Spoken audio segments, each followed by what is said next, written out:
Love Finds the Duke at Last. Written by Barbara Cartland. Narrated by Anthony Wren.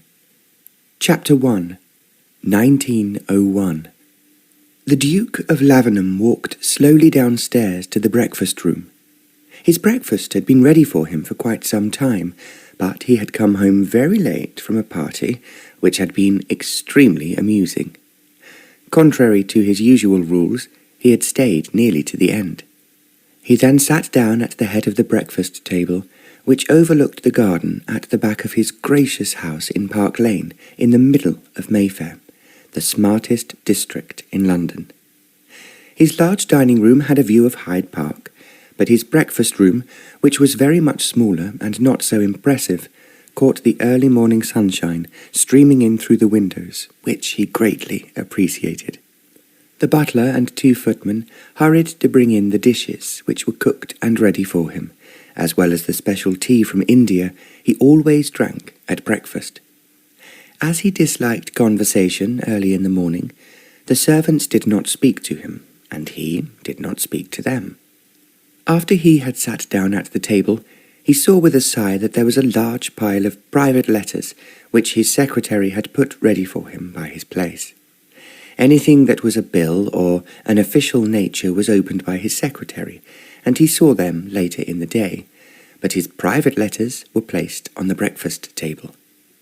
He gazed at them for a short while, and thought that he recognized the handwriting on at least 3 of them. At the age of 28, the Duke of Lavenham was at his best and exceedingly handsome. More than one beauty had complained to him, "It is unfair that you should be so good-looking, as well as so rich, and a duke. You have too much, and who can compete with you?" The Duke had laughed heartily at the time, and had then dismissed the remark with a sardonic twist of his lips, and the beauty had left his side, looking embarrassed. But he often thought that he was exceedingly lucky. His father had always been short of money, until he had married an heiress, and so the family fortunes had then soared upwards. What was more, the present Duke had been left a considerable amount of money by one of his godparents. "You are indeed the luckiest man in the world," several of his friends had told him, and he had not disagreed with them. In fact, he was exceedingly grateful to fate that had made him, unlike a number of his contemporaries, not have to worry continually over money, and have, as he had often been told, creditors constantly knocking at their doors. The daily newspapers were by his side at the table, arranged on a silver holder, which put them exactly at the right angle for him to read them at the same time as he ate his breakfast. There was not much news in any of them, and what there was seemed rather boring and uninteresting. He therefore pushed the newspapers to one side, and finished the excellent dish of salmon kedgeree that he was eating, and then stretched out his hand for the first letter. It was from an old friend, who he had taken out 2 nights ago, who had now left London. She wrote to say how much she had enjoyed seeing him again, and thanked him for a most entertaining evening. "You must come and stay with us as soon as you can spare the time," she wrote. "Arthur is longing to see your new horses, and I think you will be quite nervous of 2 he has bought recently." She ended with some complimentary words about his appearance, and several words of love, which he knew were true. He was very fond of her, and if she had not been married when they first met, he often thought that he might well have asked her to marry him. But she was very happy with her husband, and now had 3 charming children, and the Duke was a godfather to the youngest. He then put the letter on one side and opened the next one. For a moment he could not guess who it was from, although the handwriting was somewhat familiar.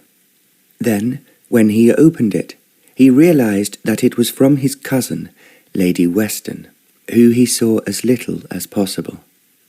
The reason for this was because she was the biggest gossip in his family. They all knew that if they ever told her anything, however secret it may be, it was repeated over and over again to all the rest of their relations and to her friends.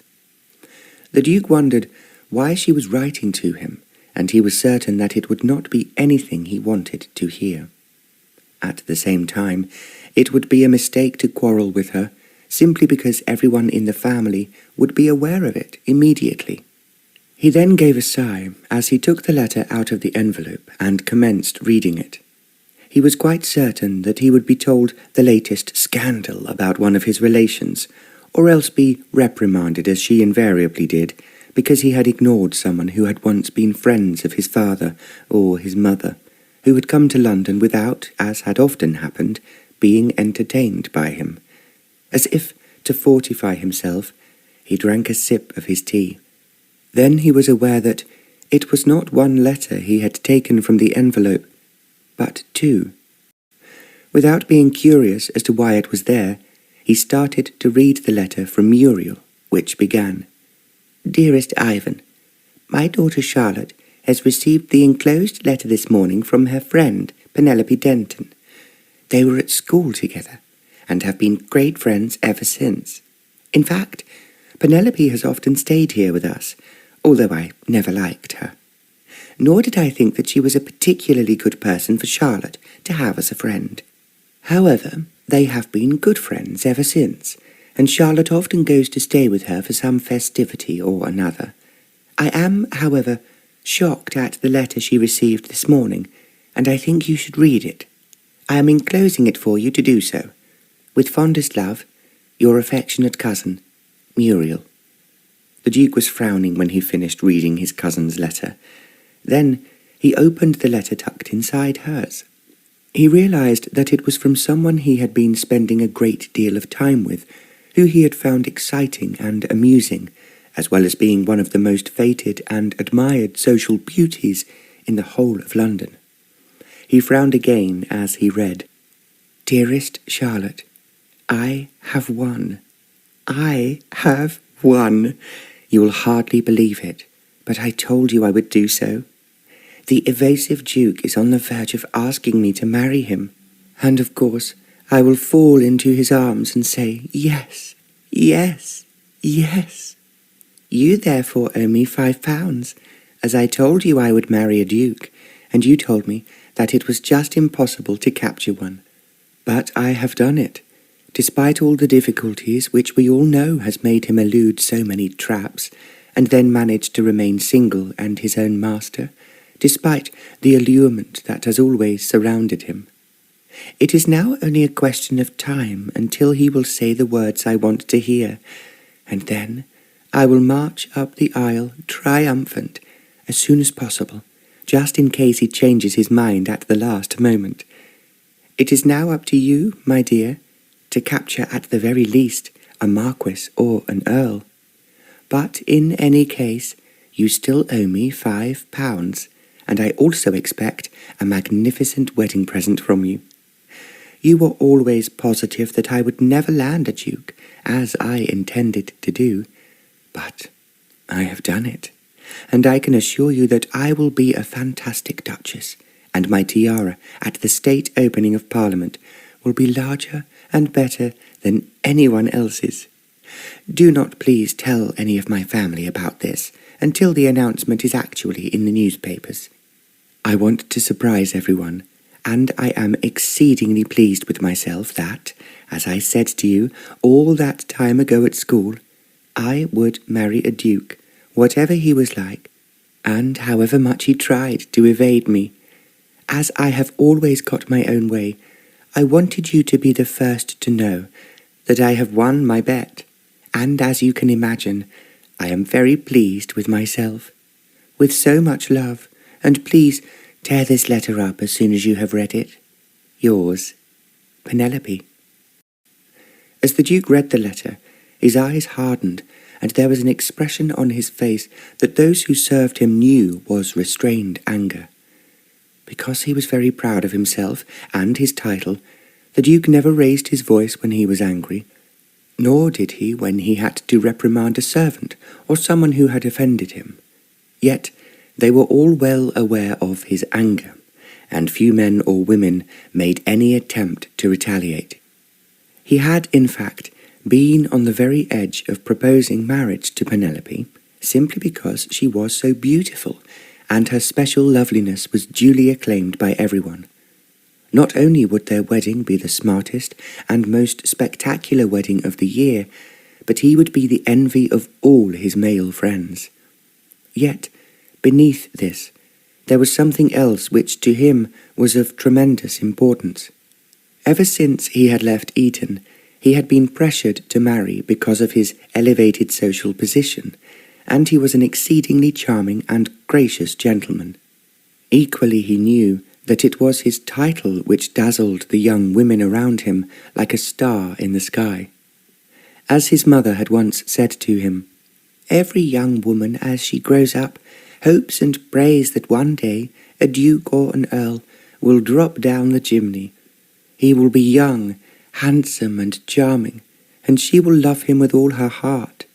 Their marriage will be as happy as your father's and mine has been." His mother had gone on to tell them that they had fallen in love with each other the moment they met. He had not been a duke then, but of course he was the eldest son of one. But that did not matter. In some extraordinary way, when he first walked into the room where I was, I just felt my heart turn a total somersault, his mother had told him. Your father said exactly the same thing happened to him. The moment he saw me, he knew that I was the girl he had been looking for and had never found. If his mother had told him the story once, she had told it to him many times. As he grew older, the Duke was well aware that the invitations he received and the compliments that were paid to him were really directed more to his title than to himself. It was around then that he became suspicious of the ambitious mothers with pretty daughters who pressed him to accept their endless invitations. The daughters themselves would, he always felt, fall into his arms as if he just put his hand out towards them. When his father had died, and he became the Duke of Lavenham, he realized all too clearly just how much in demand he was in English society, because of his title, and not particularly because of himself. It was actually not only individuals who wanted his attention, it was companies, charities and organizations of every kind who craved his patronage. It was just impossible for him not to become rather blasé and at the same time suspicious. When women gushed at him, he was almost certain that they were thinking of his title, riches and possessions rather than himself. He was conscious that every ambitious dowager in the social world wanted to hand him to their daughter as if she was on a plate. It was then he made a vow to himself that he would never marry unless the woman he asked to do so loved him for himself. But even as he thought about it, he knew that it would be the most difficult thing in the world to find. Yet he thought now that he had been almost trapped when he least expected it. As Penelope was such a shining star in the social world, and had always had every man at her feet, he had thought the way she looked at him was different from what he had encountered before. He felt that what she really was offering him was her heart. It had been impossible for him not to be delighted that she obviously preferred him to any of the other men who constantly surrounded her. Quite a number of them were almost as important as he was, and one man in particular would finally become a duke when his cousin, who had produced no direct heir, had died. It must have been after he had kissed her one night, in the conservatory of a house they were both attending a ball in, that the words, "Will you marry me?" quivered on his lips as he took them from hers. Then, just as he was about to speak, the dance must have finished, and several other people, talking loudly and laughing, came bursting into the conservatory. The Duke and Penelope were too late to move away, and then it was impossible for them not to welcome the intruders as they joined them. When they went back to the ballroom together, the Duke found that he could not take Penelope away from the throng of ardent admirers who surrounded her. Only when they eventually said good night to each other As her mother wished to leave, did Penelope say in a low voice so that only he could hear, "Come and see me tomorrow." She had looked up into his eyes as she had spoken, and he thought with a throb in his heart that she undoubtedly loved him as he loved her. The Duke was feeling tired when he reached home and was ready for bed.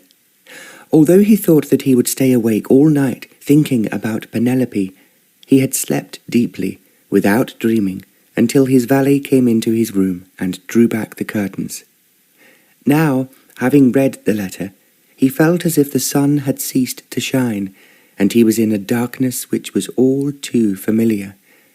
He had been unable to visit Penelope the day after the ball, for the simple reason that when he got home, he found out that he had promised to make a speech at a very prestigious luncheon party that was taking place in the city of Maidstone. It meant he had to leave as soon as he was dressed, and as the luncheon party was followed by a meeting at which he was the chairman, he did not return to London until it was nearly dark. His secretary, on his instructions, had sent Penelope a large bouquet of spring flowers. He had not written her a letter, and knew with a twist of his lips that her rooms in her father's and mother's house were filled with endless bouquets of every sort and description from her many admirers. When he woke in the morning, she had thought that he had only one engagement of any consequence, and at 3 o'clock he could easily leave for Penelope's parents' house, which was on the outskirts of London. As Penelope was such a success, they had rented a large house near Hampton Court. "It will be very easy for us to hold dances in the ballroom," her mother had said, "and it will be far easier to entertain in what is more or less in the countryside than be confined in a house in London which will not have a big enough garden, and people will complain that they cannot find proper accommodation for their horses and grooms." The Duke had actually found this to be true. When he went to Penelope's house, his grooms said that the accommodation for the horses was very different from what they had to put up with in London. "I can easily be there in time for tea," the Duke told himself. "As they will undoubtedly ask me to stay for dinner, I can talk to Penelope afterwards."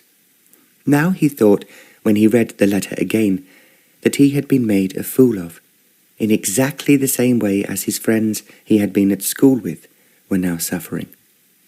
He knew of at least 3 of them who had been married for their titles rather than for themselves. They had informed him on various occasions how unhappy they were, and how, if they had their school days over again, they would be very careful who they married, and would make quite certain that the woman loved him for himself, and not for his social eminence. One man, who was a marquis, had told him several times how unhappy he was, and how he would like to have a divorce. "But you know as well as I do," he had said to the Duke, "that it will not only make my family miserable, but be a bad example to the young boys who are growing up, and who will be pursued in the same way as we are." There had been a long pause, and as the Duke said nothing, the Marquis had added, "When my wife fights with me in front of them, and makes it obvious that she is not interested in me as a man, I hope that they are learning the lessons that we should have learned, and gone on searching for the woman who wants her husband as a man, not as a figurehead." He had spoken bitterly, and the Duke knew that he was extremely unhappy with a wife who constantly found fault with him and contradicted him in public. "I would not be such a fool," he had said to himself at the time. Yet now he had been on the very verge of it. Then he asked himself what he should do to make Penelope fully aware that she had not captured him as she thought she had. Without thinking, he had promised to see her the next day after the party, and it was only when he got home that he remembered that it was something he could not do. He therefore told his secretary to send his apologies to Penelope's father and mother, saying that he could not come, as he hoped to do, but that he would certainly call to see them at tea-time the following day. It passed through his mind that he should send a servant with more apologies that he could not come today. Then he thought that she would still be thinking of perhaps writing to even more of her friends to say that she had caught him, hook, line, and sinker. And they would therefore be expecting an official announcement of their engagement at any moment. What I must do, he determined, is to go there and make it very clear to Penelope that a kiss is just a kiss and nothing of any significance, and that I have no intention, at the moment, of marrying anyone, least of all her. As the thought spread over him, he felt himself rage with anger that he himself had been just so stupid and so foolish in believing that she cared for him as a man. I will make her realize that I have no intention of marrying, he thought. After all, I only kissed her, and I am quite certain that Penelope has kissed many men, but had no intention of marching up the aisle with any of them. He very nearly laughed out loud to himself as his thoughts continued. It is me she wants because I happen to be a duke, not because I am a man, and not because I am someone she loves, and who loves her. Because he had always been most self-controlled, he merely sat still at the table, looking again at Penelope's letter to her friend. Then he put it into his pocket. With what might well have been called admirable control, he proceeded to open the rest of his letters, which were of no particular interest. Then he walked into his study, where his secretary was waiting for him. There was quite a pile of letters to be signed, and a number of invitations to accept or refuse. Even though he was seething with rage inside, the Duke talked in his usual quiet way to his secretary, who had no idea how angry he was. "I understand, Your Grace," he started, "that after luncheon, which as you know is taking place in the House of Lords, you will be leaving for Hampton Court." "Yes, I will be going there for tea, Blackstone," the Duke replied, "but I may not be returning for dinner. I have an appointment, I think, but I am not sure." "You have indeed, Your Grace. You are dining with His Royal Highness this evening, but not until 9 o'clock, as His Royal Highness has a levee, I understand, late in the evening." Yes, of course I had forgotten," the Duke replied. But he knew as he spoke it would be an admirable reason for leaving Penelope as soon as he had made it clear to her that he had no deeper intentions of any sort, and certainly not what she expected of him. When he left his house an hour later, he had finished all his correspondence and his carriage was outside. The meeting that followed the luncheon party took longer than the Duke had expected, so he was not free until mid-afternoon to drive to Hampton Court. It was a lovely day, and the sun was shining brightly on the River Thames. He thought if he was as happy as he should be, the sunshine would have entranced him. As it was, the more he thought about what had occurred and what he had meant to Penelope, the more it made the world seem somewhat darkened and distant. Why should I ever worry? Why should I care? He asked himself. Yet he realized that the kiss he had given Penelope had meant more than any kiss he had given to a woman for a long time. Of course, he had kissed a number of eager women, most of them married. But he had known as he did so that they found him extremely attractive, and would, if it had been possible, accept any offer he had made to them. To them, as they were already married, his title was not significant. They had found him attractive as a man, and that was exactly what he wanted. Now, he told himself, he would make it quite clear to Penelope that he had no intention at all of pursuing her.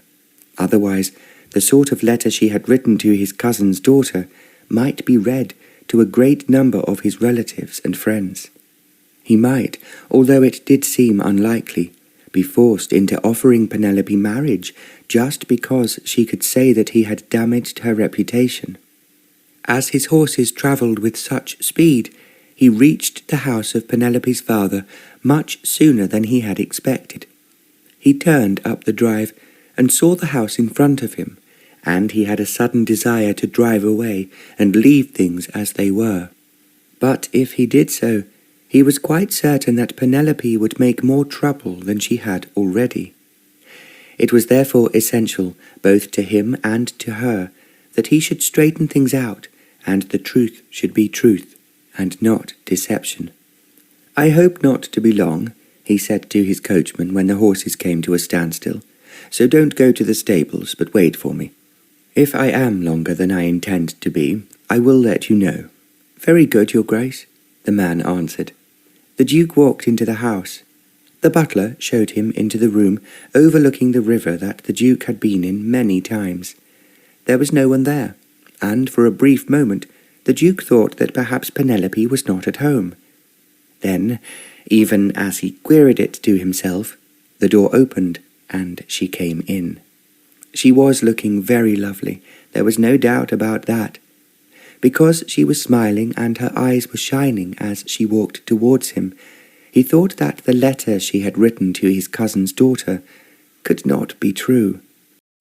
He was holding it in his hand, and as she reached him, he said, and his voice was hard, "I have come to see you because I am exceedingly upset by the letter I received this morning." "Oh, that is not the way that I would expect you to greet me," Penelope said. "I have been looking forward to seeing you this afternoon." "I was looking forward to it too," the Duke replied, "but I received this letter, which you wrote to my cousin's daughter." As he spoke, he handed the letter to Penelope. By the way she stiffened when her eyes fell on it, told him all too clearly that she realized she had made a faux pas.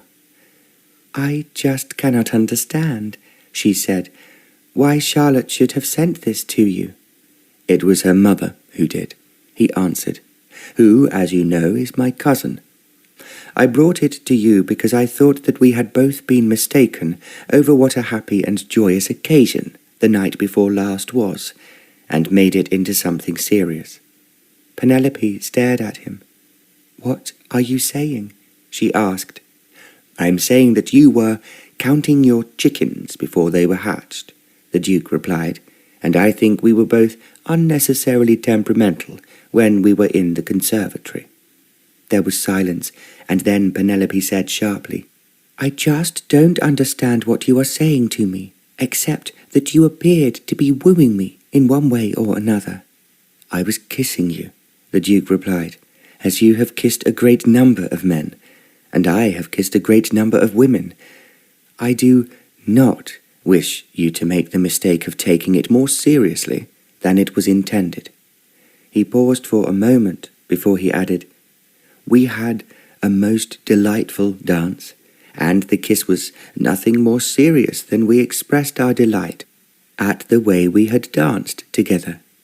Penelope stared at him, and there was no mistaking the anger in her eyes. "Are you trying to say that you have no wish to marry me?" she questioned. "I have no wish to marry anyone," he answered. "To be truthful, I have been pressured by my family over and over again to take a wife, but I do not intend to marry until I am older, and so the question of an heir must wait." "And you came here to tell me all this?" she asked angrily. "I had a distinct impression that you were expecting something different, and as I did not want you to make the mistake of telling people what was untrue, and the sooner I came to see you, the better." Penelope walked over to the window. He thought that she was forcing herself not to rage at him as she really wanted to do. Instead, after quite a long silence, she said, "Can you really be so indifferent to what I feel for you?" "You expressed that very clearly in the letter to my cousin's daughter. Therefore, while I hope, Penelope, we will always be friends, I wish to make it quite clear that there is no question of my marrying you, or for that matter, anyone else." It was then that Penelope lost her temper. She turned round to face the Duke and shrieked, "You are a swine and a cad, and I loathe you. How dare you come to me and say such things? How dare you infer that I expected to marry you? I assure you of the number of men who have asked me to become their wife.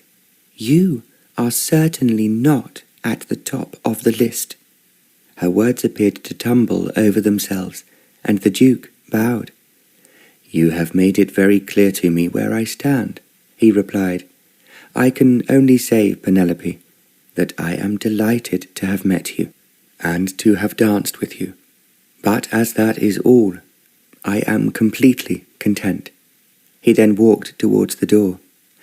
"I hope," he said as he reached it, "that you will tell Charlotte that you were mistaken, and your affection was not for me but for someone else." Before she could reply, he left the room, closing the door firmly behind him.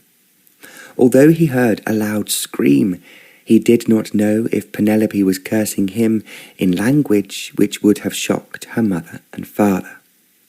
The Duke walked briskly to the front door.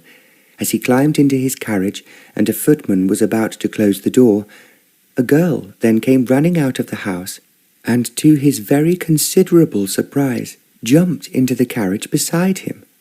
"Take me away! Take me away!" she begged the Duke. "Please, please take me away!" She flung herself as she spoke onto the seat beside the Duke. He saw that tears were running down her face. The footman closed the door behind her. Without realizing that there was anyone else in the carriage, the driver of the very fast pair of horses started to move quickly away from the drive. The Duke was about to say stop when he realized that he recognized the girl's tear-stained face and her fair hair. She had been at the party the night he had kissed Penelope, and he remembered now that she was a relation of some sort. He therefore did not stop the carriage as he had intended to do, but asked as she sat up on the seat, "What has happened? What has upset you? He was all I had to love, and he loved me," she stammered in a broken voice. "And now he's dead." The tears were rushing down her face, and she put both her hands up to her eyes. The Duke saw from the movement of her shoulders that she was sobbing bitterly. Because she was small and somehow seemed to be utterly pathetic, the Duke then moved from the back of the carriage onto the seat beside her. "Now tell me what this is all about," he said gently. Sobbing, she next turned to hide her head against his shoulder, and he now realized that her whole body was shaking in her sorrow. "Now you must not cry like this," he urged her. "You must tell me what has happened to upset you." "He was all I had," the girl sobbed, "and she has had him killed. Now I am completely and utterly alone." The words seemed to come jerkily between her lips. Because the carriage was moving and the Duke was sitting next to her, she was still hiding her face against his shoulder. He was aware of the sweet scent that came from her hair and which reminded him of wild flowers.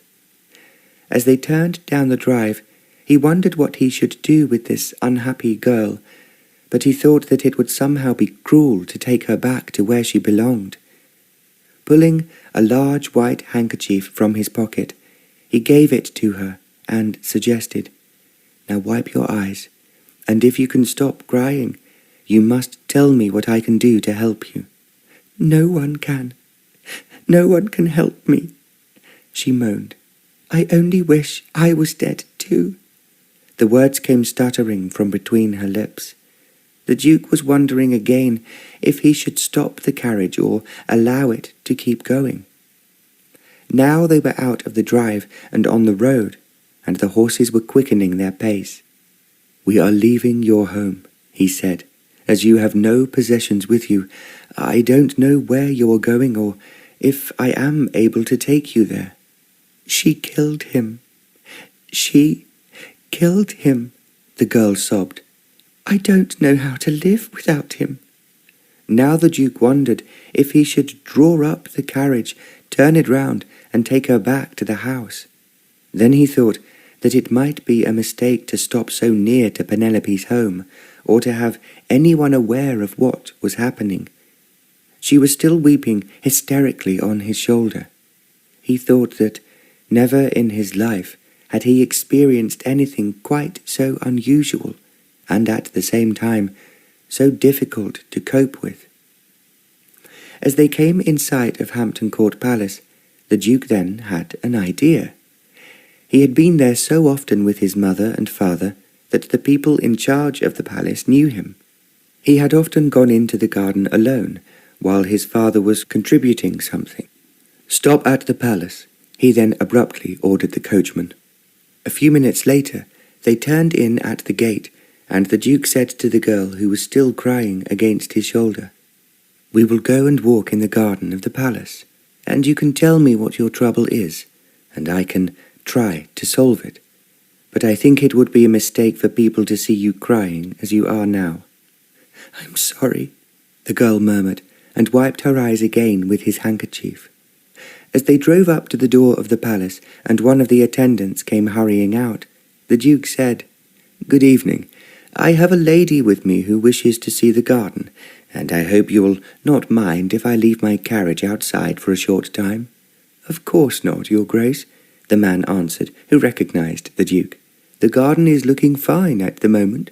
"I'm sure that it is," the Duke replied. He turned and helped the girl, who was holding his handkerchief up to her eyes, out of the carriage. They walked on into the garden of Hampton Court Palace, which was renowned for its beauty and array of exotic plants from all over the world.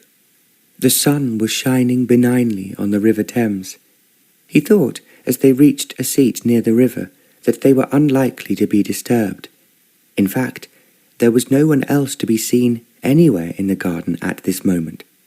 As he helped the girl to sit down and sat beside her, he began gently, "Now please, tell me what this is all about, and what has upset you."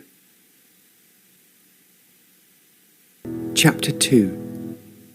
"I was upset," she said in a voice he could hardly hear, "because they had my dog killed."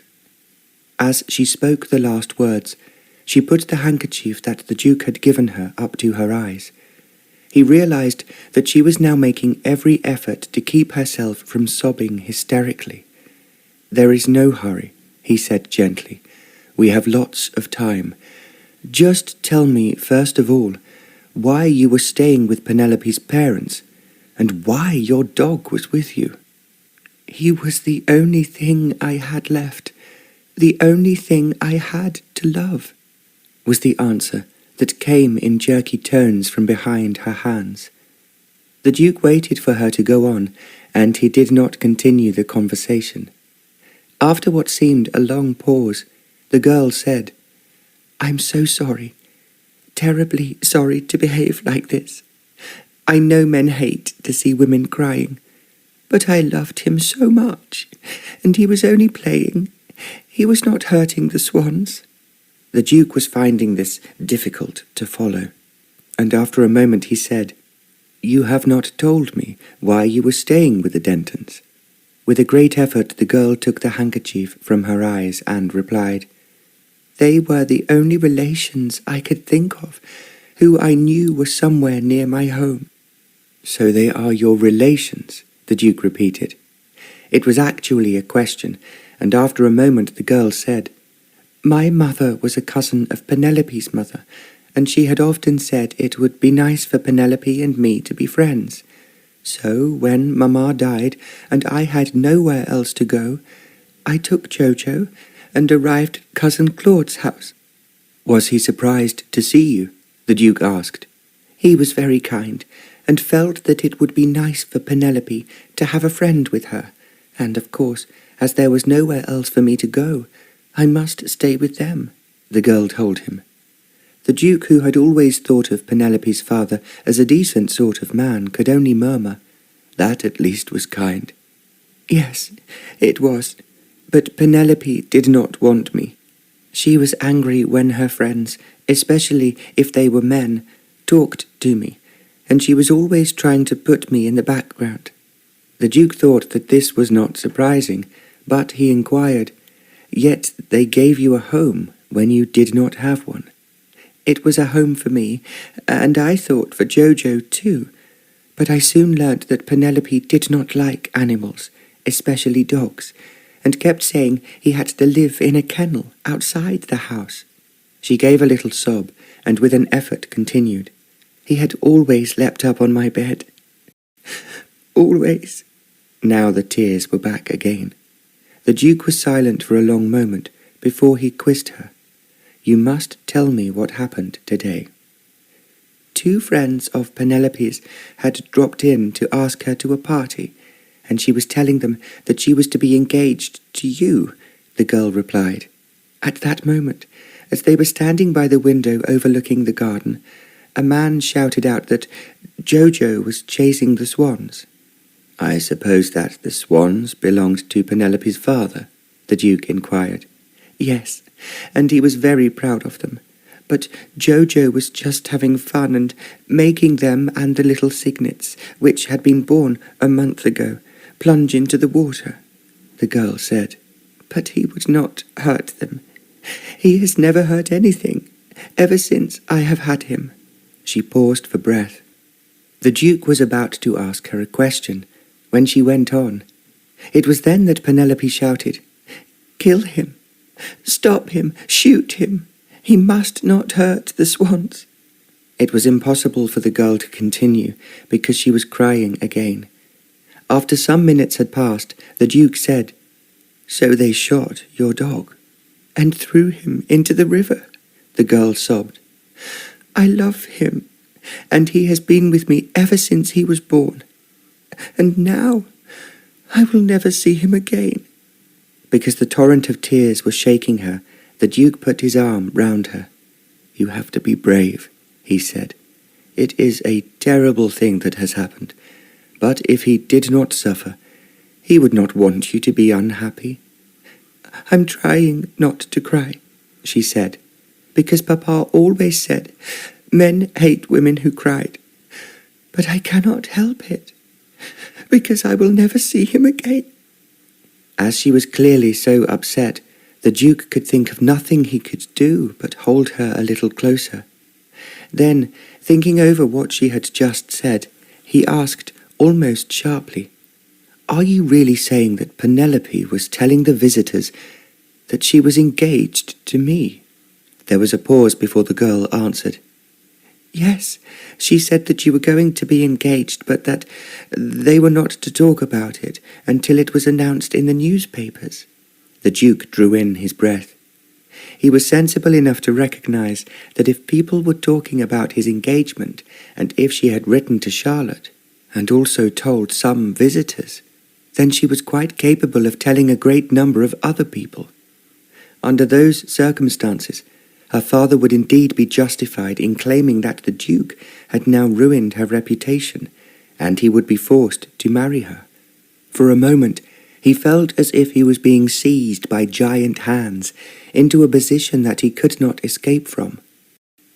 As the girl in his arms wiped her eyes and made another effort at being brave, he said almost as if the words were put into his mouth by unseen hands, "As you are asking for my help, I am asking for yours, and please, will you be kind enough to help me?" What he said obviously surprised the girl. Moving her head from his shoulder, she said, "How could I possibly help you, Your Grace, when you are being so kind as to help me?" "What you have just told me," the Duke said, "has made me feel that I am being driven into a position from which it will be impossible to detach myself unless I act very quickly, and you help me." "How can I?" she asked hesitantly. "I do want to help you, because you have been so kind to me. I am sorry to have cried and ruined your handkerchief, but I did not know what to do. I have lost Jojo forever, and I cannot go back to that horrible and beastly house where they killed him." "I can understand your feelings," the Duke replied, "and I want you to understand mine, because what you have just told me now has made me realize that I am in an almost intolerable position where I will just have to marry Penelope, whatever my real feelings are." "Why should you have to do that?" the girl asked in astonishment. She was, in fact, so surprised at what he said that she moved out of his arms and turned her head to look at him. The Duke was silent for a moment, and then he said, "Living with Penelope, you must be aware that she is determined, as she has been such a success, to marry someone with a major title." He saw the girl's eyes widen before he went on. "It does not matter to her what the owner is like. What she wants is to crown herself with an important title, which will be a magnificent climax to her success as the most beautiful debutante of the season." "Yes, but of course that is what she wants," the girl agreed. "She said so often to me, 'I will beat them all. I will end the season with a wedding, which everyone will want to attend, and no bride could be lovelier than me.'" "Especially," the Duke then commented, "if she is marrying a duke." "Naturally that is what she wants," the girl replied. "That is why she intends to marry you, your Grace." "But I have no wish," the Duke retorted, "to marry her, or anyone else for that matter. That is exactly why I am begging you, almost on my knees, to help me." The girl looked bewildered. Now that she had stopped crying, the Duke could see that she was very attractive in her own way. In fact, she was not only, in his opinion, as beautiful as her cousin Penelope, but she also had something in her eyes and her expression which was different. It is, he thought, that of intelligence.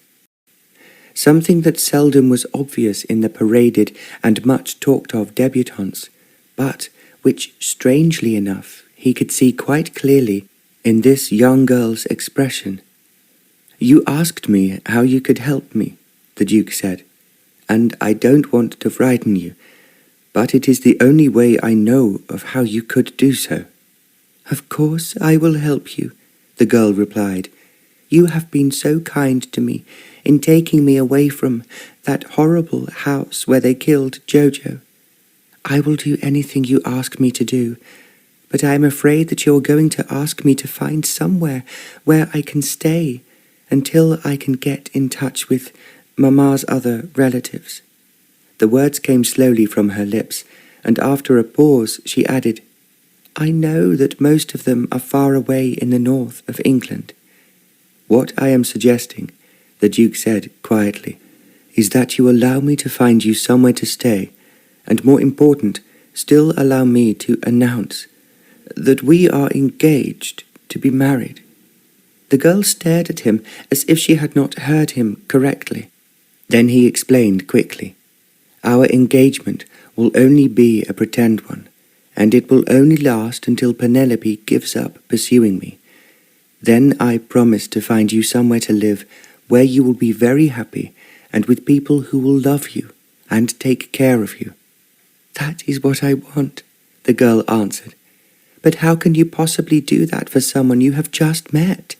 So how is it possible for us to pretend to be engaged, to be married?"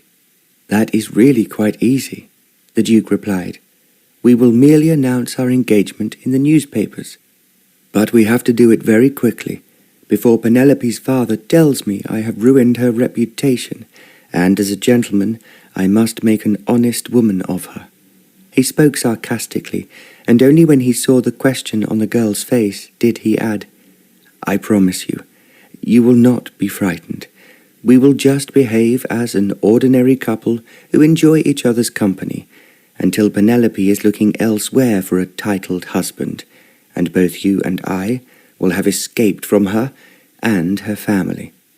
The girl stared at him incredulously, and then said, "You make it sound very possible, but will everyone really believe that we are engaged, when we have only just met?" "How are they to know?" he asked. "Penelope may be suspicious, but if she says so, it will only make people either laugh or be sorry for her, because she has been badly treated. It is much more likely that she will merely toss her head in the air and profess that I proposed to her, but she refused me. Everyone who knows her will know that is a lie, the girl replied. What they say or do not say will not affect us, the Duke said. We will go to the country, and after the first announcement, say that we have to wait for the wedding because we are still in mourning for one of our relations. He paused before he added, That actually is the truth, because I heard only last week that a relation of my father's, who I have not seen for 2 or 3 years, has just died in Ireland. There was silence for a moment. Then the girl said, You are so kind and so understanding, and I am ashamed of myself for being what my mamma would have called unrestrained. But I loved Jojo so much, and he loved me. No one else loves me, and no one wants me. The way she spoke was so pitiful that even without thinking, the Duke put his arm round her and drew her close to him. Now you have to be very brave, he said. One good thing is that Jojo did not suffer.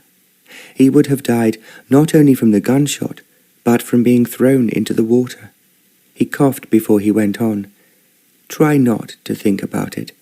And I want you to meet my dogs, and I feel sure you will find that one of them will give you some pleasure, even though I know that in your heart you will never forget Jojo. Oh, you understand. You really understand, the girl cried. And because you have been so kind to me, I want to help you if it is at all possible. It is possible, the Duke replied. We are going to drive back to London now and stop where I know the newspapers are printed. And then when Penelope wakes up tomorrow morning, she will have a shock. The girl did not miss the note of satisfaction in his voice. Then, as if he did not wish to linger talking about Penelope, he suggested, Now, I want you to tell me about yourself, but as time is getting on, I suggest we go back into the carriage and hurry to London. The girl wiped her eyes once again and murmured, I will do anything you want, but you do realize that I have come away without a thing to wear and without a penny piece. Those are unimportant things, the Duke replied, one step at a time. And now we are going to London just as quickly as my horses can carry us there. He rose from the seat as he spoke, and taking the girl's hand, he pulled her up beside him. You have to be brave, he told her again, very brave. And the first thing you have to do is to smile at any of the servants who see us, and make them believe that we have enjoyed our visit to Hampton Court Palace. The way he spoke made the girl laugh. Although it was little more than a smile, it seemed almost to transform her from someone very miserable into someone young and, he had to admit, very attractive as well as very beautiful. As they got into the carriage, having told the guide who had shown them into the garden that they were very impressed with it, the Duke took a piece of paper from his pocket and a pencil. Now, he began, you have to answer as if you were at school, questions that it is necessary for me to have the answers for. The girl gave a little chuckle and said, I hope they will not be too difficult for me to give you the proper answer. They are quite simple, I can assure you. First of all, what is your name? The girl smiled. It does seem strange when you have been so kind to me and we have been so close that you really have no idea who I am. I agree with you, he answered her. At the same time, it is essential that I should get it right. He hesitated before he went on. We were not introduced in the formal fashion, as we should have been, but I can hardly become engaged to someone without a name. Of course not, she laughed. My name is Devenia, and my other name is Mountford. My mother was a cousin of Penelope's mother. And so, that is why you were there when you had nowhere else to go, the Duke declared. Yes, that was why I went to the cousin my mother had often told me was a very sweet and loving person, Devinia said. But she could not control Penelope, who did exactly what she liked. She was often rude to her mother, while she was obedient and respectful to her father. The Duke thought to himself that they all seemed rather unpleasant. Having written down Devenia's name, he asked, "Now you must tell me about your father." "My father was a soldier," Devinia began, "and he was killed nearly 6 years ago when he was fighting with his regiment abroad." She stopped for a moment before she added, "That is why Mamma and I had very little money and lived quietly in the country." She gave a deep sigh before she went on.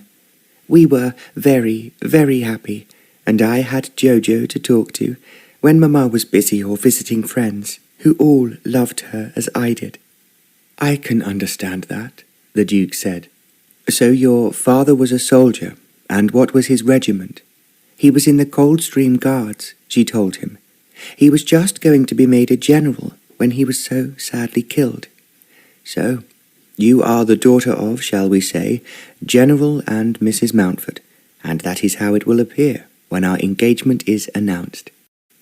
Devinia pondered for a moment, and then she said, "I forgot to tell you that Mamma had a title of her own, as her father was in the House of Lords.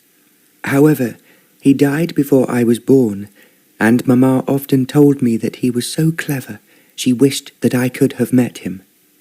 The Duke was thinking that this was even better than he had expected.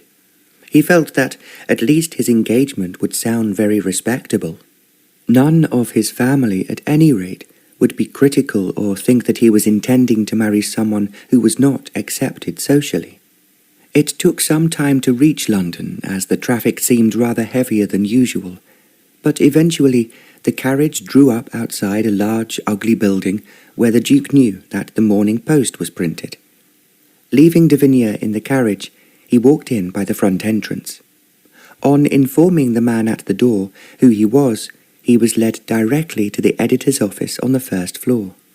"This is a surprise, Your Grace," he said when the Duke was announced.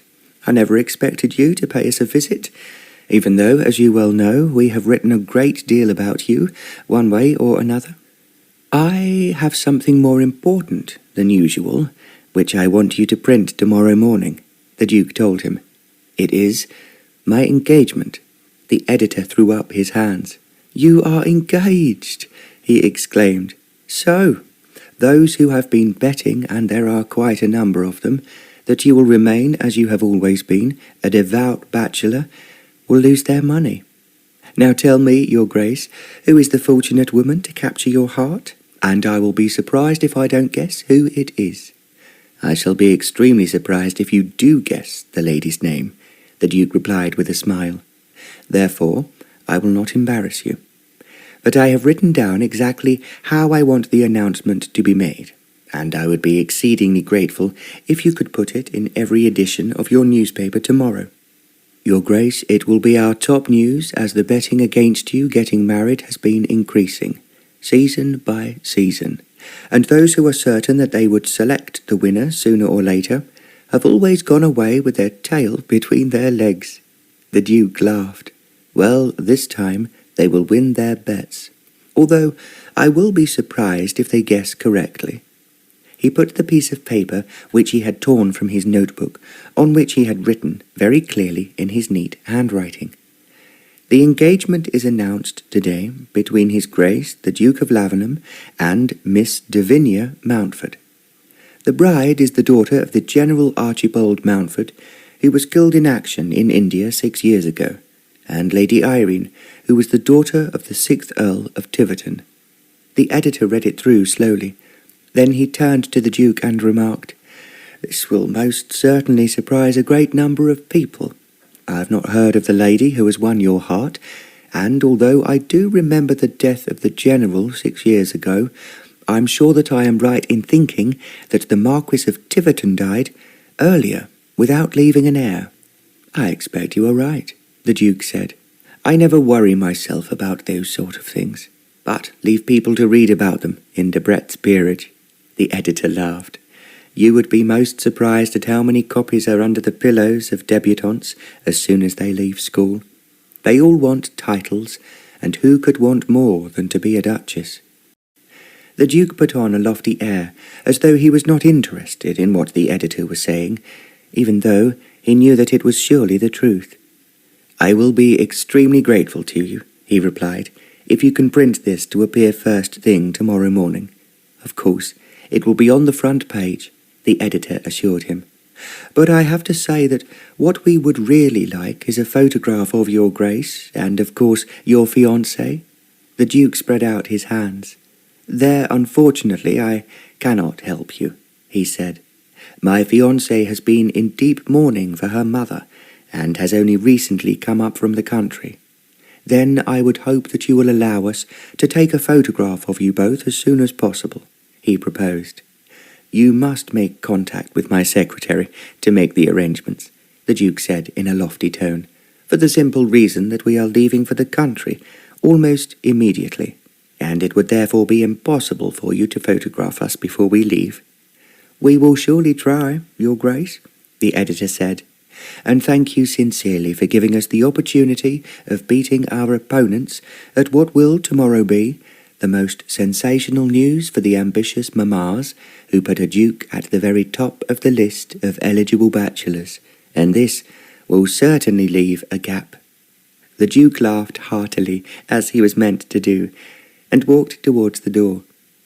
The editor hastened to follow him to escort him to the carriage where Devenia was waiting. He stared at her with the greatest interest, and the Duke realized that he was really wondering if he had seen her before. How was it possible that the Duke was marrying someone who had, as far as he could recall, not appeared in any of the social lists of debutantes? The Duke shook him by the hand and climbed into the carriage. He was aware as he drove off that after peering in as hard as he could at Devinia, he was scratching his head as he found it impossible to remember if he had ever heard of her, let alone seen her before. The carriage carried Devinia and the Duke back to his house in Berkeley Square. It was a very fine mansion, which had been in the hands of the Dukes of Lavenham for over 2 centuries, and the Duke was very proud of it.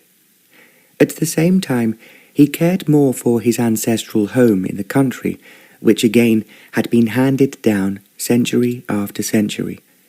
Every reigning duke had contributed something to Laven Castle itself. Few people, however, had the privilege of enjoying the fine collection of pictures and furniture that had come from France and other countries in Europe. "I have no wish to have strangers clumping about on my valuable carpets," the Duke's father had said, "and prying into places where they are not wanted." So he had refused to allow visitors, unless they were close friends, to come to Laven Castle.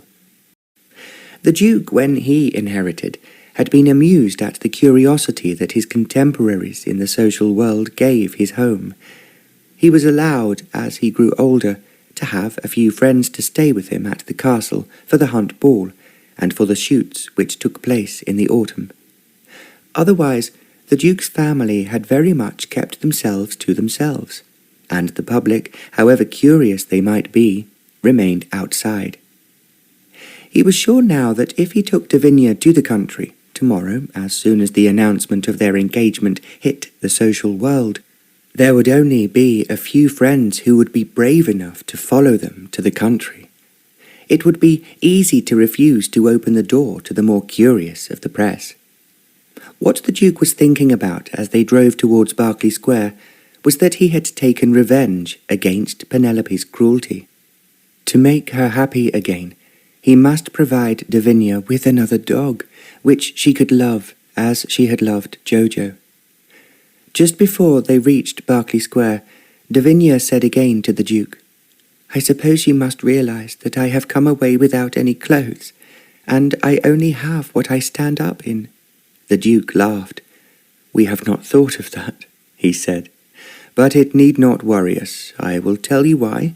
My housekeeper, who has been with me for a number of years, has, I know, a collection of dresses that go back down the centuries, and she will, I'm quite certain, find you something which may be a little old-fashioned, but will surely be very becoming."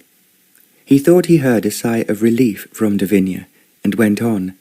"In the country, My housekeeper there has an attic full of past relics, including delightful dresses worn by my mother and my grandmother, that I have always been told are just so beautifully made that the wearer does not feel embarrassed, as they have not come from Bond Street.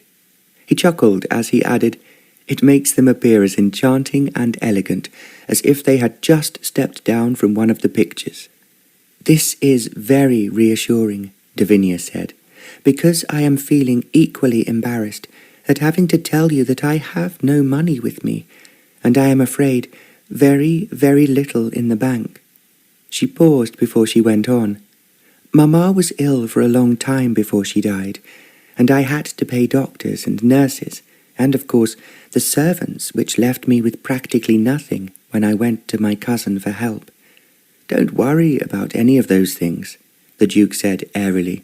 "I promise you, the housekeepers will delight in finding someone who needs their attention, and if you look, as I said, if you had just stepped out of a picture, who could expect anything else in a house in London which is very old, and much older when you reach the country?" "Are we going there?" Devinia asked eagerly. "I do love the country, and of course I need not tell you that I love riding. There are stables filled with so many horses which are extremely annoyed that I have not been exercising them as I ought to do," the Duke replied. Devinia laughed. "You make it a joke, Your Grace, but to me it is like stepping into a fairy story. I feel that at any moment I will wake up and find that this is all a dream." "That is what it is," the Duke said, "a dream, and you just have to forget what has happened recently, and tell yourself that you are stepping back in the past, and the past for you was very happy and full of interest." "You are so kind," Devinia said, "and it is difficult for me to say how grateful I am. At the same time, you do realize that Penelope will be very angry, and I am sure in some way she will try to avenge herself on you and me." The Duke laughed. "Let her try," he exclaimed. "Most women are so ineffective that they could not even begin a battle against an enemy. Even if we are in this, as far as Penelope is concerned, we have a considerable fortress, both here and in the country, to protect us, and what is more important, the goodwill of those who are genuinely fond of us." He felt that he was really thinking about himself, as Devinia made it perfectly clear that she had very few relations and practically no friends except the dog, which she had really loved. "I must make it up to her in some way," the Duke thought. "I am sure that there will be a puppy of some sort waiting for us in the country, and it is essential we should go there as soon as possible." He was not so stupid as to not appreciate that his engagement would astound those who had heard him say so often that he had no wish to marry. But it would utterly and completely confound those who had been sure if he did choose a wife, it would be Penelope, because she was so beautiful and becoming so successful in the social world. In fact, no one would have been the least surprised if after all she had captured the elusive Duke.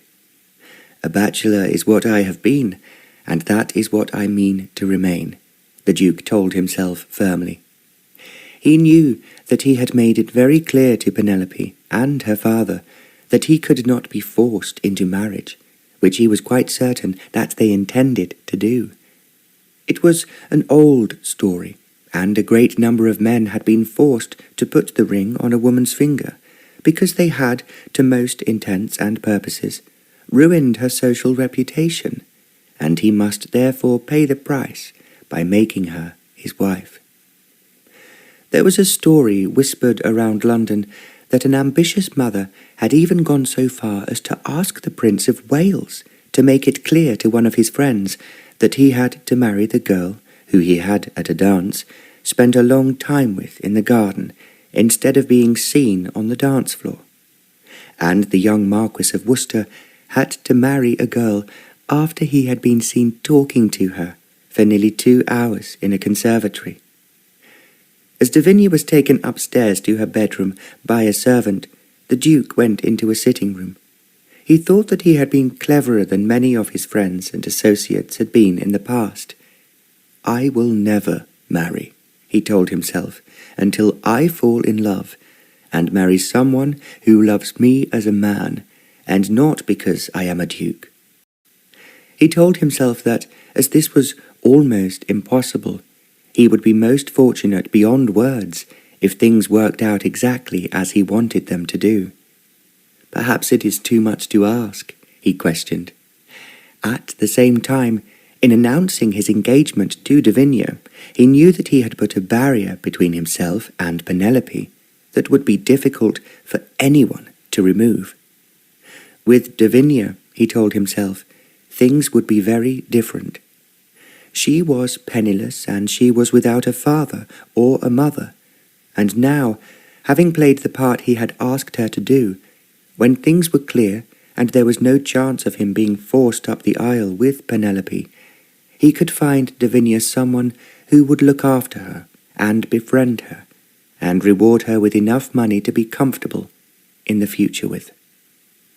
Eventually, she could be married to someone who loved animals as she did, and settled in the country where no one in the social world would hear of her again. It is working out perfectly, the Duke told himself, but in the future I am going to be more careful than I have been in the past. When I marry, in perhaps 8 or 9 years' time, because I need an heir, it will be very different from being pushed into a marriage by a greedy, ambitious young woman like Penelope, who will never love anyone except herself. He drew in a deep breath. As he turned from the window to see a footman bring him a glass of champagne, he thought, as he raised it to his lips, that he would drink a toast to himself and his own cleverness. Chapter 3. The Duke was driving his own phaeton with 4 horses that he had recently bought, which were perfectly matched. Beside him was Devinia, who, because she was so thrilled with the horses, had forgotten for the moment her own problems, and looked smiling and happy. Behind them came a large carriage loaded with the Duke's luggage, and the few things that the housekeeper in London had put in a case for Devinia. "You'll find that Mrs. Shepherd in the country has everything you require, miss," she said. "And I've just put in the things that you'll require immediately, like underclothes and, of course, nightgowns." "You are very kind," Devinia said, "and I am more grateful than I can possibly say." When she came downstairs, the Duke urged her, "Hurry up, the sun is shining, and the sooner we are out of London the better. I know you will enjoy the drive." When she saw that he was driving his phaeton, she was thrilled.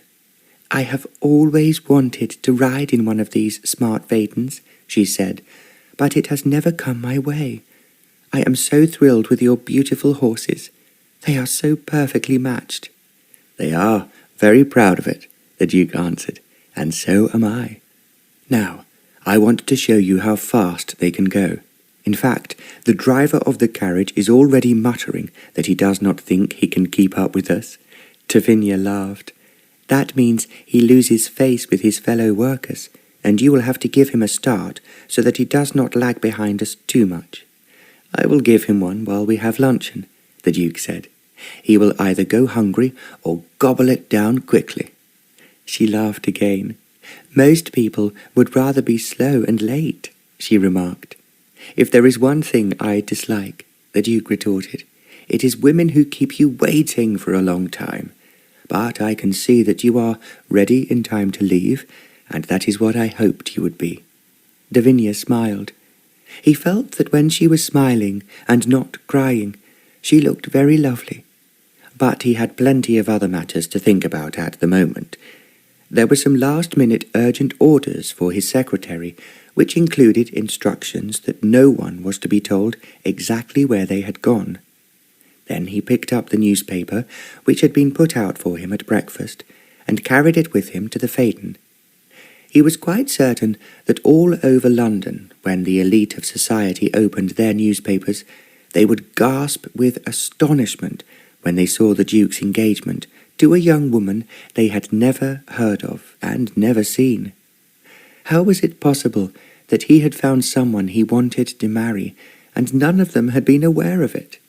He could almost hear their voices chattering to each other in amazement. Equally, he knew that Penelope would be absolutely furious. Serve her right, he thought to himself. She has obviously treated this poor child very badly, and at least she will have a home for the time being. Then I will find her a nice husband, so that she never need be troubled by those dreadful relations again. He understood only too well the shock it had given her in having her beloved dog killed and then thrown into the river. It was the sort of thing, he thought, that no decent person would do to any animal, let alone one who was loved as this one had been by a young girl who had for the moment no one else to love and depend on. When they reached the phaeton, Devinia ran from one horse to another, commenting on their beauty. "How clever of you to find them," she exclaimed. "You must be proud to own such unusual and marvellous horses." "Who are waiting to carry you to the castle," he answered. "So get in and see how fast they can travel." Devinia was now wearing a pretty straw hat that the housekeeper had given her. She had also a woolen cloak to put over her shoulders if she felt cold. This she set down beside her because the sun was shining, and she thought, if anything, although the phaeton was open, she would feel too hot. The Duke put his top hat on at a rakish angle, and he was exceedingly well dressed, and was, she felt, almost too smart for someone like herself.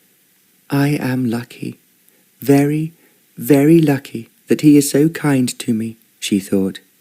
"I am sure it was Mamma who sent him to save me, because if he had not been there, I think I should have followed Jojo into the river and drowned myself." Then she thought, whatever happened, she must not be hysterical, as it would only annoy the Duke. She forced herself to speak quietly to the horses, and then asked his Grace just how far it was to his house in the country. "That will take us about an hour after we have finished luncheon at what is an excellent posting-inn," he replied, "which is the very best on this particular road."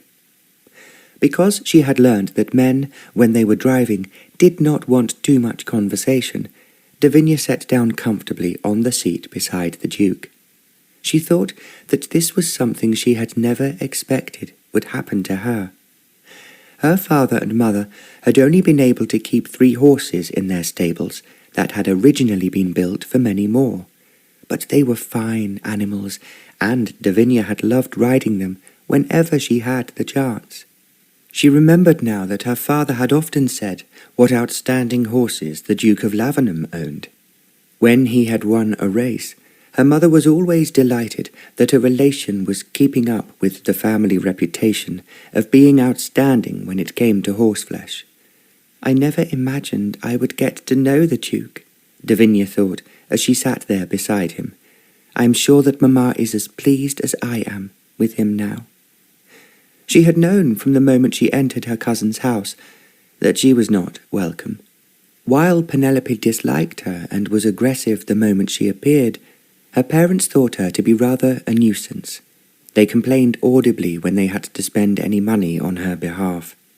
"Now I am running away from them," Devinia mused, "and so thank you, Mamma, wherever you are, for looking after me and helping me as you are now." It was a prayer she felt went straight up to the sky. She must have turned her head upwards, because the Duke said unexpectedly, "Are you looking for clouds, or are you expecting to see an angel peering down at you?" "I think that an angel has already done so," Devinia answered, "because he or she has sent you, your Grace, and I never thought I would be so lucky as to ride behind your marvellous horses, who are far faster than I could ever have expected." "That is what I would like to hear," the Duke answered. "I will look forward to showing you the other horses I own. 2 of them have won very large races, and I have several others I have high hopes for in the future." "Do tell me about them," Devinia enthused. "Did you choose them yourself, or were they brought to you as they knew that you would want to buy them?" This was the sort of conversation the Duke usually had with a man. But he then answered Devinia's questions, and was surprised when she asked him details about the horses he had never expected from a young girl. They reached the posting inn, which was 2.5 hours out from London. Although it was early for luncheon, the Duke said, because he was in a hurry to reach home, they would eat while they had the chance. Devinia enjoyed the food, which was exceptionally good. She thanked the publican in a way which delighted him, and which the Duke thought was very tactful. When they climbed back into the phaeton, it was to find that the carriage had indeed gone on ahead of them. In fact, it was nearly 3/4 of an hour since they had left, the ostler of the inn told them. The Duke chuckled. "I do know," he said, "that my head coachman dislikes having to lag behind, and is now making every effort to reach home before I do. I should have thought that your head coachman, your Grace, and you were far too old to behave like boys who always want to beat each other at every game." "Perhaps we never grow up," the Duke responded. "Horses, I am convinced, make most men ambitious, and that every horse which does well is a credit to its owner." Devinia smiled. "I am sure that is true, and so you will understand when you are kind enough to mount me on a really fine horse. I will do my best to beat you." "In which case," the Duke said, "I will give you a very slow donkey." Devinia gave a cry. "I had one once when I was very small. I remember trying to race a very tiresome boy who lived near us, who had a pony about the same size, but unfortunately it was faster than my donkey." The Duke laughed. "There you are. We go through life doing the same things over and over again, and find each time it is more exciting than it was the last." "I did not find it at all exciting on my donkey, when I was always left behind," Devinia protested. "Then, when I could ride Papa's horses, he always kept the fast one for himself." There was silence for a moment, and then she said, "But he was killed when I was quite young, and then Mamma and I found it very difficult to keep anything except one horse, which drew a carriage for her." There was a rather sad note in her voice, which the Duke found very touching.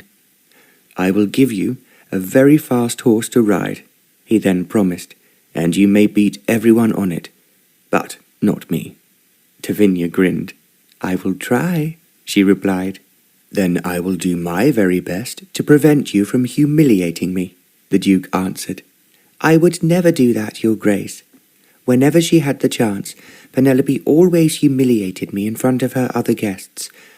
I felt shy and embarrassed, but there was nothing I could do about it." The Duke reflected that the more he heard about Penelope, the less he liked her.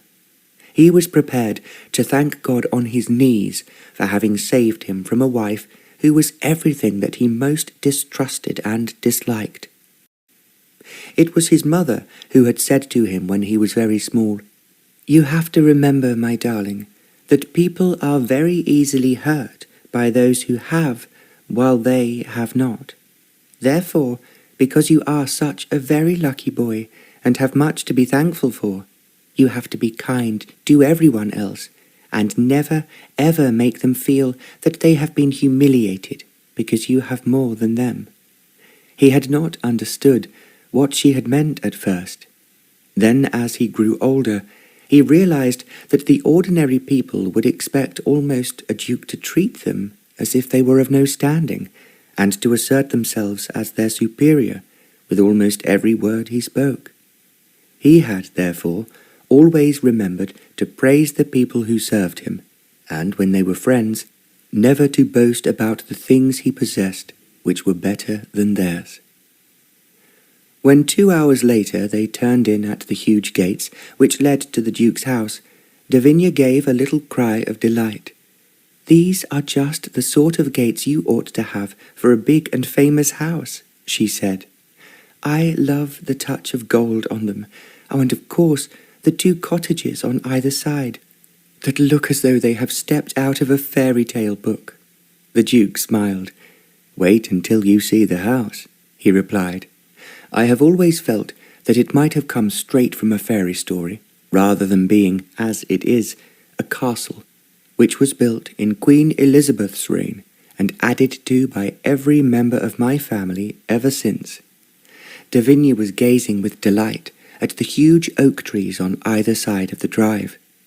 Then she saw the ancient bridge which led the way over the stream that flowed in front of the house. She gave a cry of approval. "I thought you would have a stream near your house," she said, "and I did not dare ask if you have a lake, in case you said no, and I would have been disappointed." "I'm hoping that you will not be disappointed at anything you find," the Duke replied. "I have loved every inch of my home ever since I was born, and so you cannot praise it too much as far as I am concerned." "Of course I will praise it, because it is polite, and I would hate you to be disappointed with my views. But now I can do it with joy and excitement, simply because, as far as I can see, you have everything I have ever wanted to see in a big ancestral house."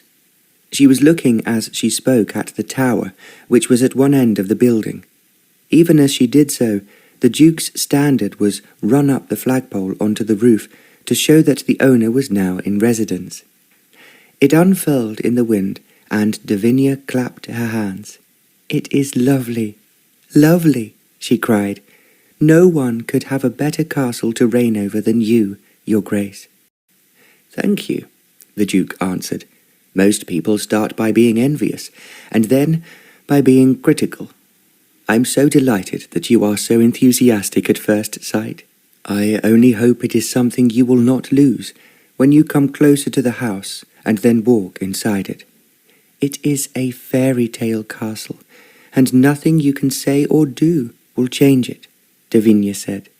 "I think your ancestors must have done everything they had to do with love. That is what I feel that the castle is. It is a castle of love, to make the world a more beautiful and kindly place because it is here." The Duke thought of all the people who he had entertained at the castle, and the praise that he had listened to. It had never been quite so charming as how Devinia had just put it. "That is how I want you to feel," he said aloud, "and welcome to your new home." She gave him a quick glance. He knew she was thinking it might not last long, and he would soon find some excuse for getting rid of her. He did not understand why, but he could suddenly read her thoughts. Yet there was something in her eyes as well which told him without words what she was thinking. He drew up the phaeton outside the front door. Instantly, 2 grooms came running from the side of the castle to go to the horses' heads and hold them still. "Afternoon, Your Grace," one of them said. "Did Your Grace have a good journey?" "A very good one, thank you. I believe that I must have broken all records," the Duke answered. "Well, the carriage arrived just 10 minutes ago," the groom informed him, "and they was real pleased to find they'd beaten Your Grace." "I think they must have cheated by eating little or no luncheon," the Duke replied laughingly. Then he helped Devinia out of the phaeton. Holding her by the hand, he took her in through the front door. There was a grey-haired butler waiting to welcome them, and 3 footmen in smart livery. Devenia thought that they looked as if they were just going on the stage. She was thrilled and enchanted by everything that she saw in the castle. When the Duke ushered her into the drawing-room, which his mother had furnished with Louis XIV furniture and some exquisite French china, she gave a cry of delight. "You must be so proud of this room," she enthused. "It is lovely. The furniture and china must be the envy of everyone who comes here." "My mother was particularly proud of this room," the Duke replied. "And now I must show you my father's favourite." He took Devinia down a long passage which was hung with ancient tapestries with beautiful inlaid furniture along the walls. As he opened a door at the end of it, he commented, "I have a feeling that you will be really impressed, Devinia, because this is our library." Devinia gave a gasp. The library was very large and beautifully planned, but the books, with their bright colours, were on shelves that went right up to the ceiling. It was, without any exception, the most impressive display of books that Devinia had ever seen, anywhere. "It is lovely." "Lovely," she exclaimed, "and I want to read every one of them," the Duke laughed. "You would be at least 150 before you managed it. In which case, I had better start reading at once, Your Grace." "No," he answered firmly. "I still have more rooms to show you, including the picture gallery, and what must not be forgotten, the castle's ballroom." "Do you often have a ball?" Devinia inquired. "Not always my own. I loan it to the local hunt when they have their hunt ball. It is also used at election time, when speakers come down from London, and are very impressed at being given such a good background." "I am not surprised," Devinia said. "I should think they would be ashamed if they don't win, after impressing the people who listen to them with their eloquence, as well as a platform which they would expect, carry them straight into the House of Commons." "That is what they all hope it will do," the Duke agreed, "but sometimes they are disappointed." He took her to the back of the castle, where there was a beautiful flower garden, as well as 2 very old and fine fountains throwing water up in the air towards the sky. When the water caught the sunshine, it was almost blinding, and it fell into an exquisitely carved bowl beneath it. "It is absolutely beautiful," Devinia said. "How can you own anything as lovely as all this and leave it for one moment? I should be so frightened it might vanish, and I would come back to find it was all a dream." "I come back and think I must go on dreaming," the Duke answered. "I always hope, when I reach home, that I have left all my troubles and difficulties outside the gates. I am sure that you do, and nothing could make you happier than to be here, in your castle of love," Devinia burst out spontaneously. He next introduced Devinia to Mrs. Shepherd, the housekeeper, who was told that she had no clothes except for the few things that had been packed for her in London. "Now don't you worry about that," Mrs. Shepherd said, who was rustling in her black dress. "As I've often said to His Grace, I've enough clothes here to stock a shop or to dress the Queen herself, and what I wants is to see it on someone pretty like this young lady." "That is a compliment," the Duke said.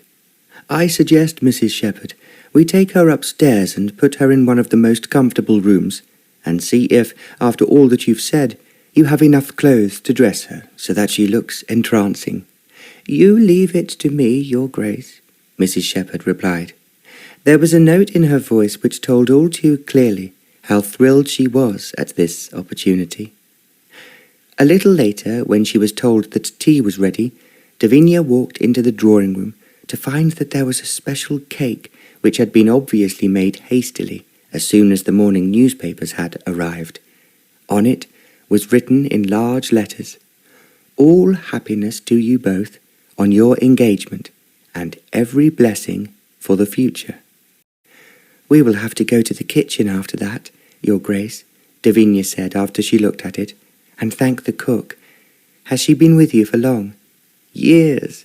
She came when my father came into the title, and she has been longing for me to get married and frightened that she might die before I do so."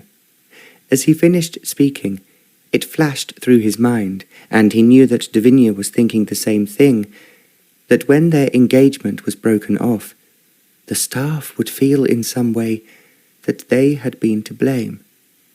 Devinia said nothing. It was funny, she thought, that he could read her thoughts. Then he said in a very quiet voice, "What we have to do is to live for today, and not anticipate what might happen tomorrow." "I should like to think," Devinia said, "that there were no clouds in the sky."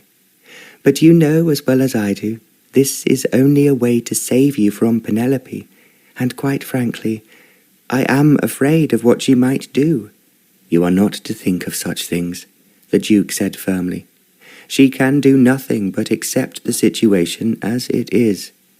I am afraid that you will have to put up with the members of my family, who will, of course, be immensely curious, as they have never met or heard of you before." He paused before he added, "But they will be delighted that I am preparing to marry, when I have been so positive in the past that I would not be hurried, and would wait for many years before I even thought of taking a wife." There was a harsh note in his voice as he spoke, and the smile went from Devinia's lips. Then she said, very quietly, "As you and I both know, this is only a game, but it will easily become something more frightening if we keep anticipating what might happen in the future." The Duke did not speak, and she went on.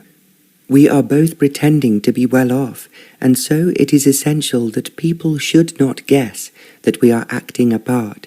So we must try to enjoy our subterfuge as much as we can. I, for one, am more thrilled than I have ever been at seeing your lovely castle, and thinking I have just stepped into a dream, and I have no wish to wake up for a long, long time." The Duke laughed. "You are absolutely right. Now, after what you have been through, you should have a rest before dinner. I'm quite certain the cook and those who are assisting her are planning something really fantastic for our first night in the castle." Devenia gave a cry of joy. "That will be exciting, and something I shall look forward to." "Well, go up now, have a rest," the Duke told her, "and I hope I will have something to show you when you come down to dinner, which will be intriguing for you as well as a surprise." "Now you are making me feel curious, Your Grace. And instead of resting, I'll be wondering what it will be." "No guessing," he affirmed, "or no surprise." "That is unkind," Devinia replied. "But before I go down on my knees and ask you to tell me what your secret is, I will go upstairs and talk to the housekeeper. I'm very curious to see what clothes she has for me." She did not wait for the Duke to answer, but slipped out of the room. He thought inwardly that everything was going far better than he thought it would. He was wondering not only what his family would say when they read the newspapers, but just how Penelope would react. Even the thought of her made him scowl. Because he had no wish to remember the danger he had been in, he went out to the stables. He was greeted by his head groom, who was full of what a success he had had with the horses. The Duke let him talk for a time, and then he said, "By the way, Plum, the young lady I am engaged to has just lost her dog, which she loved very much. Have you, by any chance, or do you know anyone who has a dog or a puppy which requires a new owner?" "Now that is funny you should ask that, Your Grace," Plum said, "as Albert the gardener's got a new puppy that were born just last week. Its mother had to be put to sleep after it were born." He hesitated before he went on. "The vet said there was nothing they could do for it. You can imagine, Your Grace, that Albert was real upset after having her for so long." "I'm sure he was," the Duke replied. "But we can easily find him another guard dog, which I now remember was the dog that he had. We've thought all about that already, Your Grace, and we've heard of a very fine dog that its owner wants to sell, as he has too many of them." "Then, of course, we must buy it," the Duke said. "In the meantime, what about the puppy? It's giving Albert a lot of extra work, as he has to hand feed it, and as Albert said he's too old and too busy to spend so much time with it." The Duke did not wait to hear any more. He went straight off to Albert's house, and his wife showed him the puppy, which was a small, attractive spaniel, who was, she claimed, always hungry.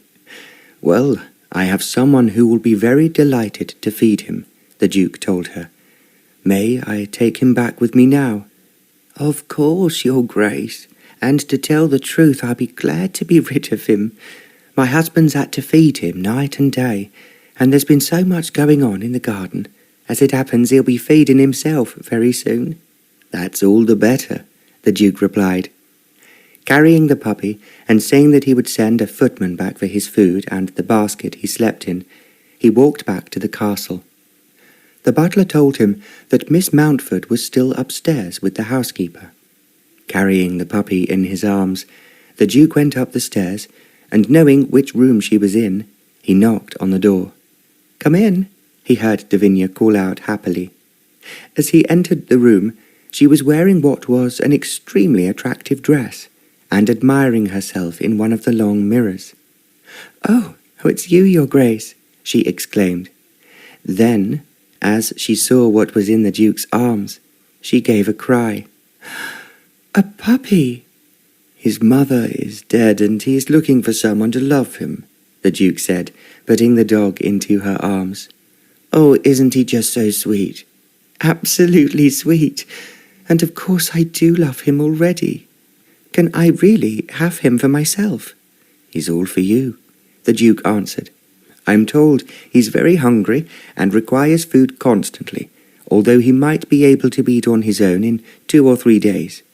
I will feed him, I will look after him, and I will love him," Devinia promised. "Thank you, thank you. You could not have given me anything I want more.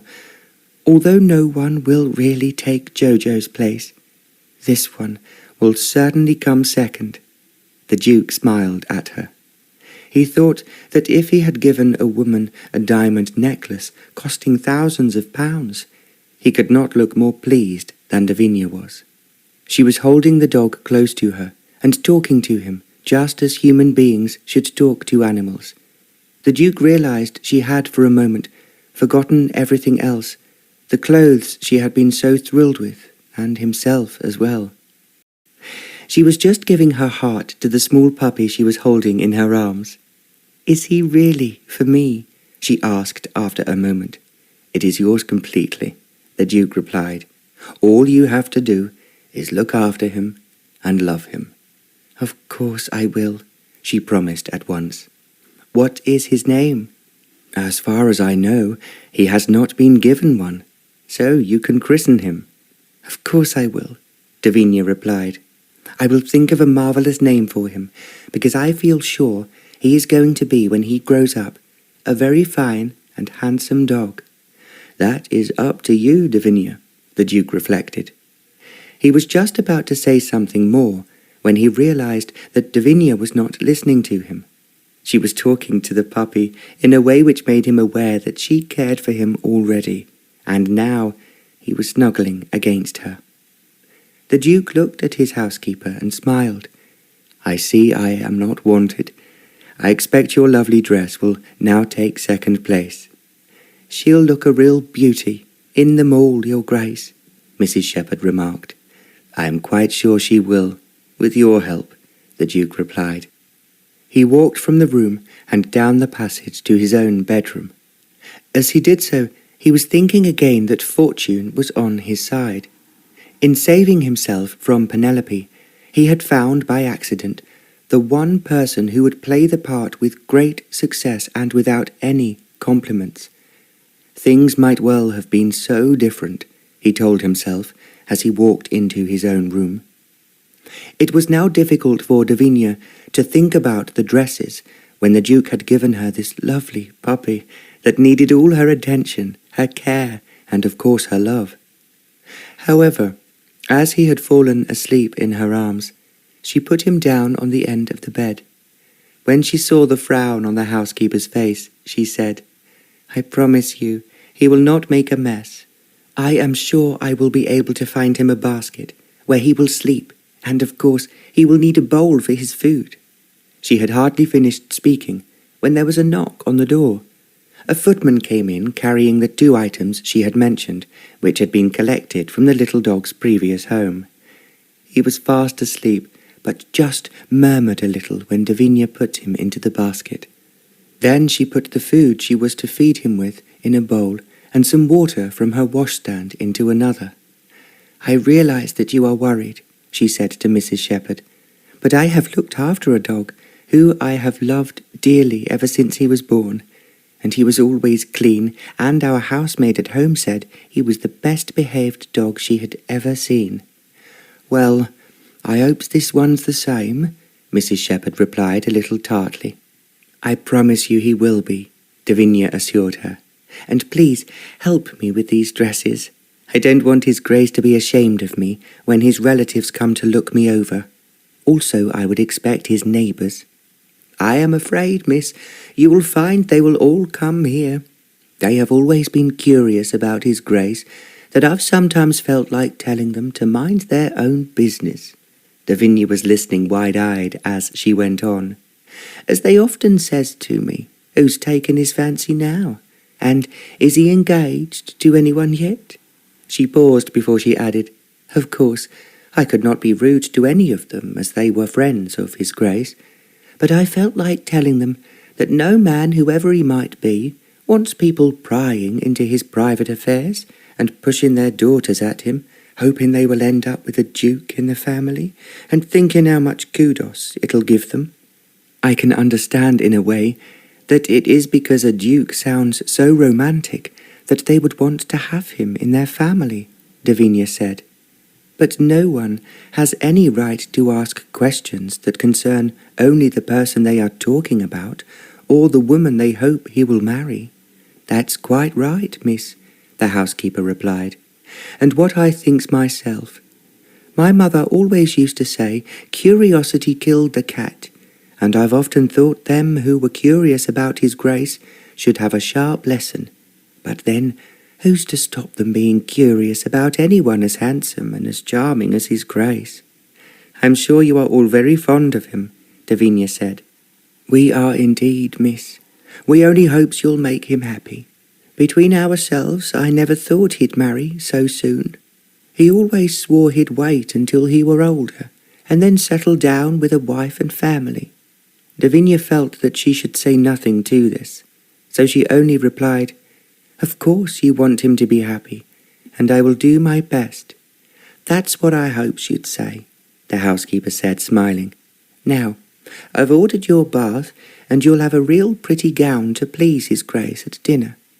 I'll try to get some jewellery from the safe to go with it. It sounds very, very exciting, Devinia said, and thank you for being so understanding. Mrs. Shepherd then left the room. Devinia ran at once to look at the puppy, and he was fast asleep in his basket. She thought that he was very beautiful, although she was not quite certain of his breed, but felt that he must be a spaniel. I will look after you, she told him in a soft voice. I am sure I will grow to love you as I want you to love me. We are very lucky, you and I, to be here with someone as kind and generous as the Duke. She gave a deep sigh as she went on talking to the puppy. I did not know, when I was so unhappy yesterday, that anyone could be as kind as the Duke is being to me. Now, on top of everything else, he has given you to me. She lifted her eyes up to the sunshine coming in through the window. Not in words, but in her heart, she now said, Thank you, Mamma, for sending him to me. I know for the moment I am safe, and I am no longer utterly and completely alone as I was when I lost Jojo. Please, please, Mamma, do not let this wonderful dream end too quickly. Chapter 4. Mrs. Shepherd found an exceptionally pretty dress for Devinia. It had a wide and almost crinoline-sized skirt and a tight bodice ornamented with the most beautiful lace. I thought it was exactly what you needed for your first night in the castle, Mrs. Shepherd said. It must have belonged to the Duchess, who was painted by all the great painters at the time as the most beautiful woman in England. Devinia smiled and replied, In which case I had better wear a yashmak over my face so that they only look at the dress. The housekeeper smiled too. I thought you'd have an answer, miss, but it be a long time since we've had anyone as pretty as you in the castle. Devinia thought that this must be an exaggeration. as the Duke would have had his friends here, as Penelope had often talked about all the ladies who had fallen under his charm. Although Devinia had gathered they were mostly married ladies. She remembered her mother saying once that a man who did not intend to be rushed up the aisle with some ambitious debutante invariably spent his time with married women who could not ask the same of him. She kept trying to think of things that her mother had said to her so as to interest the Duke, and to make sure that he did not send her away too soon from the castle simply because he found her boring. Maybe the pretend engagement will indeed last for months, she told herself hopefully. At the same time, she had the distinct suspicion that once Penelope realized that she could no longer have him, she would marry one of the other men who had already asked her, but who were not as prestigious socially as the Duke. "It is so wonderful here," she thought to herself as she finished dressing. "I want to stay and explore not only the house, but everything around it." She was about to ask the housekeeper if she should go downstairs when there came a knock on the door. She turned round to see the Duke. "Can I come in, Devinia?" "Yes, of course, Your Grace," she replied. "I felt that you should now come and meet your chaperone, who, I may have already told you, is my great-aunt, who has been ill for a long time." Devinia did not speak, and he went on. "She never leaves her bedroom, and I was going to take you to meet her in the morning, as she is usually asleep at this hour. But the nurse has told me that she is awake, and is longing to meet you." "Then I will come as soon as I am ready," Devinia answered. "And can I bring my dog downstairs? I thought I would take him out into the garden before or after dinner." The Duke ruminated for a moment, and then said, "I think it would be a mistake to take him with you to see my great-aunt at the moment, but I know that Mrs. Shepherd will arrange for him to be taken downstairs, and he will be there when we have seen her." Devinia smiled at him. "I thought you would arrange everything perfectly," she said. "I promise not to be a bore with my dog." "Why should you be?" the Duke inquired. "My cousin Claude said I was a bore, a nuisance, and a great many other things which I will not repeat," Devinia said quietly, "just because I wanted Jojo to be with me. As far as I am concerned, you can have your new dog with you day and night," the Duke told her. "But I do think you should give him a name." Devinia looked at him inquiringly, and he went on. "I believe you have thought of a name already." "I have, as it happens, but now that I have to say it aloud, I think perhaps you will think it silly." By this time they were walking down the passage together, and there was no one to overhear them. Then the Duke asked her, "Well, go on, tell me the name." "Because he is so charming, and I think he will be amazingly handsome when he grows up.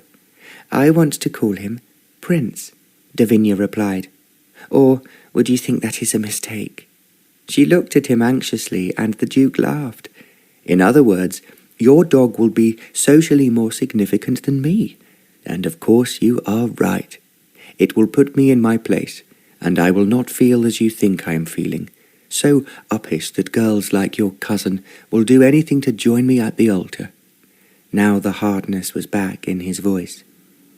As they moved down the passage, Devinia put her hand on his arm. "Please don't let what happened spoil you," she said. "Mamma always said when things went wrong, we were to pray that the sun would shine tomorrow, and we would forget very quickly that we had been hurt or that people had been unkind." "Your mother was so right," he agreed. "You and I will make a vow here and now that we will not think of the past or keep referring to why we have had to come here." He paused before he carried on. "We will just enjoy ourselves, hour by hour and day by day, until all that is wrong and unpleasant fades into the past, and we forget about it." Devinia clapped her hands and gave a jump of joy. "That is just what I wanted you to say," she cried.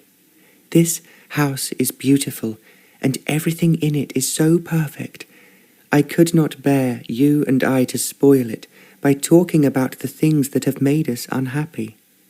She thought to herself as she spoke that she must not mourn Jojo, and once again the Duke had shown his kindness to her by producing another dog for her.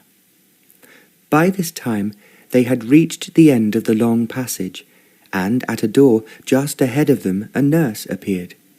"Good evening, Your Grace," she said when she saw the Duke. "Good evening, nurse," he replied. "How is your patient today?" "I am glad to say her ladyship has had a quiet day, and has slept for most of it. It would be a mistake for you to stay long, as I want her to be kept quiet. But she is very anxious, as you can imagine, to meet your fiancé." She looked at Devinia as she spoke, who held out her hand. "It's very nice to meet you," she said, "and if I can help you in any way while I am here, I will be very pleased to do so." The nurse smiled at her. "That is very kind of you, ma'am, and I will take you at your word. I think sometimes it is good for my patient to talk to people she does not see every day." The nurse did not wait for an answer, but pushed open the door behind her. It was a very large and very lovely bedroom. There was a huge four-poster bed on which lay the Duke's great-aunt. She had been a beauty when she was younger, and she was still an attractive woman despite her grey hair and the lines under her eyes. The Duke moved forward and bent to kiss her. "Good evening, Aunt Helen," he said. "I am so glad you are awake and I can introduce you to my fiancée. As I expect you have already been told, her name is Devinia." Slowly, the old lady held out her hand. Devinia took it in hers and bent to kiss it, saying, "I am so glad that you are well enough to meet me."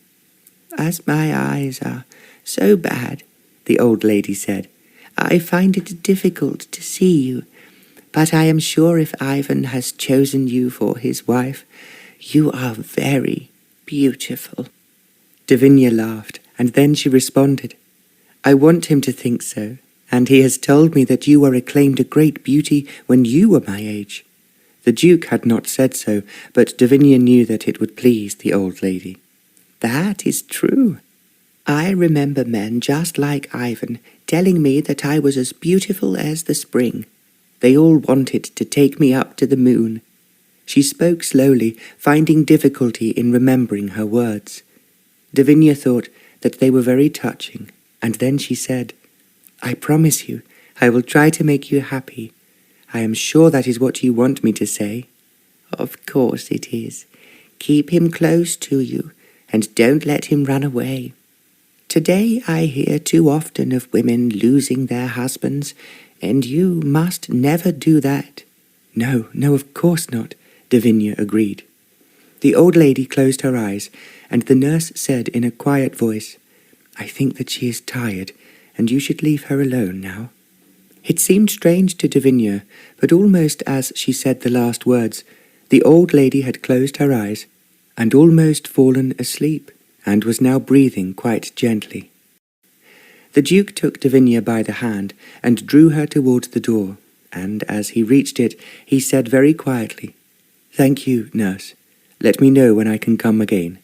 "Of course, Your Grace," the nurse replied, and they left the room. Devinia felt that it was one of the really strangest conversations that she had ever had, but she thought that it was typically part of the castle and something she would always remember. They walked down the stairs without speaking, and only when they reached the dining room did the Duke say, "You were splendid. Most people are embarrassed by my great-aunt, as she only has a few minutes when she is aware of what is happening around her, and then nearly always falls asleep, as if she is listening to someone." "I think she is wonderful," Devinia replied quietly, "and exactly who one would expect to find in a castle like this." The Duke laughed. "You are making it all into a fairy tale again, and are not believing it is real." "I am so afraid it is not real, and I will soon wake up," Devinia admitted. He laughed again. "I will not allow you to do that. Not until you have ridden some of my best horses, which they tell me are badly in need of more exercise. Devinia's eyes lit up. "Can we ride tomorrow morning?" she asked. The Duke nodded. "As early as you like, and I usually try to reach the stables at 8 o'clock. "Then I will do the same," Devinia replied. "Your very kind housekeeper told me that she found a riding habit which will fit me like a glove." "Could anyone ask for more?" the Duke asked. "You are very kind," Devinia murmured. "I keep thinking I will wake up and find this is all a dream, and I am lying in the horrid little room they gave me when I was staying with my cousin Claude. It overlooked the yard, and there were plenty of rooms which looked over the river, but they were too good for someone like me." The Duke frowned. It always annoyed him when he heard about people being badly treated, or what, in his opinion, was being set down, in case they thought they were good enough to have the best. They were therefore given the worst, so that they should not get uppish in any way. It was what he had encountered in his life, because when he was the heir to a dukedom, the boys at school teased him in case he should feel swanky. There were certain friends of his father and mother who, because they were jealous, went out of their way to take him down a peg or two. They talked of all sorts of things while they were having dinner in the gracious but imperious dining room, in particular places overseas that the Duke had visited and Devinia had read about in her books. "I long to go to China," she said, "and I would love to see the pyramids of Egypt, but I have had to imagine them by reading about them in books.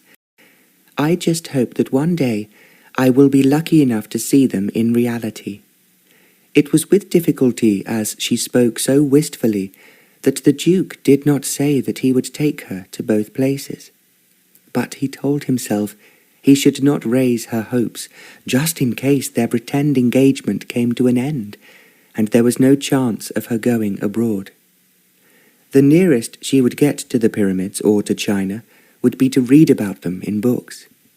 "What I would like," Devinia was saying, "while I am here, which might not be for very long, is for you to tell me about the places you have visited and what they meant to you.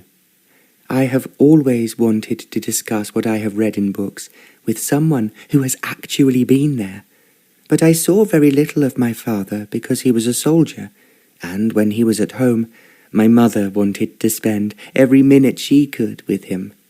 "So you were left outside," the Duke remarked, "and it is something I have often been myself, so I know exactly how you felt." Devinia did not reply, and he went on. "I have never been abroad, and it was not until I had taken my father's place that I was able to travel as I had always wanted to do." "Oh, please, do tell me about your travels," Devinia pleaded. "I want to know exactly what you felt when you first visited Greece, and if, when you did so, did you feel that the gods were still there?" There was silence, and just for a moment she thought that the Duke was going to change the subject, or perhaps to disillusion her about Greece. Instead, he said, "I had, of course, read about the gods on Olympus and the shining cliffs of Delphi. Like you, I wondered if it was just invented by the writers, and perhaps the gods themselves had never really existed." Devinia drew in her breath. "But you were sure they had," she said, almost in a whisper. "I felt a very strange feeling when I first reached Greece," the Duke admitted, "which increased as I moved round from place to place. It was almost as if the gods themselves were directing me and telling me that they were real. Although many centuries have passed by, they are still there if we look for them." Devinia gave a deep sigh and clasped her hands in her lap. "You felt it. You were sure of it," she said. "It is what I feel myself. So please, please do tell me more about Greece, because it has always meant so much to me. There has been no one who ever wanted to discuss it with me." It was almost, the Duke thought later, as if she had hypnotized him into talking in a way that he never had done before to anyone. He told her of his feelings from the very moment he stepped ashore until he finally left Greece. Because it meant so much to him, he knew that the feelings that the gods and goddesses had evoked within him would remain with him all through his life. The Duke talked to Devinia in such a detail as he had never talked before to anyone. When they eventually left the dining room and the candles were burning low, they were both feeling as if they had visited the stars. "Now, you must go to bed," the Duke urged. "We both have to be up early. And we have done a great deal today, and, I hope, have left a great deal behind us as well." "I hope so too, and thank you," Devinia replied. "I will go to bed and dream I am in Greece, and I can only tell you that it is almost as wonderful to me as it must have been to you." She did not wait to say anything more, but ran up the stairs. She only hoped at the last step to look down and to wave her hand because he was still standing in the hall. "She is most certainly very unlike any other woman I have ever met," the Duke mused to himself as he walked towards the study. In her bedroom, Devinia wanted to dance with joy that she had had such a fascinating evening. She knew it was something that she would always remember, while the evenings that she had spent with her cousins, Claude and Penelope, she wanted to forget. "I can only hope," she thought before she said her prayers, "that the Duke will not be free from Penelope too quickly, and therefore I will have to stay and protect him." She undressed and knelt for her prayers before she climbed into bed. She thanked God profusely for looking after her and for bringing her to the castle. It was only by a stroke of luck, and by Penelope's appalling behaviour in telling those people secretly of their engagement, that had prevented the Duke from proposing to her, that he might so easily have done. Perhaps it had been God, or perhaps his mother, who had saved him from a girl who was only interested in his title, and would doubtless have made him exceedingly unhappy if they had married. Penelope would never have understood if she had listened to what he was telling her tonight about Greece. She had said once that she did not believe in all that nonsense, as she called it, about heaven and people caring for one after they were dead. "When you are dead," Penelope had said. "So I intend to stay alive and be myself and no one else until I am very, very old." She had always resented the fact that her father had insisted that they all went to church on Sundays. "Who wants to sing those silly hymns?" Penelope had questioned. "If I pray not to God to make me beautiful, but to Papa to give me enough money to make myself as outstanding and as lovely as everyone expects me to be." She had seen that Devinia was listening to her, and she continued, "You mark my words. If you want things, you have to fight to get them for yourself. There is no angel in heaven to pop down to earth to give it all to you." Devinia had not argued with her, because she knew that it would only make Penelope angry. She would never agree to anything that she had not thought of herself. If nothing else, she now reflected, I have saved the Duke, just as he has saved me, from being unhappy for the rest of his life. She looked a little wistful as she said aloud, "If only I could have Jojo too, it would be the most wonderful thing that had ever happened." Then she told herself that now she had Prince, and only a man as kind as the Duke would have found another dog for her so quickly, and one that was so adorable. Thank you, God," she said again as she climbed into bed. She was quite certain that her mother, who was in heaven with him, was smiling down at her. Because it had been a long and tiring day, as well as an exciting one, Devinia fell asleep at once. She woke when the housemaid came to call her, as she had asked her to do, at 7 o'clock. She pulled back the curtains, and as the sun came streaming into the room, Devinia jumped out of her bed and ran into the bathroom. She had been careful to ask that her riding habit should be laid out for her the night before. It was only 7:30 when she was dressed, and now ready to go to the stables, and the maid who had helped her into her riding clothes said, "They fit you like a glove, miss. If you asks me, you look ever so smart on his Grace's fine horses." "Thank you," Devinia smiled. "I only hope I will not fall off. I have not been able to ride for nearly a year."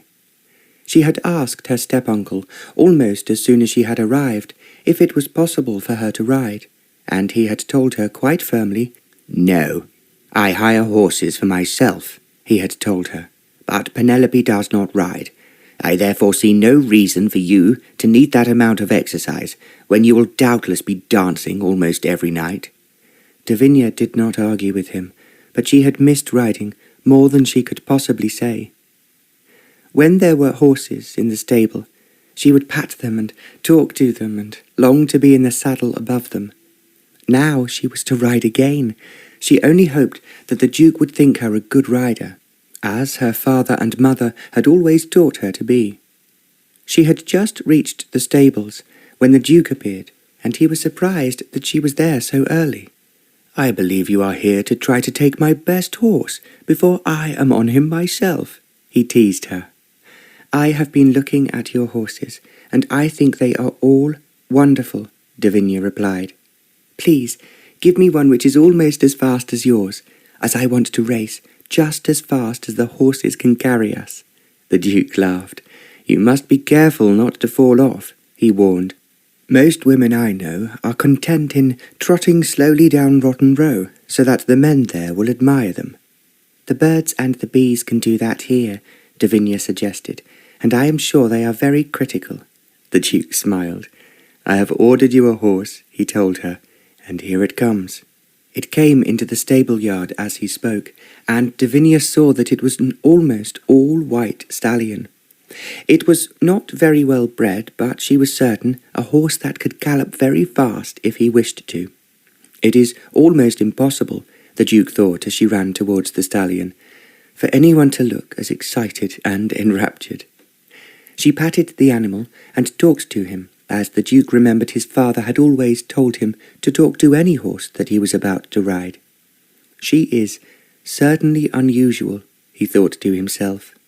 But as she was obviously anxious to be off, he said nothing. He merely mounted the horse that he had ordered for himself, which was one of his favourites. They went first to the paddock, and the Duke said, "I think that you had better feel your way by taking Pegasus round the paddock before we go into the rougher areas which are on the other side of the stream." Devinia did not reply, but gave Pegasus his head. She cleared the jumps that were scattered over the paddock without any difficulty. Watching her, he told himself that she rode well, and so he need have no qualms about racing her. He had known many women who had talked about how much they enjoyed riding, only to find that they had no wish to do anything but trot. The whole idea of racing was something that was definitely only for men. Because he was curious as to why she could ride so well, he took her from the paddock into the land beyond the stream, where he had ridden so often. He had, in fact, never been accompanied there by a woman, but on many occasions with his male friends who had wanted to race him, and knew that it was only possible by being as good a rider as he was himself. He was therefore surprised when Devinia put her horse into a gallop as soon as they reached the open fields. His own horse had to strain every nerve to keep up with her. By the time they had drawn their horse to a full stop, the Duke was well aware that this strange girl who had sobbed so miserably in his arms, and who had rescued him from her cousin, was undoubtedly a good rider. One who would be greatly praised and commended whenever she appeared on a horse. Devinia then drew in Pegasus near to the end of the ground where there was a tall wood where the Duke had often shot. When he came up beside her, he asked, "Who taught you to ride like that?" "My father did originally, but after he was killed, I had 3 of his horses, and as I could not bear to part with any of them, I had to exercise them myself." She sighed. "You see, we were very poor and could not afford more than 1 man to rub them down and clean out the stables, but he was far too old to ride at any speed, however much the horses needed it. Now I see why you wished to be in the country." "Nowhere have I ever been as marvellous as this," she said. "If you let me ride your horses, I only hope I will live to 100 before you turn me away." The Duke laughed. "I promise not to, because I can see how useful you are. I was afraid that Pegasus would be too large for you, but I'm sure that he has never had a finer rider on his back as he has had this morning." "Thank you," Devinia replied. "That is just the sort of compliment I really appreciate, Your Grace." Then her voice dropped as she added, "I thought when I went to live with my step-uncle, I would never have a compliment again." "So he would not let you ride his horses?" Devinia shook her head. "No, he disapproved of women being fast riders, but I think actually that it was an excuse for not having to provide me with a horse, especially as Penelope only had one which she used in Rotten Row, and had no wish to ride at any other time." "Now I can see how well you ride," the Duke said. "My horses, ma'am, are at your disposal." "You could not give me anything else that I would appreciate more," she replied excitedly. "Thank you, thank you, and it is wonderful for me to be able to race you." "Well, we will have one more race then before we take the horses back," the Duke decided. "I think we must both be prepared today for visitors." "Visitors?" Devenia asked in surprise. "My loyal friends will want to congratulate me on what appeared in the newspapers yesterday, and I would not be surprised if some of my relatives as well as my friends come down from London." He gave a wry smile before he concluded. "Their curiosity will be more important than their feelings about making the long journey." The way he spoke made Devinia laugh. "Now you are frightening me," she said. "I'm so terrified of saying the wrong thing." "All you have to do is to keep telling them how much you admire me, and how happy you are at meeting them, and let them make the rest of the conversation." Devinia laughed. "It is not as easy as you think. As I have no wish to tell lies, they are certain to ask me how we met, and where we met, and how is it possible for you to fall in love with someone so unimportant as me, and am I looking forward to being a duchess?" The way she spoke with her words almost falling over each other made the Duke laugh. "I am certain," he said, "you will have a reasonable answer to every one of their questions. At the same time, be prepared. You will undoubtedly be asked them, and it would be very wise for us to give the same answer to each question." "Yes, of course," Devinia replied. "I did not think of that problem. Where did we meet? Or shall we think of somewhere better than my cousin's house?" "I think where possible we must tell the truth," the Duke observed. There was silence for a moment, and then Devinia said in a rather embarrassed voice, "We can say correctly that you came to the house to see Penelope, and not me." "I went, if I recall rightly, because Penelope asked me," the Duke replied. "It was here that I met you, and remembered we had met several years before when I was shooting in the north of England, where I believe you told me you had some relatives." Yes, of course, how clever of you to remember. There are several distant cousins of mine in the far north of Northumberland, and I remember that my mother had relatives staying at the time, and we were asked to a dinner party where you were present." The Duke stared at her. "Good heavens," he exclaimed, "that was almost 6 years ago, and if I'm honest, I just cannot remember meeting you." "I was not important enough or old enough at the time to be introduced to you," Devinia replied. "I merely thought, when I went out with the shoot, that you shot very well, but, to be honest, I never expected to see you again." She paused before she said a little shyly, "Of course I can say that now, that I hoped and prayed that we would meet again, if ever I came to London." The Duke laughed. "You make everything into a fairy tale, and that one will do. I remembered admiring you when I saw you with the people at the shoot, and then I had not forgotten how pretty you were."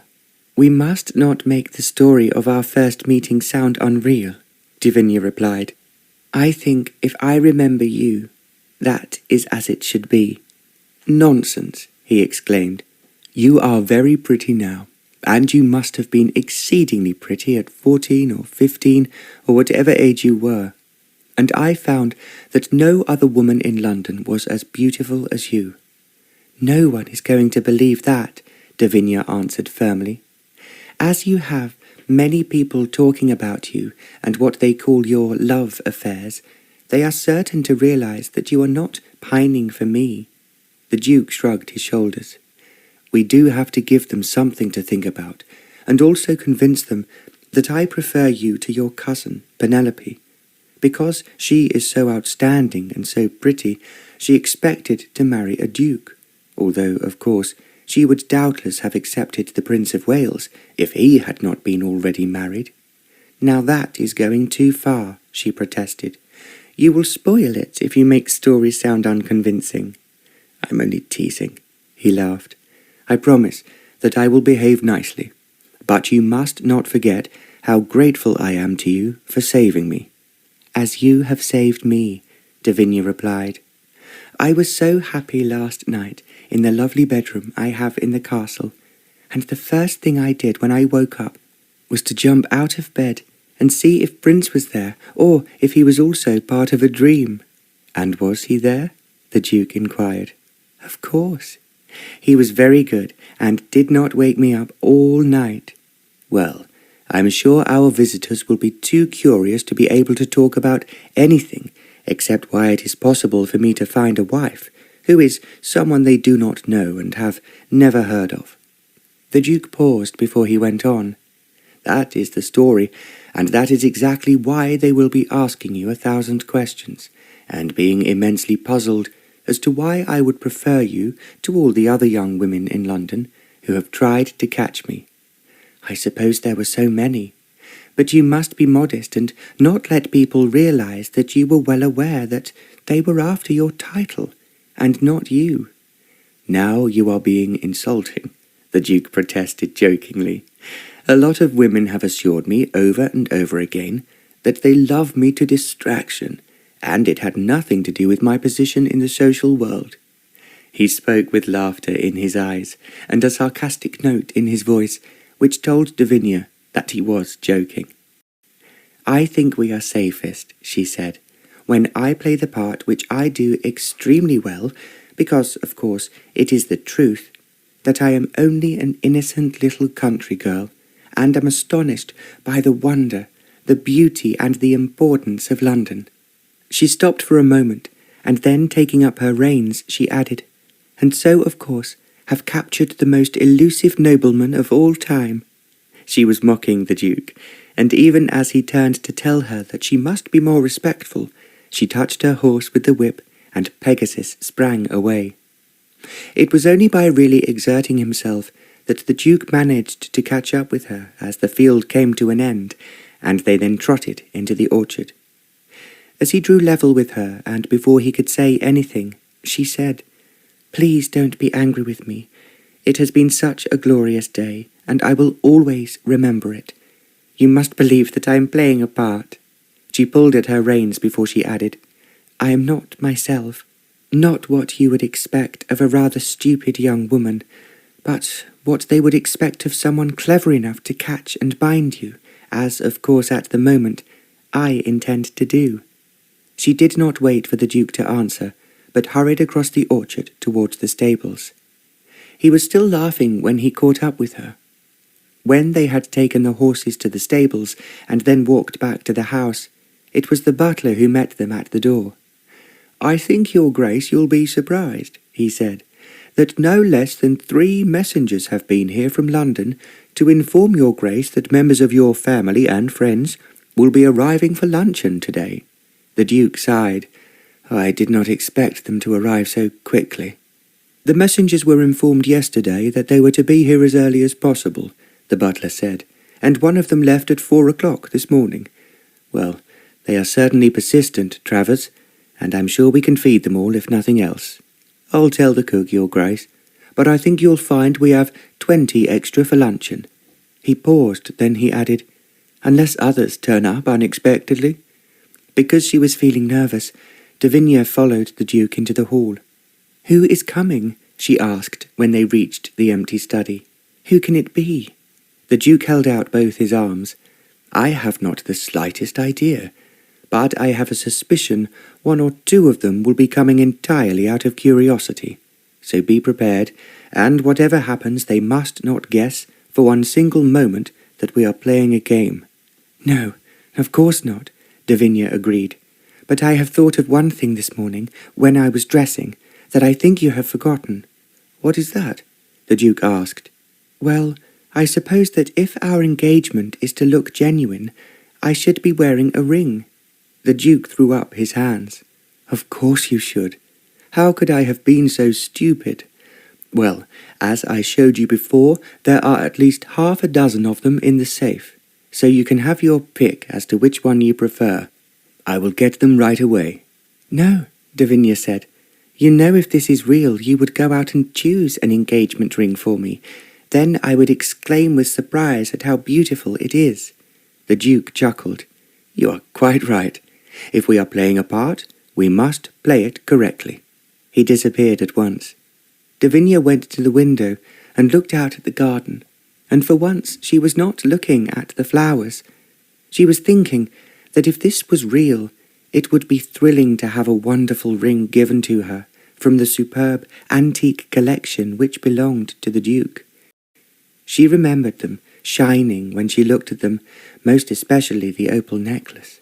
But he must not give her an opal ring, as that would be unlucky. She was still at the window when he came back. "I have chosen the prettiest ring of them all," he announced. "It is over 200 years old, and I am sure you will like it." He took her hand as he spoke and put it onto her engagement finger. The ring itself was lovely, but it was a little too big, and she knew that she could easily have it altered. The Duke had chosen a diamond ring, and in the centre was a large diamond surrounded by smaller ones, all of them cut to shine like the sunshine outside. "It's lovely," Devinia exclaimed. "Thank you, and I will wear it until we say goodbye, and then I will be very sorry to part with it." The Duke grinned. "By that time, you might be sorry to part with a lot of things, but for the moment, everyone will be impressed by your engagement ring, and it certainly becomes you." Devinia looked down at it and thought that it was the prettiest ring she had seen. She just wondered if she would be able to wear any of the other jewellery in the special safe, but perhaps that was asking too much. "I will go and change," Devinia said, "but I think before the visitors arrive, we must make quite certain that there are no mistakes in our performance." "Now you are frightening me," the Duke replied. "So, the less we say of substance, the better." "I have chosen the best part," Devinia said as she went to the door.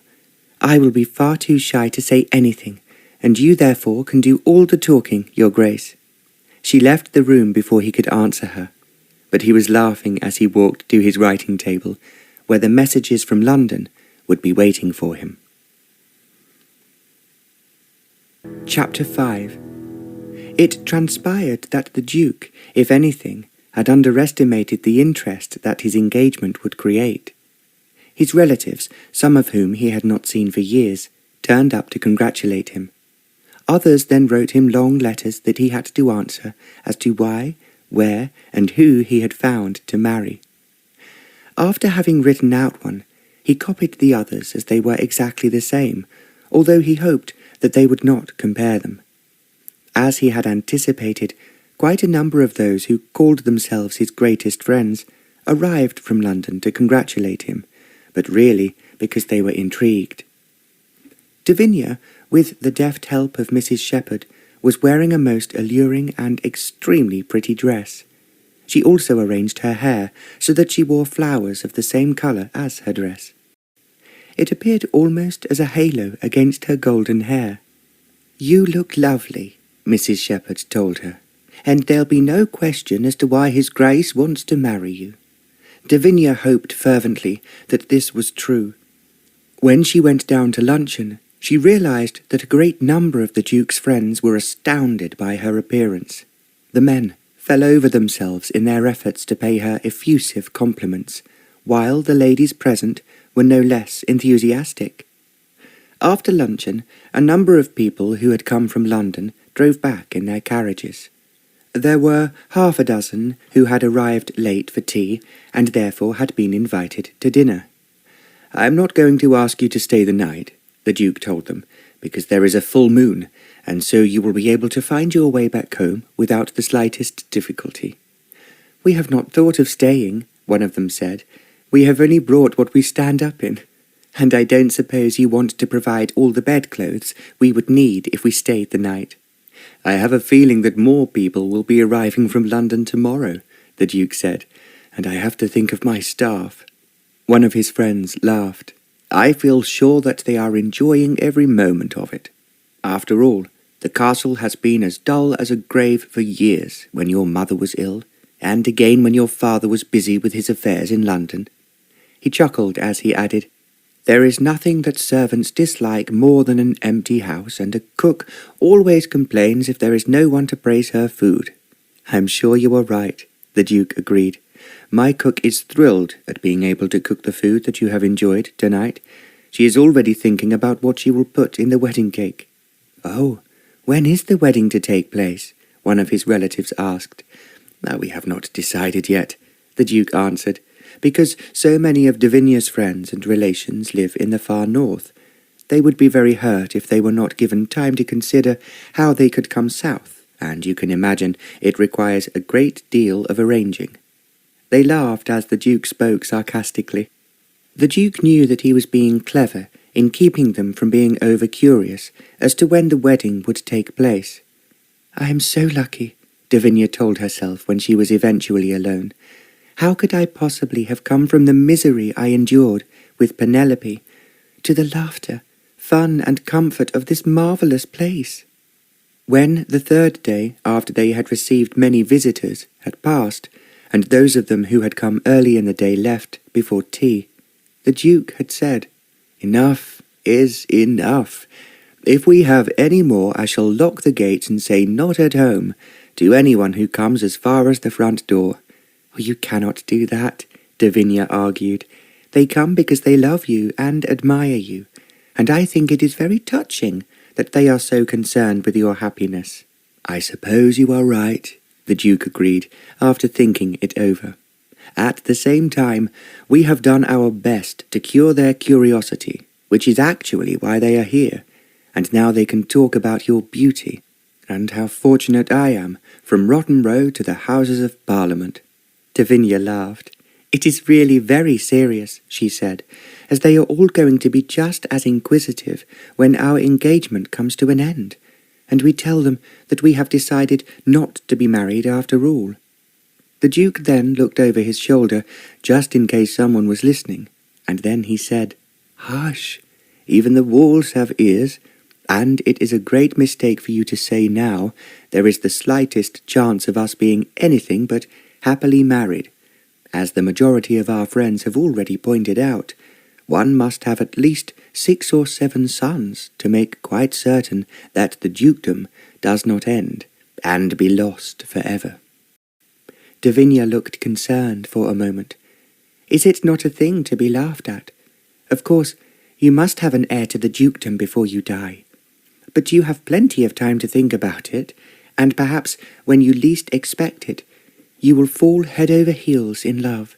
"That is something I wish to avoid at the moment," the Duke replied, "simply because your cousin, Penelope, has shown how easy it is to be defrauded and betrayed by someone one has a real affection for." He paused before he went on.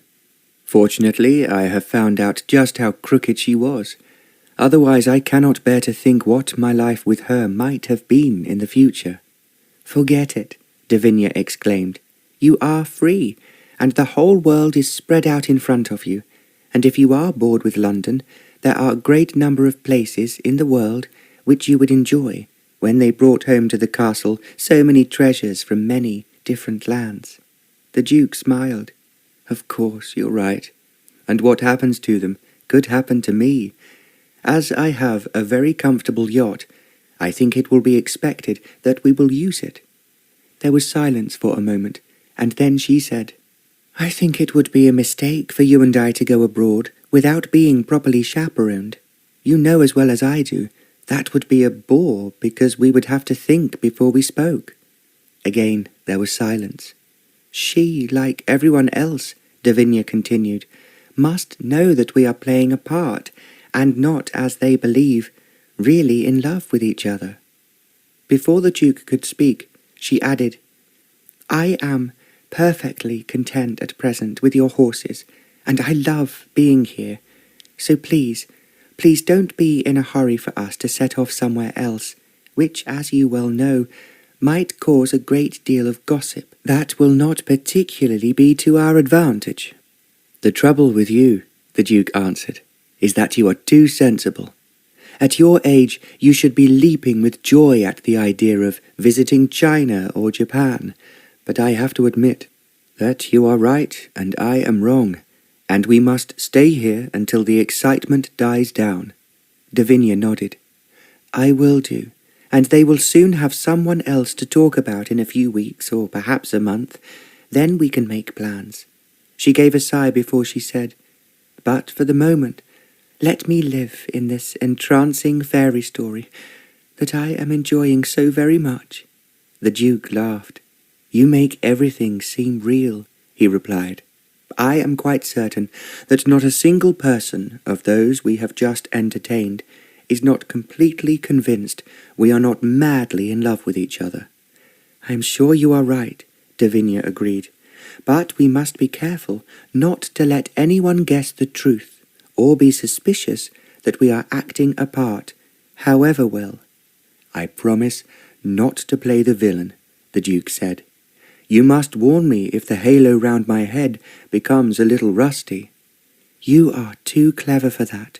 And now, as everyone has gone, I think we will be able to have dinner alone, and you can tell me more about your travels in the Far East." "Are you quite certain that I am not boring you?" the Duke asked. "How could I be bored with anyone so fascinating and so exciting?" Devinia questioned. "If you are tired of telling me your own stories, I would just love to hear about some of your ancestors, especially those who brought into the family all the wonderful jewels your housekeeper was showing me tonight." The Duke smiled. "I thought the row of pearls you had round your neck were familiar, and the diamonds round my wrist," she added. "I have never felt so grand, and you must be very proud to own such magnificent treasures as those which have been collected in this castle." "Of course I am proud of them," the Duke replied. "That is why I would not offend them by having as a wife someone who did not understand or appreciate the way that this castle has been built up generation after generation." Devinia gave a cry of delight. "That is why you have so much to tell me," she said. "And thank goodness there is no one else to listen to us this afternoon." She greatly enjoyed the excellent dinner which she and the Duke had alone. They talked comfortably in the Duke's study until it was almost midnight. Then Devinia, who had listened attentively to every word he had been telling her, went up to her bedroom. Her eyes were shining like stars, as she had been so intrigued by hearing from the Duke his journeys to parts of the world that she had only read about. "Thank you," she sighed as she said good night to him. "I know I shall fall asleep feeling I am in Hong Kong or some other amazing part of the world. It will be quite a shock to find tomorrow morning that I am back in dear old England." "Which you love as much as I do," the Duke said, "despite the fact that you are so thrilled by hearing about foreign lands." "That was chapter 1, she replied as she reached the door. "I look forward to having chapter 2 and chapter 3 tomorrow night, and so on, as long as we are alone." She did not give the Duke chance to say any more, but she heard him laugh as she ran down the passage. At least, she thought to herself, he is not bored, even though other men might well find one girl, like myself, rather dull, when he could have a party like he had last night and the night before. As she reached her bedroom, she was hoping, until it became almost a prayer, that the Duke would continue to enjoy telling her about his travels. There had not been a moment, which she rather dreaded, when he might believe that being alone with her was boring. And then, he would have an urge to go back to London, where there were, to her knowledge, at least 6 beautiful women holding out their arms to him. He is just so handsome, besides being so kind and understanding, she told herself again and again. She put Prince into his basket at the end of her bed. She guessed, however, and she was quite right, that he would continue to jump on her bed to be beside her, and so continue to sleep there all through the night. He is so sweet, she told herself, and I love him so much already, but not as much as I loved Jojo. She gave a little sigh, as she could not think of the dog she had loved for so long, without tears coming to her eyes. Then she told herself that she was being selfish. As the Duke had been so kind as to give her another dog, she must love him as much as she had loved Jojo, and not dwell on the past. After she had said her prayers, she slipped into bed. As Prince moved nearer to her, she patted him and told him that he was a good and lovely dog. Then, because it was after midnight, she closed her eyes and was soon fast asleep. The Duke also went to bed. He thought that he had enjoyed the evening a great deal, and tomorrow morning he would be riding the new horse which had already arrived that afternoon. He had slipped away from his visitors to view it, but he knew that he could not appreciate it as much as he ought to do until he had ridden it. It had been bought at Tattersall's, and he had known its owner before he died. He had heard a great deal about this particular horse from his other friends, who had admired it tremendously. It had been rather expensive, but the Duke was sure that it was money well spent, and he would confirm it tomorrow morning by the satisfaction he would feel when he knew it would equal, if not surpass, the best of his other horses. He had been asleep for 2 hours when he woke to hear someone pulling back the curtains in his room, at the same time calling out, "Wake up, Your Grace, wake up!" He opened his eyes and saw, to his astonishment, that the moonlight was still coming through the windows. His valet, Andrews, was shouting out his name and pulling back the curtains. "What is it? What's the matter?" the Duke asked. "It's what's happening below, Your Grace. I think someone's kidnapped Miss Mountford." "What are you talking about?" the Duke demanded. He jumped from the bed and ran to the window, and he was aware as he did so that there was a dog howling as if in pain below. "They've gone, Your Grace," Andrews went on, "and they've taken Miss Mountford with them." "What can you be talking about?" the Duke asked again. "And why is that dog howling?"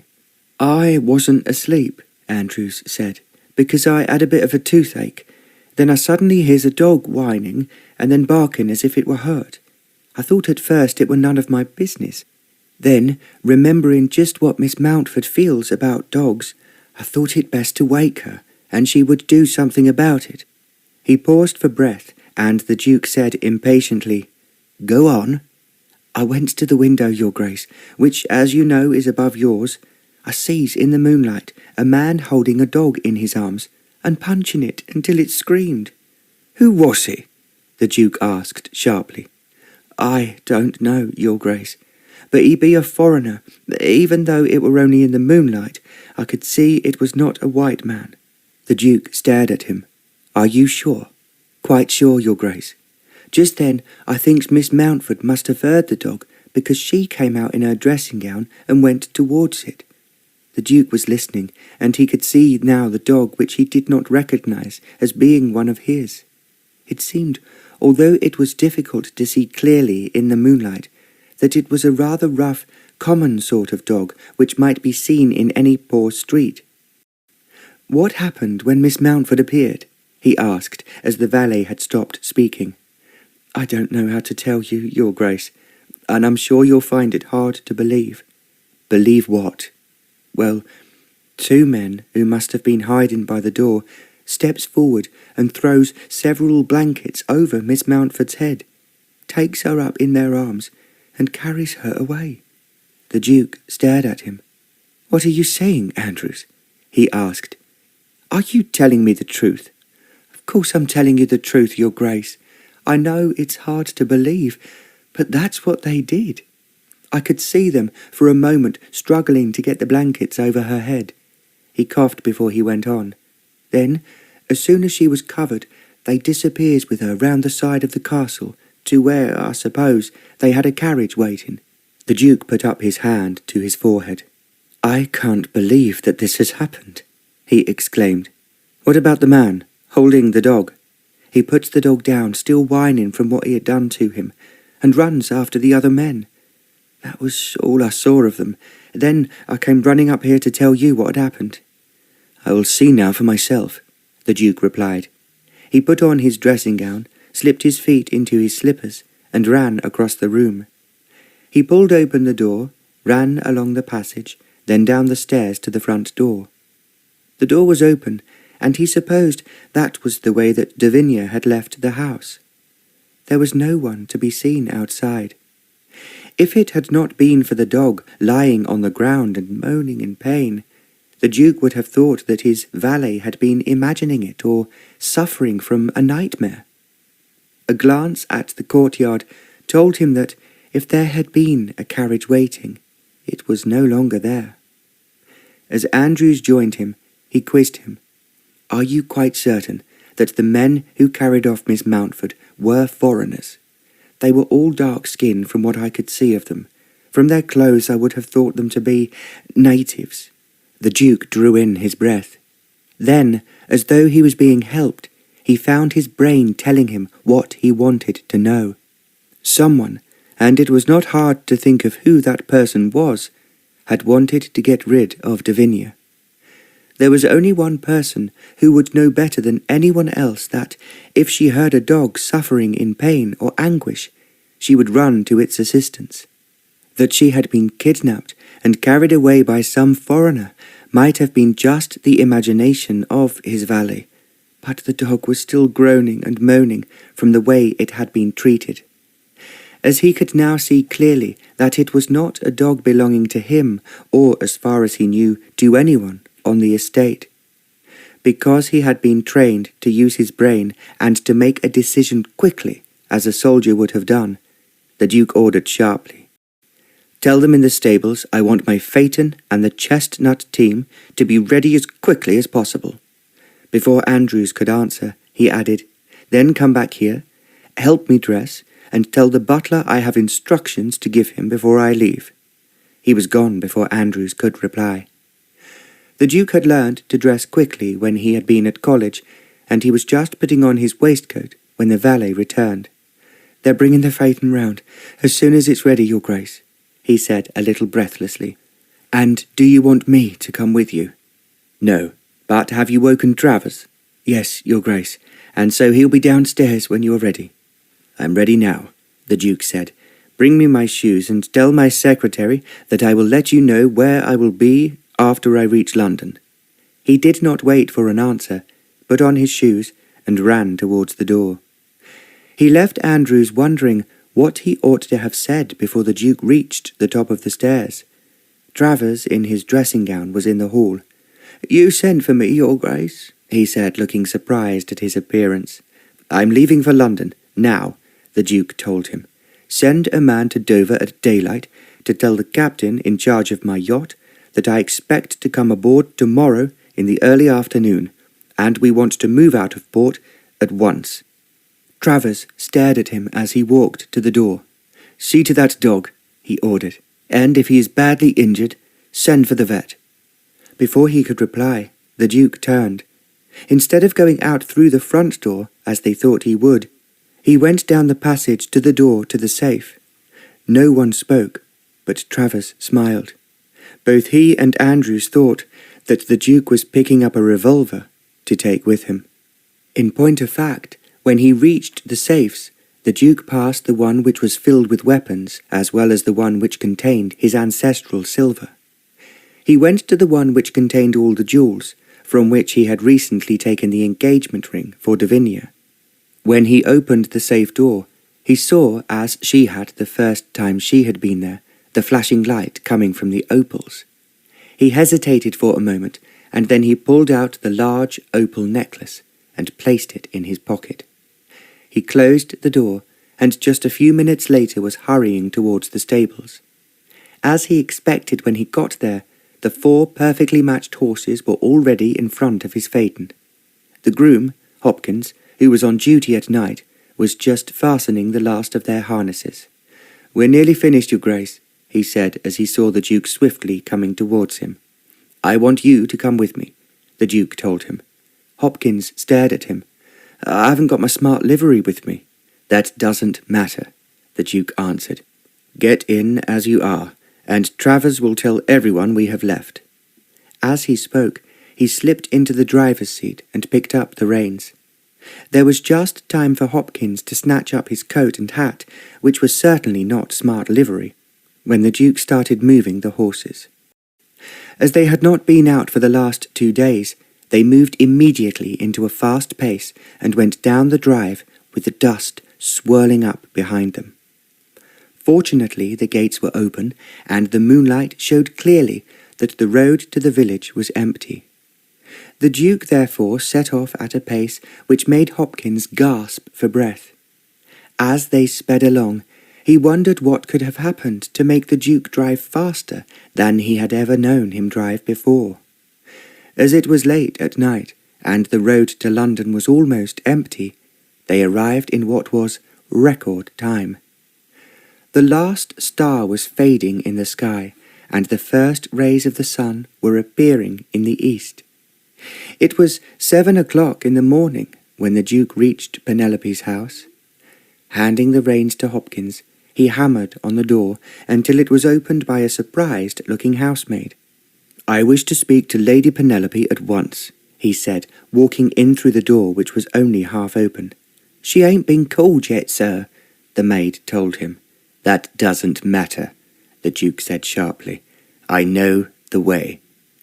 The housemaid gasped as he hurried past her and started to climb the stairs, as she said afterwards, as only a madman would go up 'em. The Duke knew the way to Penelope's bedroom. Without knocking, he pushed the door open. Penelope was in bed. She had just opened her eyes, but, because it was so early, had closed them again.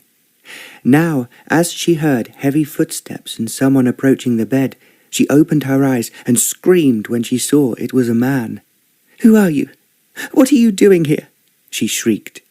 Then, as the light from the side of the curtains showed her the Duke's face, she said, "Ivan, what are you doing here?" "I have come to see you," the Duke replied, "and you are going to tell me who you have paid, or who you have told, to kidnap Devenia and carry her away from the castle." He could see by the expression on Penelope's face that she knew what he was saying. She pulled herself up on the pillows as she said, "What has happened to Devenia is nothing at all to do with me." "You are lying," he said accusingly. "You know as well as I do. It was on your very instructions that she was captured by some foreigners, and I suspect, again on your orders, she has been taken to a country where fair-haired women are exceedingly welcomed by a Tsar or a Sultan, who are always looking for them." He was speaking harshly, but he saw for a moment a look of satisfaction in Penelope's eyes that what he had said was the truth. It was what she had planned, to be rid of Devinia. "Come along," the Duke said angrily. "There is no time to waste. You will tell me where you have sent her, or, I suspect, sold her." "I just don't know what you are saying," Penelope replied. "In fact, I think it is most insulting, and you have no right to be here, bursting into my room, before I have been called. I am sure that Papa will have a great deal to say on it." "I am not concerned with your father, or anyone else, except you. Unless you tell me at once where you have sent Devenia, I will make it very unpleasant for you." "I really don't know what you are talking about," Penelope retorted. "And if you want to tell me your silly ideas about Devenia, then you can wait until I have had breakfast. Then I will be delighted to entertain you." "I thought you might take that attitude," the Duke answered. as I know exactly what will happen to Devenia if she reaches one of those countries where the fair-haired women are appreciated. I demand you tell me the truth, now." "And if I refuse to?" Penelope questioned. "Then I will tell you what I intend to do," the Duke replied. "Because I am aware that Devenia would rather die than suffer as a concubine to some foreign devil who would pay you for anything so revolting, I am determined that you should tell me the truth." Penelope tossed her head. "And if I do not?" she inquired. "Then I'm going to make it impossible for you to look as attractive as you are at the moment, and to be, as you believe, the most beautiful debutante in London." As he spoke, he drew from his pocket a large knife and opened it. "What are you saying? What are you doing?" she asked, and there was now fear in her voice. "I'm saying that unless you tell me immediately where you have sent Devenia, I intend to make it quite impossible, with the marks that will be on your cheeks, for you ever again to be the most beautiful woman in London." "What you are saying is nonsense." "I mean exactly what I am saying." He opened the knife, and now he took it in his hand. "Tell me the truth, where you have sent Devenia, or I will mark your cheek in a way that will destroy your looks forever." Penelope drew in her breath. Then, as the knife drew nearer to her, she said with almost a shriek, "She has gone to the Sultan in Istanbul. I hate you for treating me this way." The Duke shut the knife and put it into his pocket. "I think you are so despicable," he said, "that no decent man, if he knew what you had done, would ever speak to you again." Penelope did not answer, and he went on. "As far as I am concerned, that is what I feel about you. You are fortunate that I have not punished you as I should by taking away your looks." As he spoke, he walked out of the bedroom and slammed the door behind him. In the hall, there were quite a number of servants who had been roused by hearing that he had gone upstairs to Lady Penelope's room. They did not try to stop him, but stared at him as he walked swiftly past them. Climbing into his phaeton, he said to Hopkins, who handed him the reins, "Now we have to hurry." "Where are we going, Your Grace?" "To Dover," the Duke replied. "I intend to beat every record in getting there." He almost snapped out the words. Hopkins gulped as the horses sprang forward and turned into the main road. "I'll be ever so surprised," he thought to himself, "if we get there alive." It was, however, midday when the Duke reached Dover. Going to where his yacht was tied up, he found, as he expected, that the messenger from the castle, by riding one of the fastest horses, had arrived there an hour earlier. "You're not giving us much time, Your Grace," the captain said as he stepped aboard. "I don't have very much time to spare," the Duke answered sharply. "Set to sea immediately, Captain." "May I know where we're going?" he asked. He spoke somewhat nervously, as he was not used to seeing the Duke in such a strange mood. "For the moment we are heading for the Bay of Biscay, and then to the Mediterranean," the Duke informed him. "Later, I will tell you exactly where I want to land, and I only hope that you are as fast as I have always believed you to be." He spoke in such a way that the captain stared at him. Then the Duke turned back to thank Hopkins, and to give him orders to take the horses back to the castle, as quietly and easily as possible. He then returned to his yacht, and told the captain, "Full steam ahead." The captain did as he was told. Only when they were in the English Channel did the Duke say to Captain Davenport, "Did you notice, and I know that you are very sharp-eyed where ships are concerned, if there was one leaving early this morning, it would probably have been flying the flag of the Ottoman Empire?" The captain wrinkled his brow before he said, "Now you mention it, there was a ship leaving about 8 o'clock. As you so rightly say, it has always been my interest to count the ships which are in harbour, and wonder if they can move as swiftly as I can." He laughed at his own joke, but as the Duke's face was unmoved, he said, "Yes, Your Grace, you're right. There was one ship now, and I think about it. I'm sure that it was carrying the flag of the Ottoman Empire."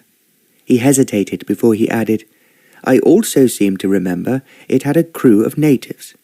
"That is what I want to know," the Duke answered. Going into his cabin, he closed the door, and Captain Davenport stared after him with a puzzled look on his face. "I suppose once we get to sea he'll tell me what all this is about," he said to himself. "It was very lucky we were ready to move so quickly, and that I took on board yesterday enough food and fuel and everything else we are likely to need on what might be a long voyage." He gave a sigh as he added to himself, "Thank goodness I have not been caught napping." Chapter 6. When Devenia had felt the blankets falling over her, she had fought with both hands to keep them off her face. Then, as she felt herself lifted up, she realized with a growing sense of horror that she was being kidnapped. For a moment, she could not believe that what she was thinking was true. She again tried to push the blankets away from her face, and then, as she realized that she was being carried by men, perhaps there were 4 of them, she knew that she had no chance of winning, however hard she struggled. She tried to think clearly where they had come from and what they were doing, but without any enlightenment. Then she found herself dumped into the back of a carriage, and she thought that she must be on the back seat. As the horses started off, she realized that she was being carried away from the castle. Where were they going? Where was she being taken? The questions ran through her mind and repeated themselves over and over again. Then, as she heard the man talking and speaking a language that she knew was foreign, she was aware that this was all part of a plot. She was being taken out of England simply because that way she could not be with the Duke. It seemed impossible and incredible, yet as they travelled on, she became more and more convinced that this was Penelope's doing. On her instructions, or rather her arrangements, she was being taken from the Duke in a manner which would ensure absolutely that he would never see her again. "How could this happen to me?" Devinia asked, and yet it was happening, and there was nothing she could do about it. "How could anyone be so cruel as to do this to me?" she whispered to herself. But the answer was right there, clearly, and she had to accept it. She had taken the Duke away from Penelope, and now Penelope was having her revenge. Who else would have known that a dog whining in pain would have brought her straight out of her room, and downstairs, then outside, to see what was happening? Who else, except Penelope, would want her to be taken away to some foreign land so that the Duke would never find her? The whole horror of it swept over her, and now she was praying fervently for help. "Help me, God. Please, please help me. Save me from these horrible men." Then, as she was so desperately afraid, and because she felt so helpless, she called out to the Duke, calling him with her mind and her body, and most of all, her fear of what lay ahead for her. "Help me. Help me," she kept calling out over and over again, but there was no one to hear her. She then remembered how sometimes the Duke seemed to read her mind and to know what she was about to say even before she said it. Then she told herself that the whole situation was impossible. How could the Duke know she had been carried away? If he had been aware of it, he would have appeared before she was actually covered up and carried by the men to their carriage. Perhaps they would drive on for hours and hours before they would finally come to a standstill. "This just cannot be true. This cannot be happening to me," she screamed in her mind. She wondered whether she was being taken away to a house, a prison, or some strange place that she had never heard of. And then, to her surprise, she was lifted out of the carriage, and the 4 men were carrying her over stony ground. Then what she thought, although it really seemed impossible, was a smooth, hard surface that might be wood. Then suddenly, so that she gave a little scream, she was picked up, and she realized that the men were carrying her into a ship. As if to confirm her impression, she next heard the sound of another ship in the distance. She could now hear the engines throbbing as if they were impatient to put to sea. To Devenia, it was all almost like a nightmare that there was no awakening from. Then suddenly she was put down, and although she could not see where she was almost certain that it was a cabin aboard a ship. "Where are they taking me? Oh God, save me," she prayed. "Why am I being taken away from my country? Please, Ivan, please save me. Save me." The words throbbed in her forehead.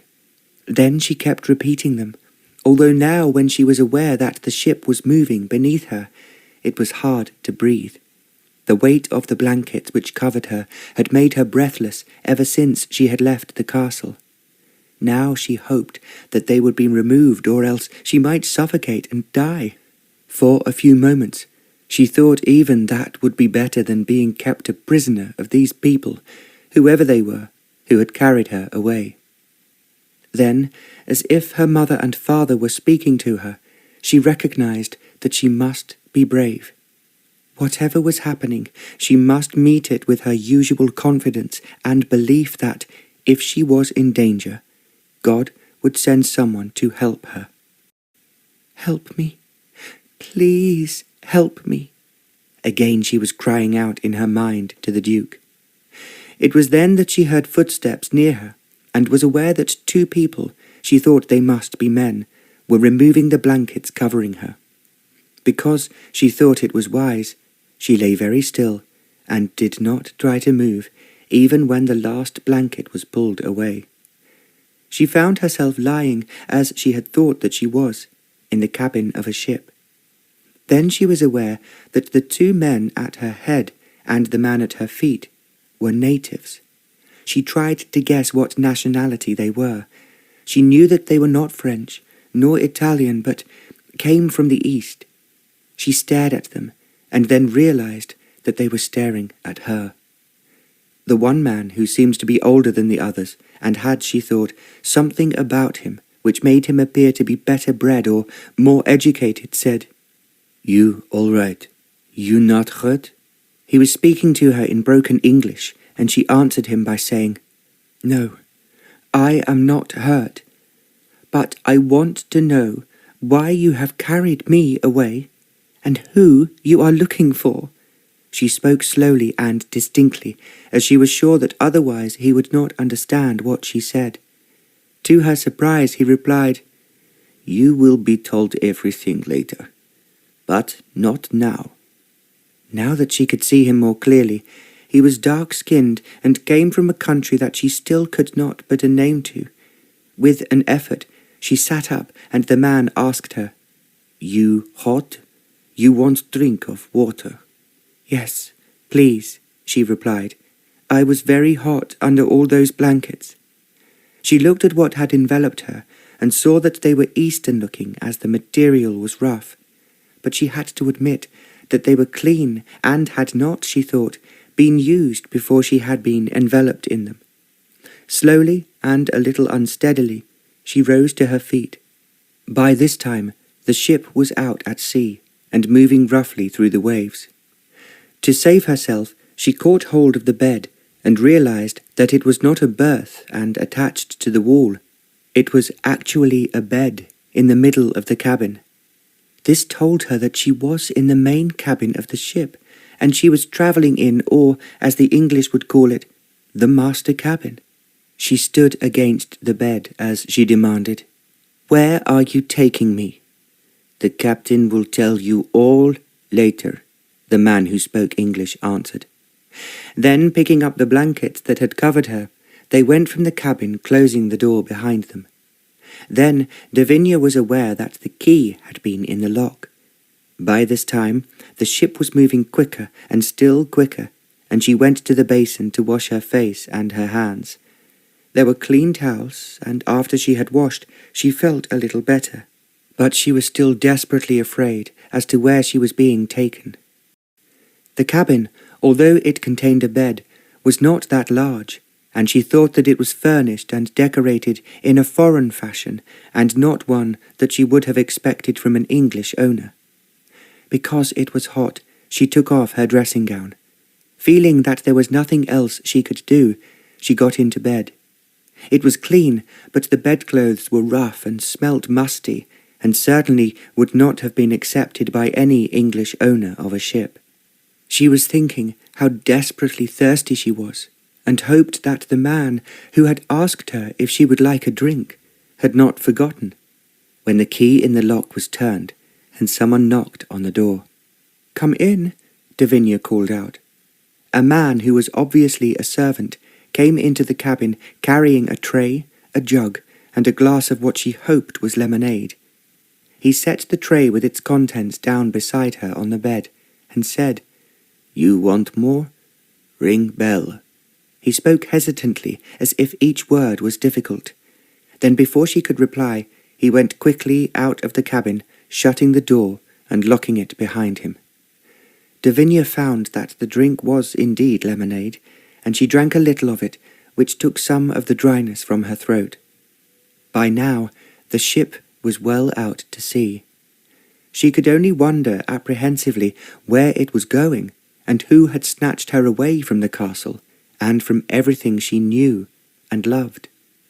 And she could not help hoping that they would not forget Prince, and someone would feed him in her absence. Then, once again, she was thinking of the Duke, and feeling that he must be wondering where she was. She could only hope and pray that he was thinking of rescuing her. "Come to me, come to me," she called to him. When there was no reply, she felt for the first time the tears of fear coming into her eyes. The ship must have been well down the English Channel before there was a knock on the door, which was very different from the rather timid one that she had heard before. "Come in," Devinia said, sitting up in bed. She wondered who her visitor could possibly be. When he appeared, she knew at once from the way he was dressed and the way he walked that he was the captain of this ship, and well aware of his position.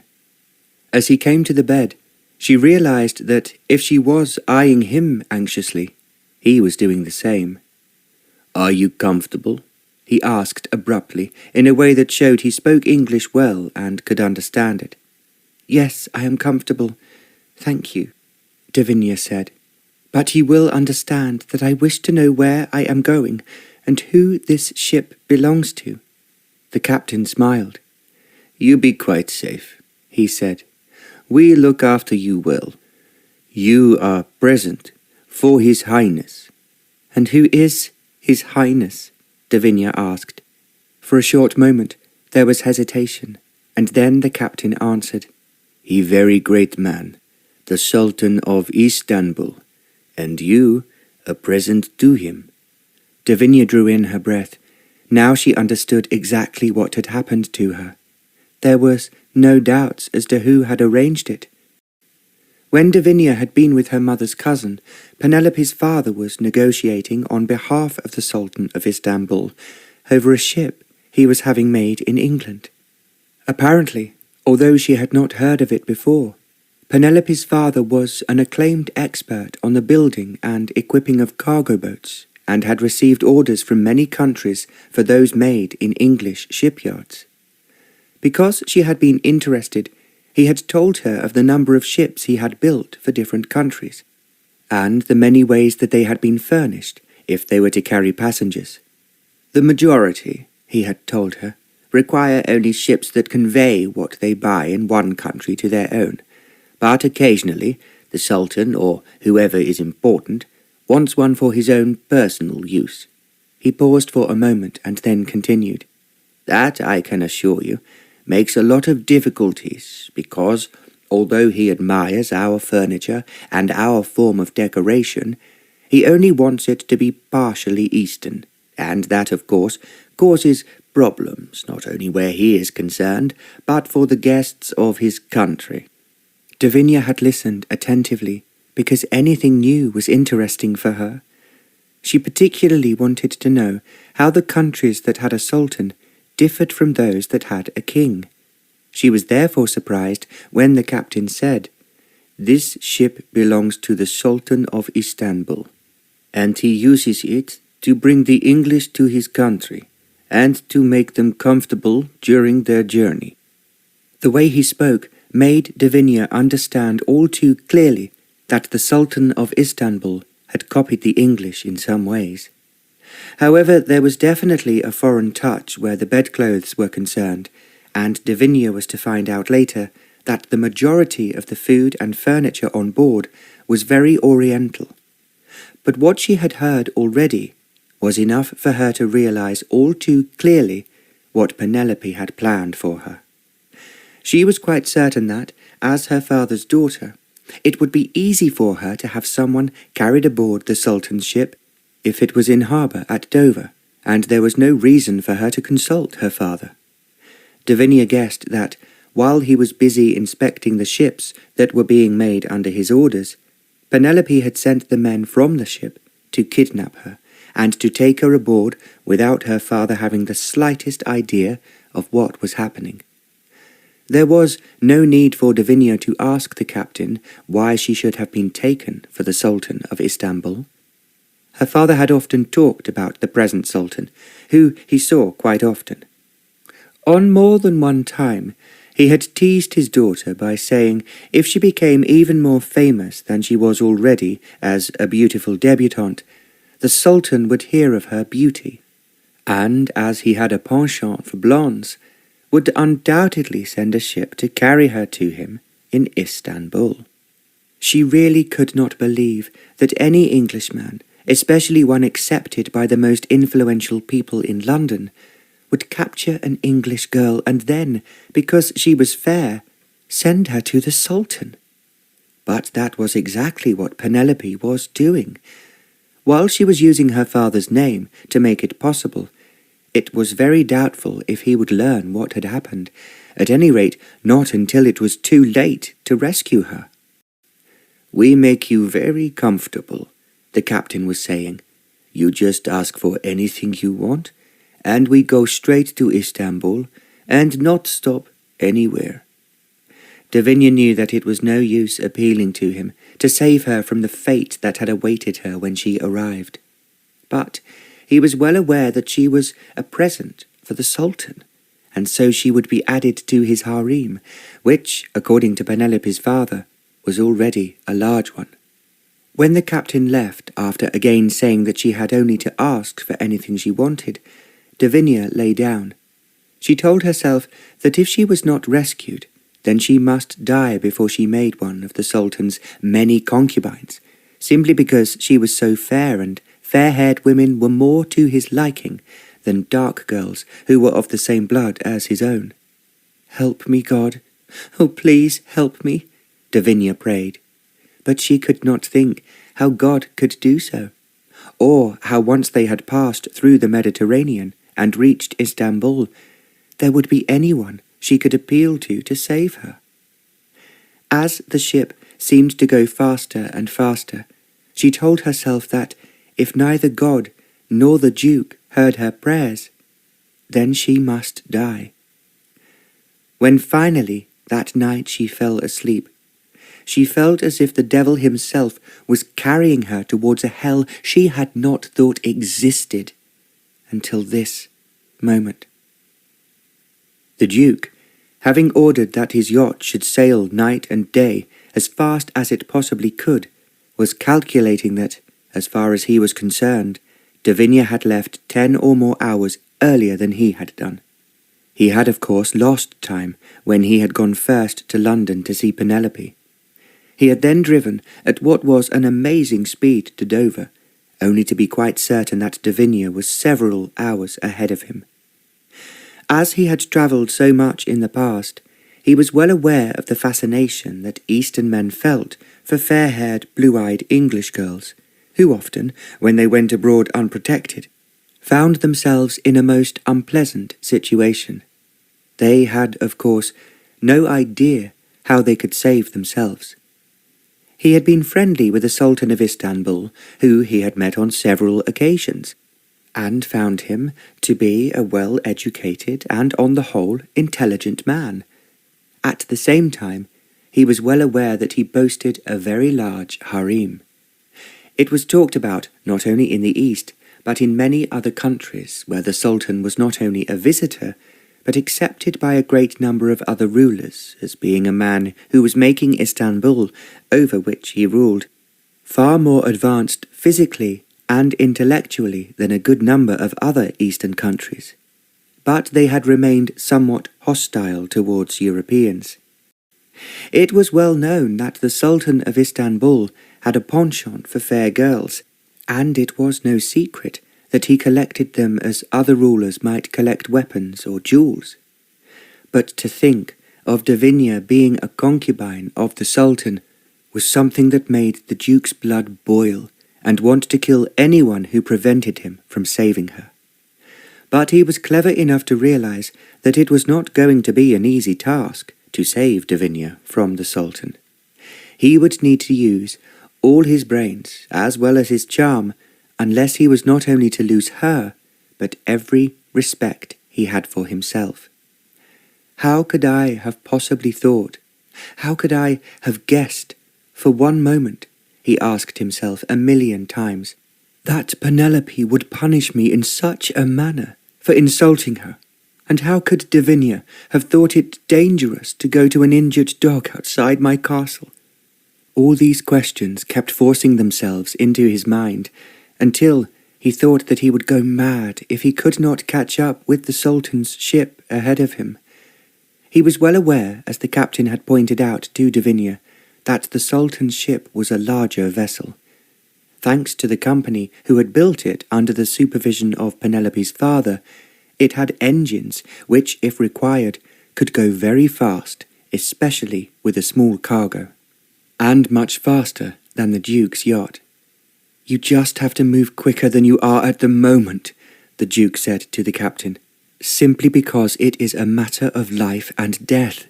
I have to reach Istanbul, if it is at all possible, before the Sultan's ship ahead of us goes into port." "We can only hope, Your Grace," the captain said, "that they stop to refuel or buy food. Otherwise we will be a day or perhaps 2 behind them." "You just have to go faster," the Duke urged him. Without waiting for the captain to reply, he walked on deck as if he hoped to see the Sultan's ship ahead. There were a great number of ships at Gibraltar and Marseille, and also at Naples. The captain did not stop at these ports. He and the Duke merely inspected them through binoculars. They made quite certain each time that there was no sign of the Sultan's ship, and that it was still ahead of them. If the Duke was regretting that the Sultan's ship was moving so quickly, Devenia was feeling the same. She was aware that it was most unusual for a ship carrying friends or guests to sail on without stopping, so that they could sleep quietly at night in a small bay. It was also usual to pick up fresh water and food, and of course to refuel at regular intervals. The Sultan's ship moved ahead rapidly. To Devenia and the Duke following her, it was the luck of the devil that they had no reason to stop. When they entered the Aegean Sea, it was early in the morning. When they docked in the port of Istanbul, it was well before the average person's breakfast time. "There is no reason for you to hurry," the captain said to Devenia. "As soon as we arrive, I will send to the palace to inform them that you are here, and they will then send a carriage for you." "I must point out to you," Devenia said, "that I have no clothes, and I have no wish to arrive in my nightgown, which is how I was taken away, and why, ever since I came aboard, I have not left this bed." The captain threw up his hand in a typical gesture of helplessness. "How could we know when we were not told until we reached England, that a beautiful lady like yourself who was to be taken to His Highness the Sultan, would have no luggage with her. Devinia did not wish to argue, and did not point out that she was lured downstairs by the yelping of a dog that they were torturing and then carried away. "So, I will tell those at the palace that you require clothes before you leave the ship," he said. "Thank you," Devinia replied. She wished that she could think of a reason to delay her arrival still further, but it took 2 hours before 2 women arrived with a large box containing the clothes that they thought Devinia should wear. She lay in bed as she watched them unpack what they had brought, and because she had no wish to meet the Sultan, she refused most of the clothes they offered her. She was only persuaded with great difficulty, which took time, before she finally dressed herself in the Eastern fashion. She wore a veil so that only her eyes were showing, when eventually she conceded to leave the ship. Even then, she sat in the ship's saloon for a long time, talking to the captain. She told him that she was hoping the Sultan would be kind enough to let her return home to England, and she knew even as she spoke to him that he was quite certain she would not be allowed to do so. At least it gave her a chance to express her feelings at being kidnapped and being forced as an English woman into the Sultan's harem. "It is a disgrace to my country," Devinia said. "I am hoping that the Sultan will be reprimanded by Her Majesty, Queen Victoria, for behaving in such a disgraceful way." She had not said all this when he had come to see her aboard the ship, for the simple reason that she had felt weak, lying in bed, while he merely asked her if she was comfortable and if there was anything she required. Now dressed, even though it was as a native, she felt stronger in herself. Although she thought miserably it would do her no good, she was determined to let the captain know that she thought he and the Sultan were behaving appallingly. She was well aware as she was talking to him that he was thinking of asserting his authority and making her leave immediately as the carriage was waiting. "You understand," he said. "I take only orders from His Highness the Sultan. If he say bring lady to Istanbul, I have to bring you. If I don't do what I am told, I am thrown out. Finished. You understand?" "I understand exactly," Devinia said coldly. "At the same time, I am shocked that in the world today, the people of Istanbul should behave like barbarians." As she said the last word, she then walked down the gangway, her head held high, and stepped into the carriage. To her surprise, there was a woman inside it. Not one of the women who had brought her clothes, as they were in a different carriage, but an elderly woman who spoke very little English. She was there, Devenia discovered, to point out the places of interest in the city as they passed through it, and to inform her, in case she was upset, that the Sultan was away and did not return until late that night. Devenia did not make a comment, but her heart leapt in case, although it would be a miracle, there was a way of saving herself before he arrived. She had to admit, although she would not say so aloud, that the city was very attractive in the sunshine. She could see many colourful shops that she had a feeling of satisfaction she could not explain, as there also seemed to be very few beggars or badly dressed children. The horses and dogs, and there were quite a number of them, were obviously well fed and not harshly treated. The Sultan's palace was only a short way outside the main city of Istanbul, and the olive trees surrounding it made it look enchanting. There were quite a number of people waiting to greet Devinia as she stepped out of the carriage, hoping that she looked confident and, at the same time, dignified. Only to herself did she acknowledge that her lips were dry and her heart was beating rapidly with fear.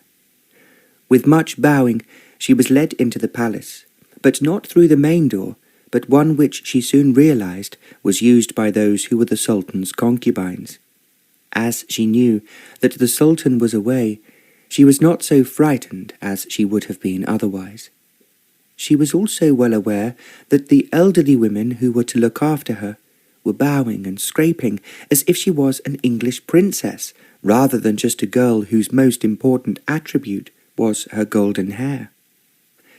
She was taken to a bedroom that she had to admit looked comfortable and larger than she expected, and she was shown a sitting room opening out of it, which she was told she would share with two of the Sultan's favourites.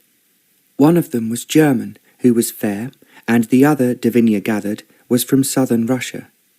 As neither could speak a word of English, she felt that their conversation would be somewhat limited.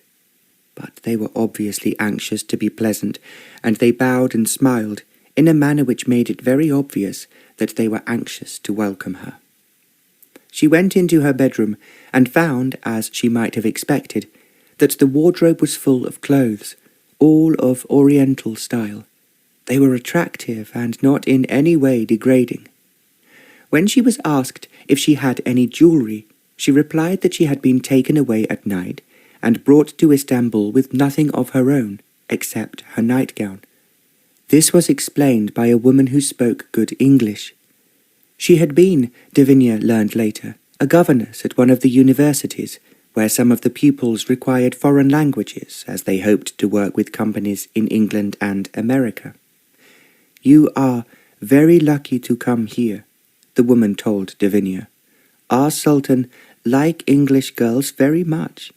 She did not answer her, but later she was told that the Sultan had 3 palaces, and this one was his summer palace. It was then she learned that she was to have lessons in how to approach the Sultan and how he expected her to make love to him. It was with difficulty that Devinia prevented herself from saying that it was something she would never do. In fact, she would rather die than attempt it. But because she was sensible, she forced herself to listen while the teacher told her how the Sultan expected his concubines to start by kissing his feet and rising gently up until they had the great privilege of making love with him. There was nothing that Devinia could say or do but listen. But every nerve in her body told her that this could never happen to her. She would much rather die than be degraded into attempting such a performance. "Tomorrow I will tell you more," the teacher said. "But now it is time for us to have what you call dinner. Then, as you travelled a long way to come here, you go to bed and sleep peacefully. Tomorrow His Highness may send for you, or he may wait for another day. If he is too tired, he sleep alone. We wait for our instructions." It was with difficulty that Devenia prevented herself from saying she had no intention of taking any instructions. Then, as she was taken to the dining room, she was wondering desperately how she could die, and how it was possible to kill herself without all these women preventing her from doing so. After dinner had finished, Devenia said that she was tired and wished to go to bed. Only when she was in her own room, which was small but at least comfortable, did she put her hands over her eyes and ask herself despairingly how she could kill herself, rather than follow the instructions of the woman who had talked to her. "Please, God, let me die," she prayed. Then, as if she could not help herself, she called out fervently again and again for the Duke. "Ivan, Ivan," she pleaded, "hear me. You said you could read what I was thinking, but I want you. I want you. Only you can save me now. Otherwise, I must die, and I do not really want to die.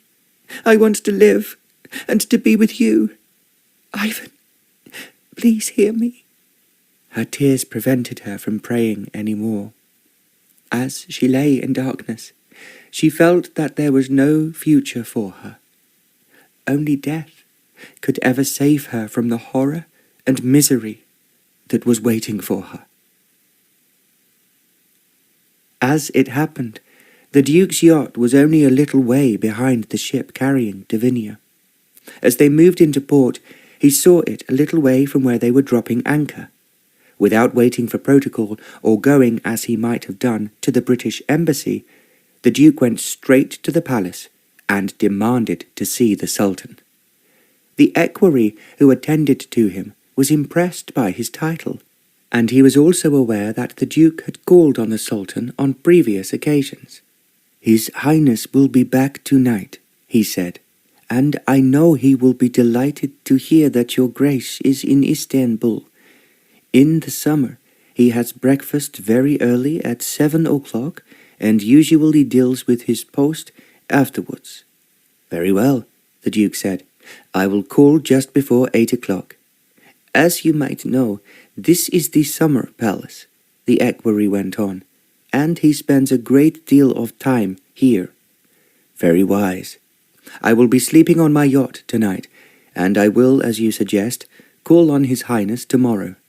"That will be fine. I expect your Grace knows His Highness always says, as he finishes his business, 'Now I can enjoy myself,' and it is what we try to do for him." "That is very sensible," the Duke agreed. He longed to ask him if Devenia was there and if she was being properly looked after, but he knew that it would be a mistake for anyone to think of them as being together. So he must wait until tomorrow before it would be possible to say anything to her or to ask if he could see her. As he drove back to the port, the Duke was almost praying that he would act cleverly and not on any account make a mistake that might harm Devenia. "I have to save her," he said to himself. It was what he repeated over and over again later in his cabin before he fell into a troubled sleep. Chapter 7. The Duke arrived at the palace at 7:45 and learnt from the equerry in charge that the Sultan had just finished his breakfast and was going into the garden. His Highness would never miss a chance of being amongst his flowers, the equerry said conversationally. The Duke smiled. He remembered only too well the Sultan's passion for flowers, and he had in the past often teased him about it. They had become friends at one of the numerous conferences which were always taking place in Europe. Actually, it was held in Istanbul, and he had attended as he had been asked by the British ambassador to go to help, as he not only spoke several languages, but had made friends with people from many countries during his travels. "You have been such a help with some of the more difficult representatives," the ambassador told him. The Duke had made a grimace. "That is all you really want me for," he replied, "and I find them as difficult as you do."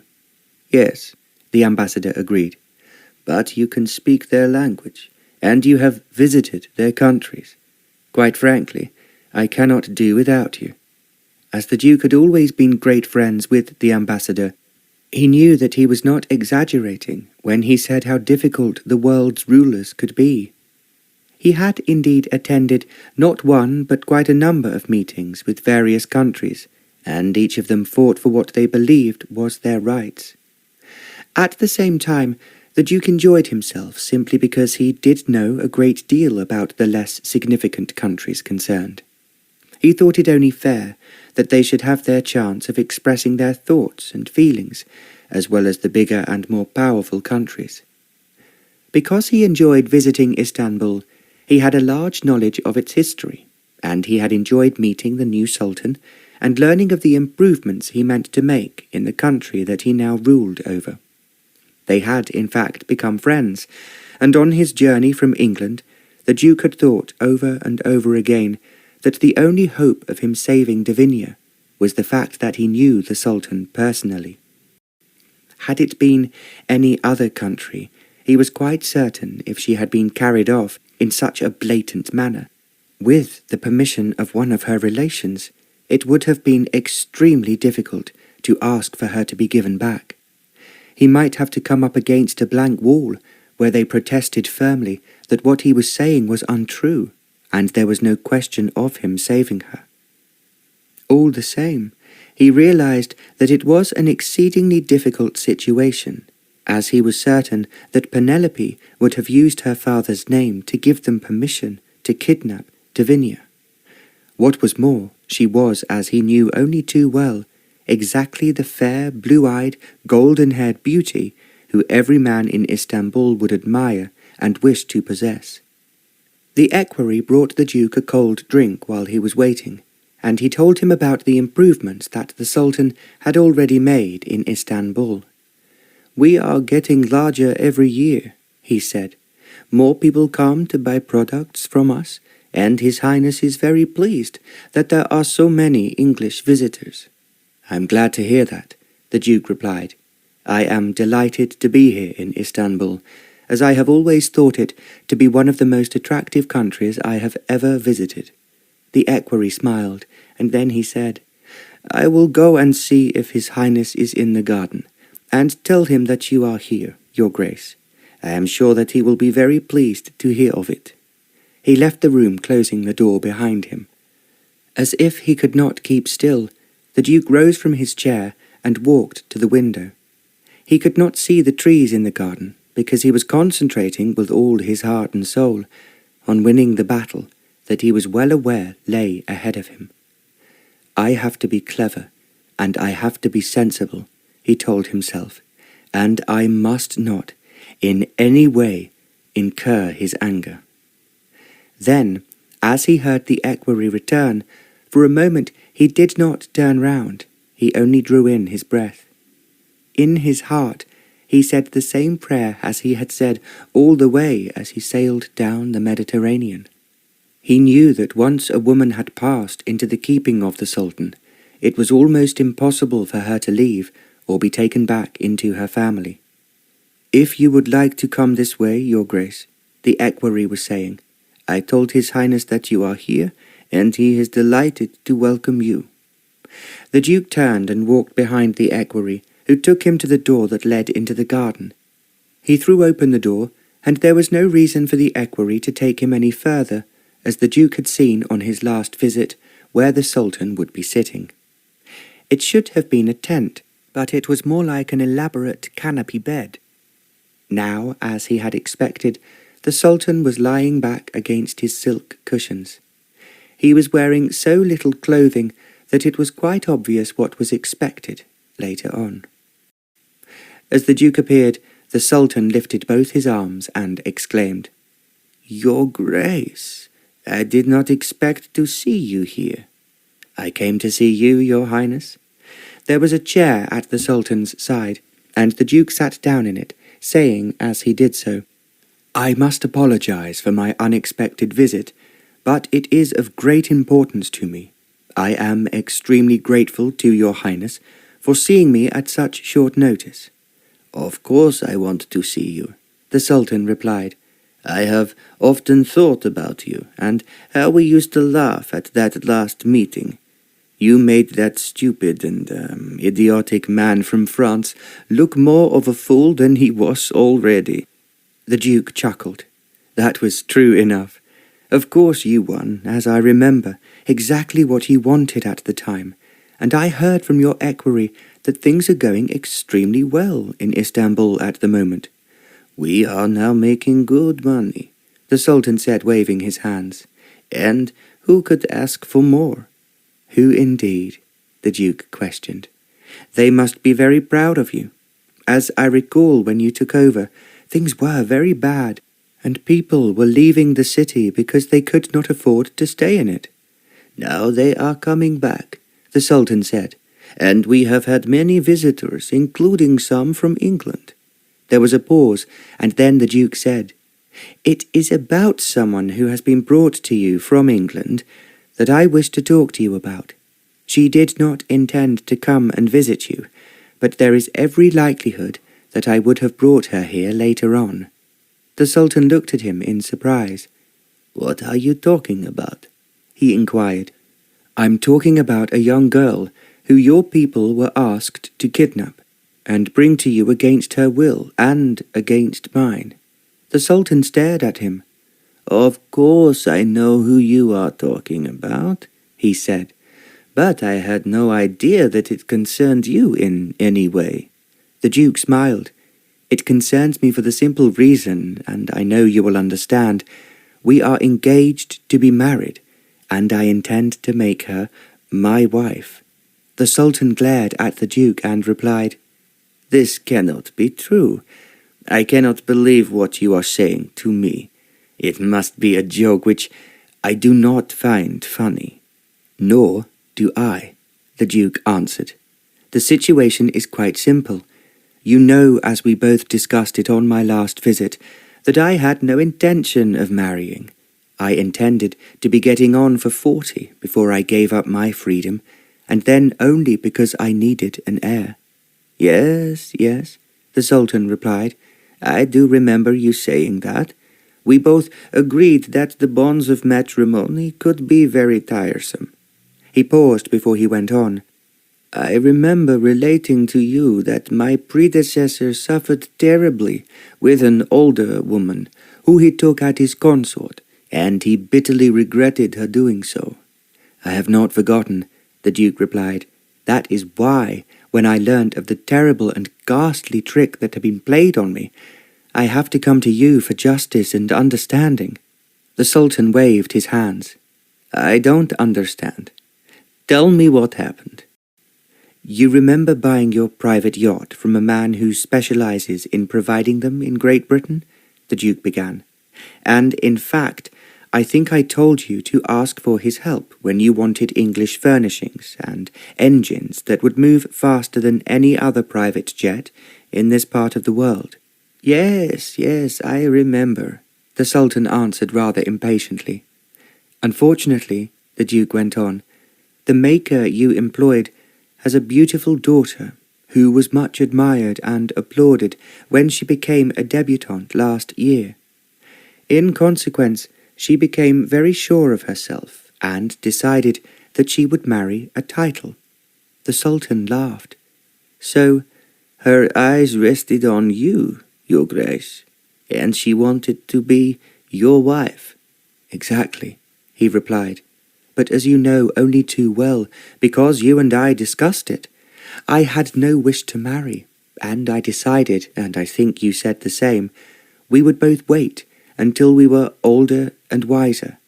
He smiled as he added, "Our age, if nothing else, would prevent us from being bullied by our wives." The Sultan laughed again. "Of course we said that. I remember only too well when I was being hotly pursued by a woman I found most attractive."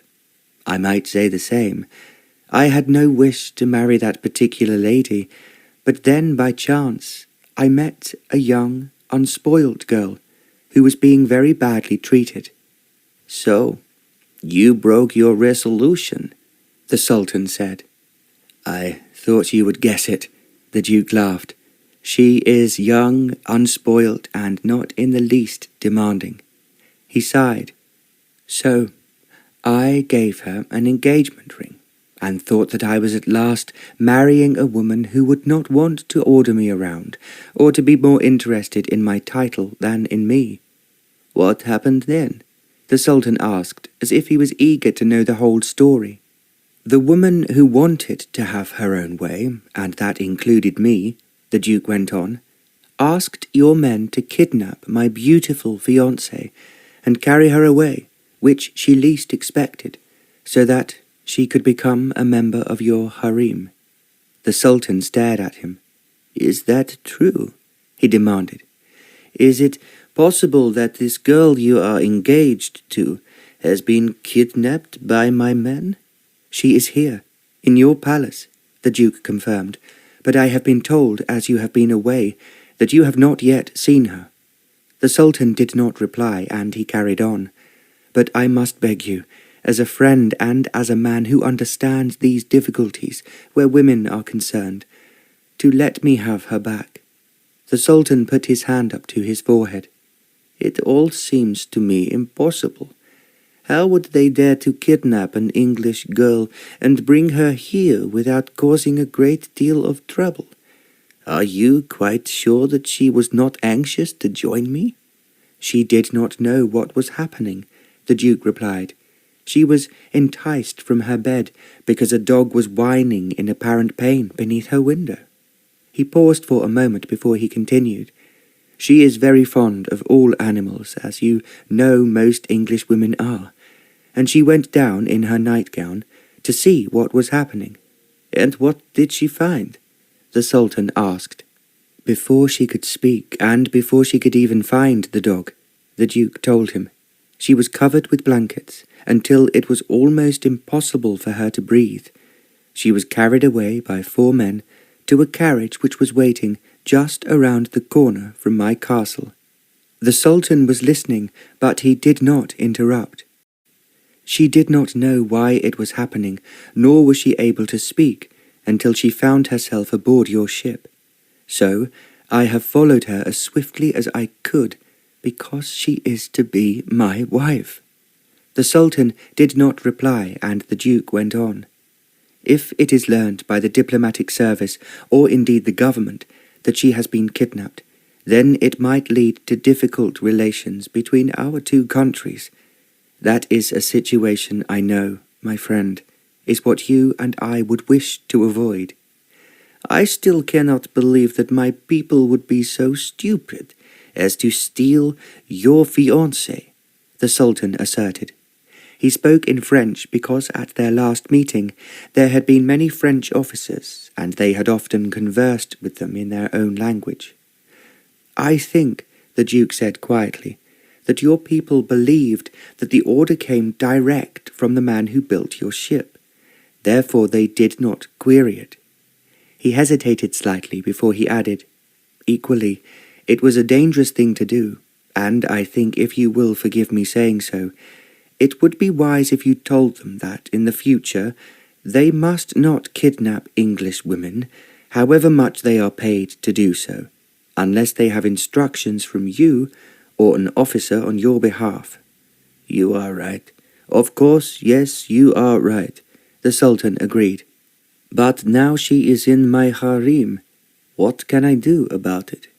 This was what the Duke had expected, and he said, "But I can only beg you to give her back to me. I thought it would make it easier for you to bargain with me if, when you return my future wife, I gave you something which everyone in the East, who is important like yourself, would really like." As he spoke, he drew the necklace of opals out of his pocket. "This was made by my great-great-grandfather, who found the stones in China. He then had them made into a necklace with, as you can see, diamonds and pearls." The Sultan was looking at it with great interest, and the Duke went on. "The diamonds are perfectly fine, and if you wear anything so magnificent at the next meeting to be held in the East, you'll be the envy of every potentate." As he spoke, he slipped the necklace over his own hand, and it fell, as he intended, firmly onto his shoulders. At the end of it, there was a large circle of jewels surrounding an extremely large opal in the centre. Having put it on, the Duke stood up. The Sultan gave a gasp at the way it made him look so charismatic, and he knew that the wearer would be the envy of everyone who looked at him. "As I have already told you," the Duke said, "this was made by my ancestor 2 centuries ago, but those who followed him were always too shy to wear it." He smiled as he added, "I believe that it will make you look even more important than you do already, especially at a meeting such as we both attended last year." Just for a moment, the Sultan hesitated. Then, as if the lure of the beautiful necklace was too much for him to resist, he said, "You must be very much in love, my dear friend, if you would sacrifice anything quite so sublime in return for a woman." Very slowly, the Duke took the necklace off himself, and bending down, he placed it on the Sultan's shoulders. "Now you will be the envy of everyone you know," he said, "but all I can do is to beg you to see that it is carefully looked after, so that it cannot be stolen. It is unique, and no one else has ever found so many opals, or, to my knowledge, had them encased in a necklace. "You are right. It is unique," the Sultan agreed. "I can only hope, my dear friend, that your sacrifice for this woman will make you happy. At the next conference that we attend, I will look forward to seeing you wearing this necklace," the Duke replied. "And thank you. Thank you from the bottom of my heart for giving me what I am really anxious to have. That is a wife who loves me for myself, who will give me sons to carry on my name when I die." "I really cannot believe that any woman, however beautiful, is as valuable as this necklace," the Sultan said, speaking as if to himself rather than the Duke. Looking up at the Duke, he added, "The woman you speak about must be special, and different from all the others either of us have met. Perhaps I am making a mistake in losing her, and you would be making an even bigger mistake if you lose the necklace, which I hope when you die you will leave to your eldest son and your successor in Istanbul. He will wear it until he can pass it on to his son." "You are right," the Sultan murmured. "There is no one else who will have anything so stupendous to wear. You will be much admired, much envied, and of course they will try to copy you," the Duke said, "but they will find it very difficult. These sort of stones do not exist today, or if they do, you and I have not found them." He had not sat down again, and now he held out his hand. "Goodbye, my friend. I am most grateful to you, and you have done me a great service. If ever you want me, I will, of course, come at once." "I am grateful to you," the Sultan replied, covering the Duke's hand with both of his. "If you will tell me when your wedding will be, I will send you a wedding present, although it will not be a necklace as wonderful as this." "Any present you send me, Your Highness, will be received gratefully and will be much admired." There was a pause before he added, "Goodbye again, and may you one day discover the same happiness that I have found, although, as you know only too well, it is a difficult thing to find." The Sultan laughed.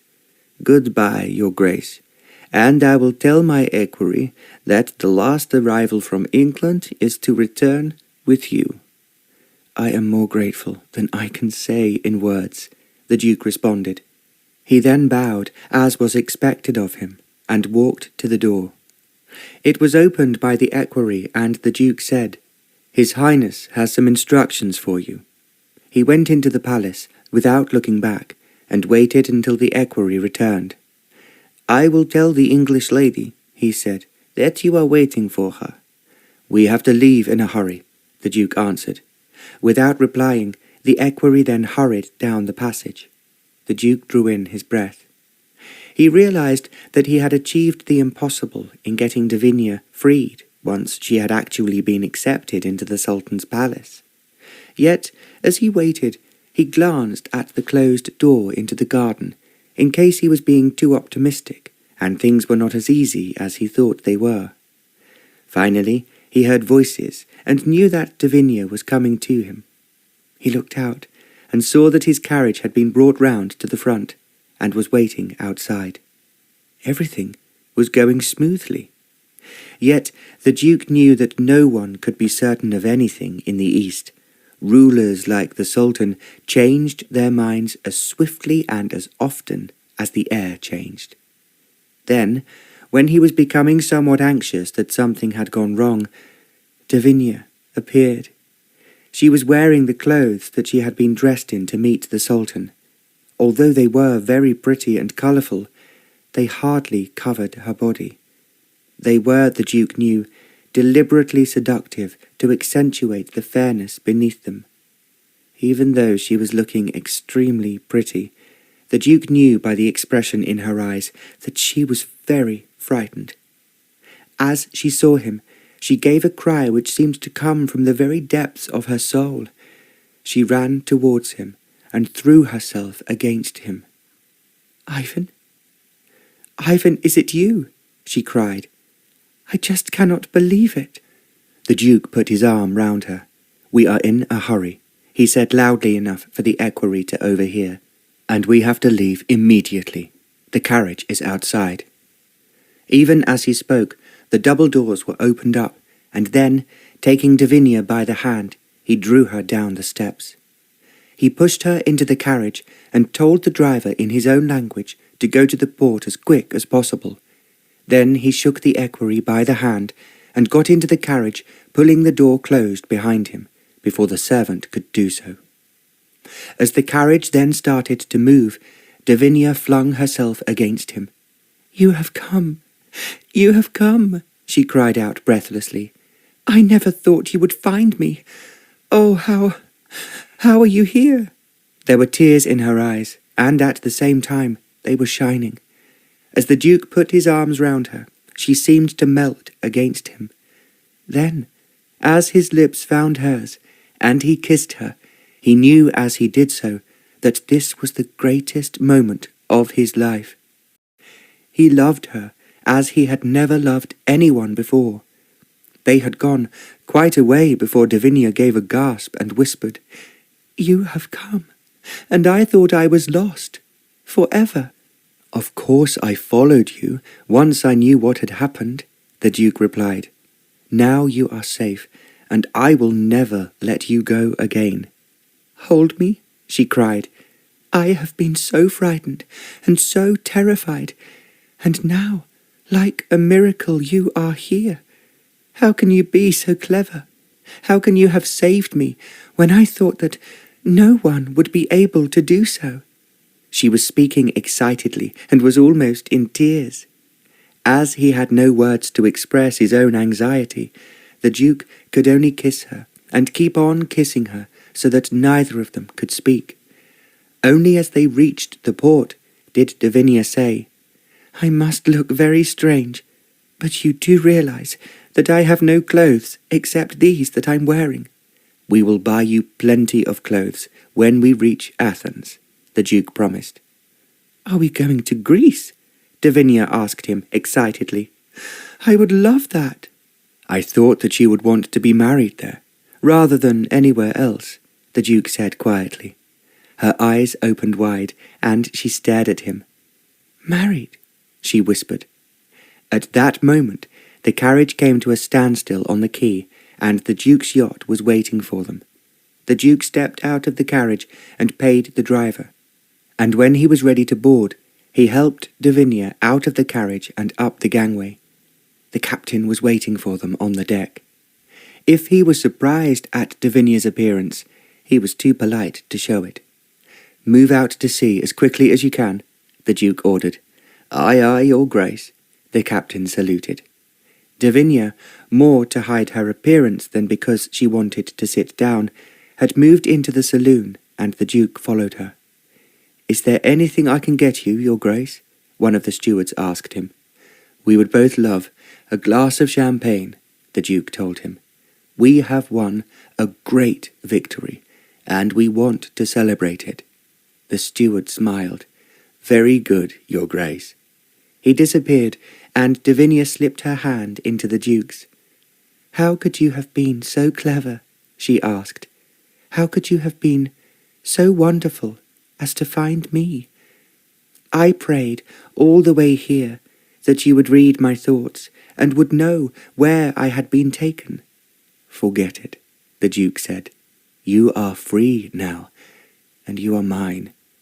To make quite certain you cannot escape me again, we are going to be married, as I have already told you, as soon as we reach Athens." "I thought that you might have been joking," Devinia murmured. "I have never been more serious. But there is one thing I want to know. Are you marrying me for my title, or because I am me?" Devinia wanted to laugh, but instead she replied, "I have loved you for a long time, but I thought you did not want to marry anyone." "I never wanted to marry anyone until I met you. But I can think of no better way of keeping you safe." He smiled at her as he added, Unless you really dislike the idea, I suggest we are married either by the captain at sea, or as soon as we reach Athens." "I love you," Devinia whispered. "I have loved you for such a long time, but I thought, as we were only having a pretend engagement, you would be angry if I fell in love with you, so I was determined to hide it." "I will tell you all about my love, but I want to hear about yours," the Duke said. "First, we need to be sustained after what we have been through. Also, we have to drink to the happiness of our marriage." He kissed her cheek before he added, "A marriage that neither of us expected, but which I know is going to be a perfect one, a heaven on earth." Devinia gave a murmur of happiness. As she did so, the steward arrived with a bottle of champagne and poured out 2 glasses. Then, as he left the saloon, closing the door behind him, Devinia slipped her hand into the Duke's again. "I love you, she sighed, "but I am so afraid I will bore you by telling you so."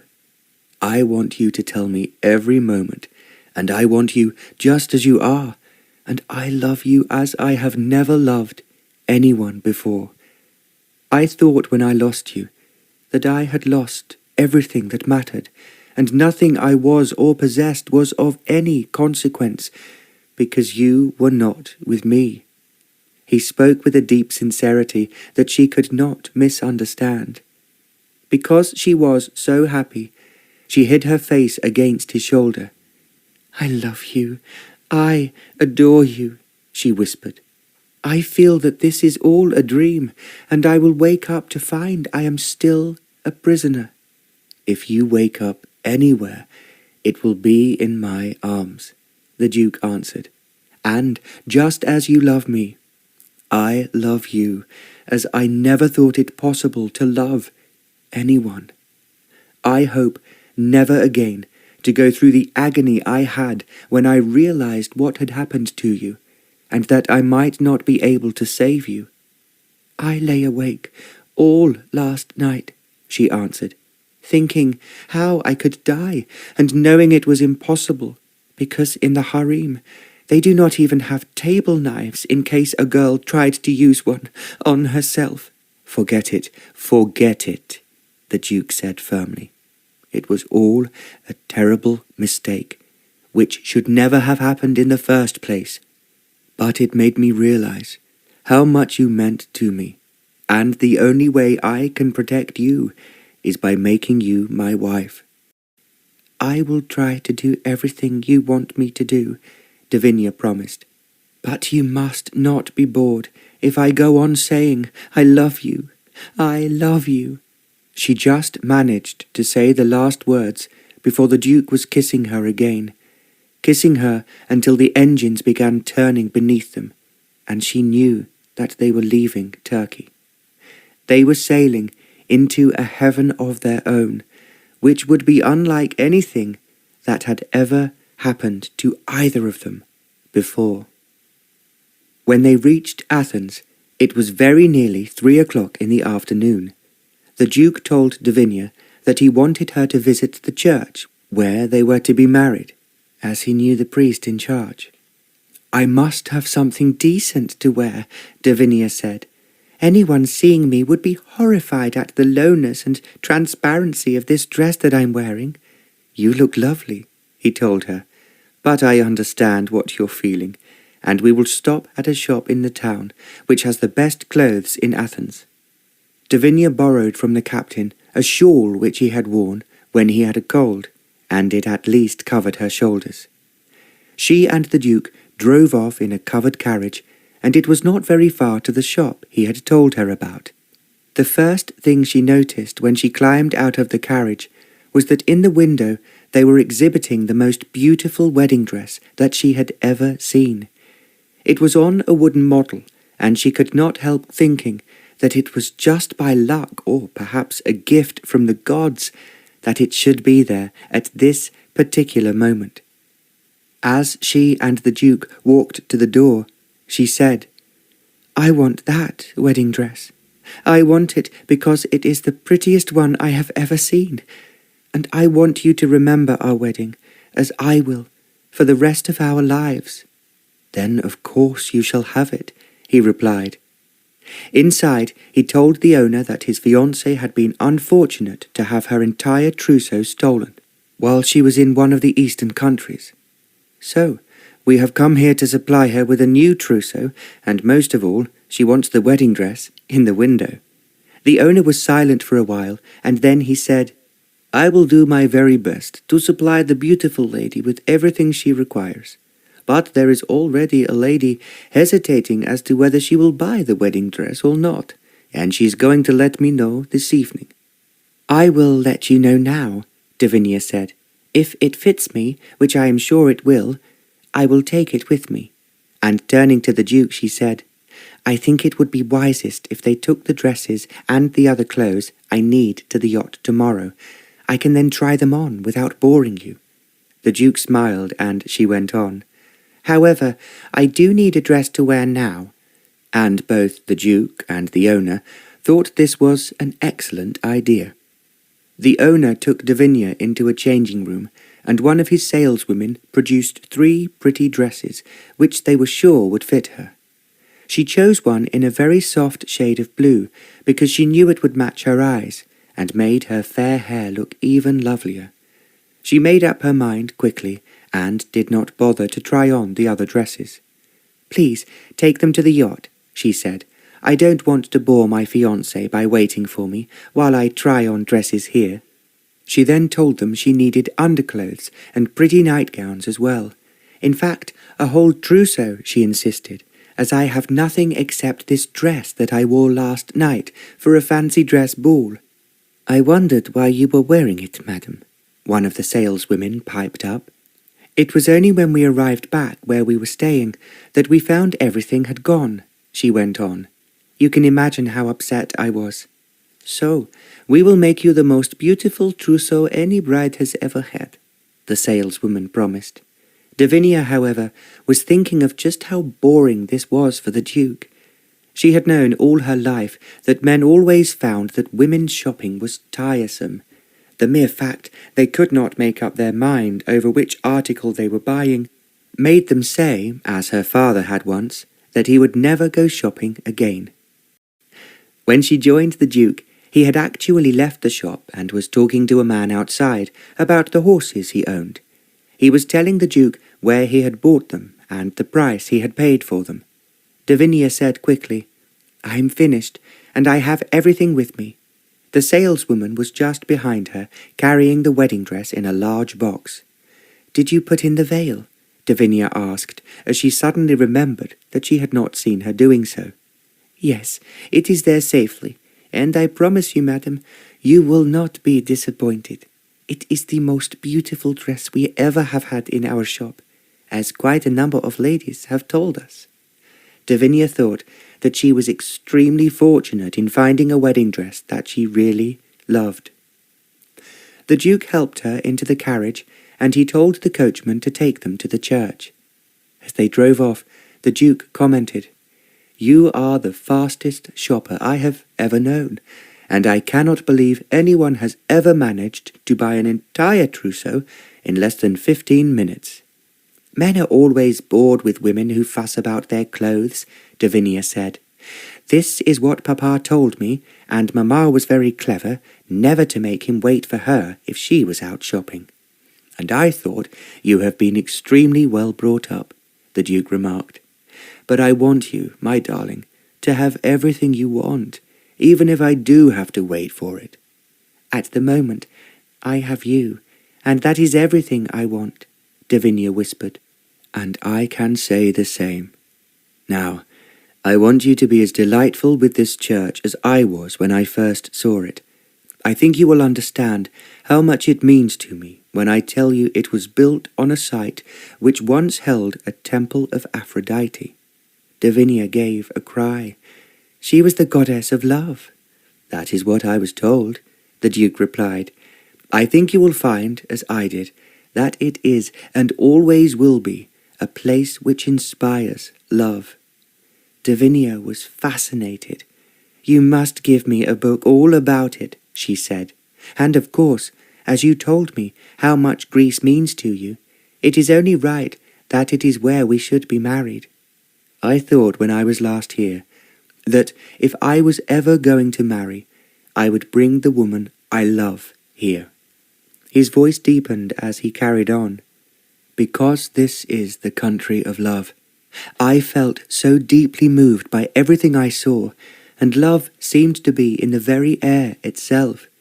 Devinia was about to speak when he said, "That is why I know, if we are married here today, our love will be blessed by the goddess of love and by God himself, and it will last forever."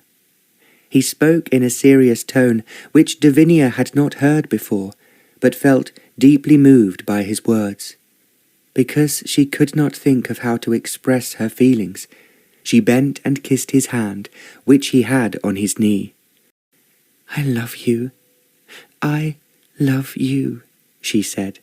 "I just know that every minute of every day and every year we are together, I will love you more and more." The Duke put his arm round her and pulled her close to him. For a moment, as what she had just said seemed to be ringing in the air, they were silent. When she saw the church, Devinia knew at once why it had meant so much to the Duke. It was very old and beautiful. It had maybe been built by the same craftsmen who had built the temples for the gods. There were endless flowers round the outside of it. When she then entered it, she felt at once a strange sensation which was different from anything she had ever known before. The church was relatively small, but the altar was exceedingly beautiful, and the cross and the 6 candles on it were of shining gold. There was an old priest walking down the aisle. When he saw the Duke, he stopped, and the pleasure in his eyes was very obvious. It was the Duke who first spoke. "I promised you, Father, I would come back," he said, "and here I am. I hope you have not forgotten me." "But naturally, I have not forgotten you," the priest replied. "I have often thought of you, and prayed that you would find what you were seeking."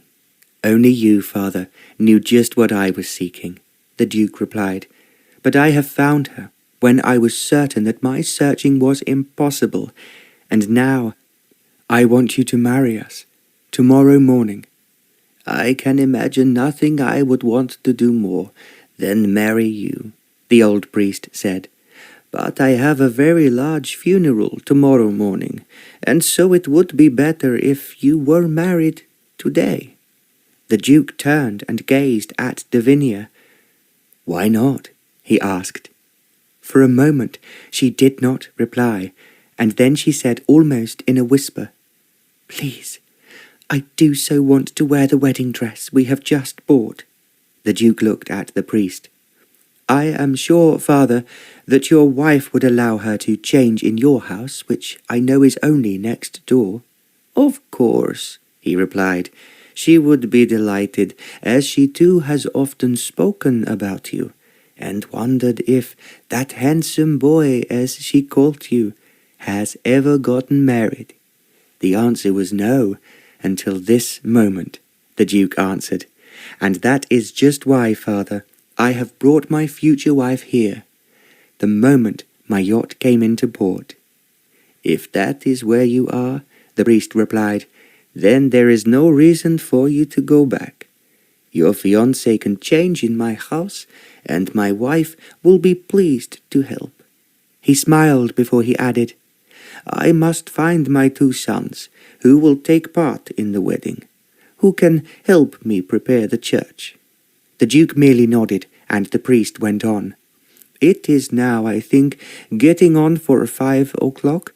If you are married at 6 o'clock, which is usually the time we close the church, there will be no visitors, and you 2 young people will have the place to yourselves." "That is what I want," the Duke replied. "I have always been afraid of being forced into a large wedding. I can imagine that nothing could be more perfect than if you marry Devinia and I, here, alone." Devinia thought that if he had ended his sentence, he would have said, "except for the gods." But she understood how deeply he felt about this lovely little church, and she slipped her hand into his and said, "This is what I want too, and it is something that we will always remember." "Of course we will," the Duke agreed. "You know the way to my house?" the priest said. "And now I will get busy and make the church look as beautiful for you as is possible."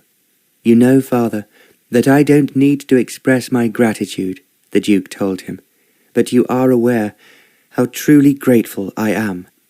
Then, taking Devinia by the arm, he led her out of the little church and along the path outside, to where, set in a garden, was a small but enchanting house. A maid let them in, and after they were shown into an attractive sitting room, the priest's wife came in. She had aged a great deal, the Duke thought, since he had last seen her, and her hair was completely white, but she still had the English look of a lady of quality. When she held out both hands to him, he shook them in his and kissed them one after another. "You have not forgotten me?" he asked. "Of course not," she answered. "I have often wondered how you were getting on, and if you ever were married. As you told my husband, it was something you would not do until you were older." "It was a vow I made because I felt that no woman could in any way be as attractive as the glorious goddess of Greece," the Duke replied. "But now I have found what I was seeking, and your husband is marrying us in an hour." The priest's wife gave a cry of delight. "What we are asking you is if Devenia could change into her wedding dress here, as I now understand that your husband has a funeral tomorrow morning, which was when we asked to be married." "So, you are to be married tonight," she exclaimed. "Oh, that is much better. There are always holiday makers poking their noses in, and tonight you can have the church all to yourself." "That is exactly what we want," the Duke agreed, "and I am hoping that the wedding dress will fit Devinia." "If it does not, I will sew it on her." She took Devinia into a pretty bedroom and helped her change into the wedding dress from the shop window. It looked, she thought, even more enchanting on her than it had in the shop window, and what was more, the saleswoman was right.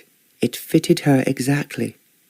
The veil covered her hair and fell down over her face. "What you must have," the priest's wife said, "is a halo of flowers.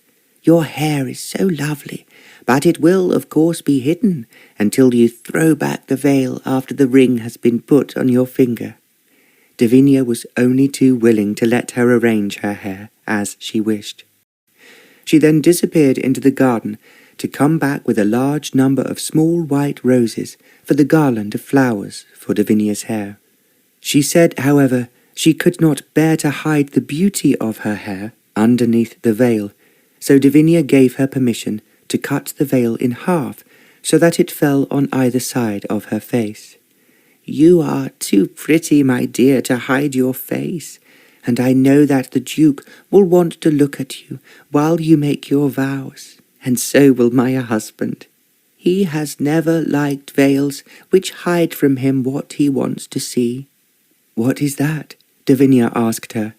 "He wants to see that what you say is the truth, that comes from your soul, and that you love the man you are marrying, so that it shows in your eyes." "You are so right. That is what you should show," Devinia said. "And I love the Duke with all my heart and soul." The priest's wife kissed her. "That is what I want you to say. I thought, when I first met him, he was a very clever and unusual man who loved Greece. As he said, it gave him something he had always sought but believed he would never find. Devinia thought that it was what she wanted herself, but she was too shy to say so. It was 5 minutes to 6, when the Duke, who was waiting for them downstairs, told them the time. "We must go to the church," he urged. Devinia came down from the bedroom where she had changed. The Duke took one look at her and thought it would be impossible for any woman to look so lovely. "Even the goddesses will pay their homage to you tonight," he said very softly, so that only she could hear. "So, do I look as you want me to look?" Devinia whispered.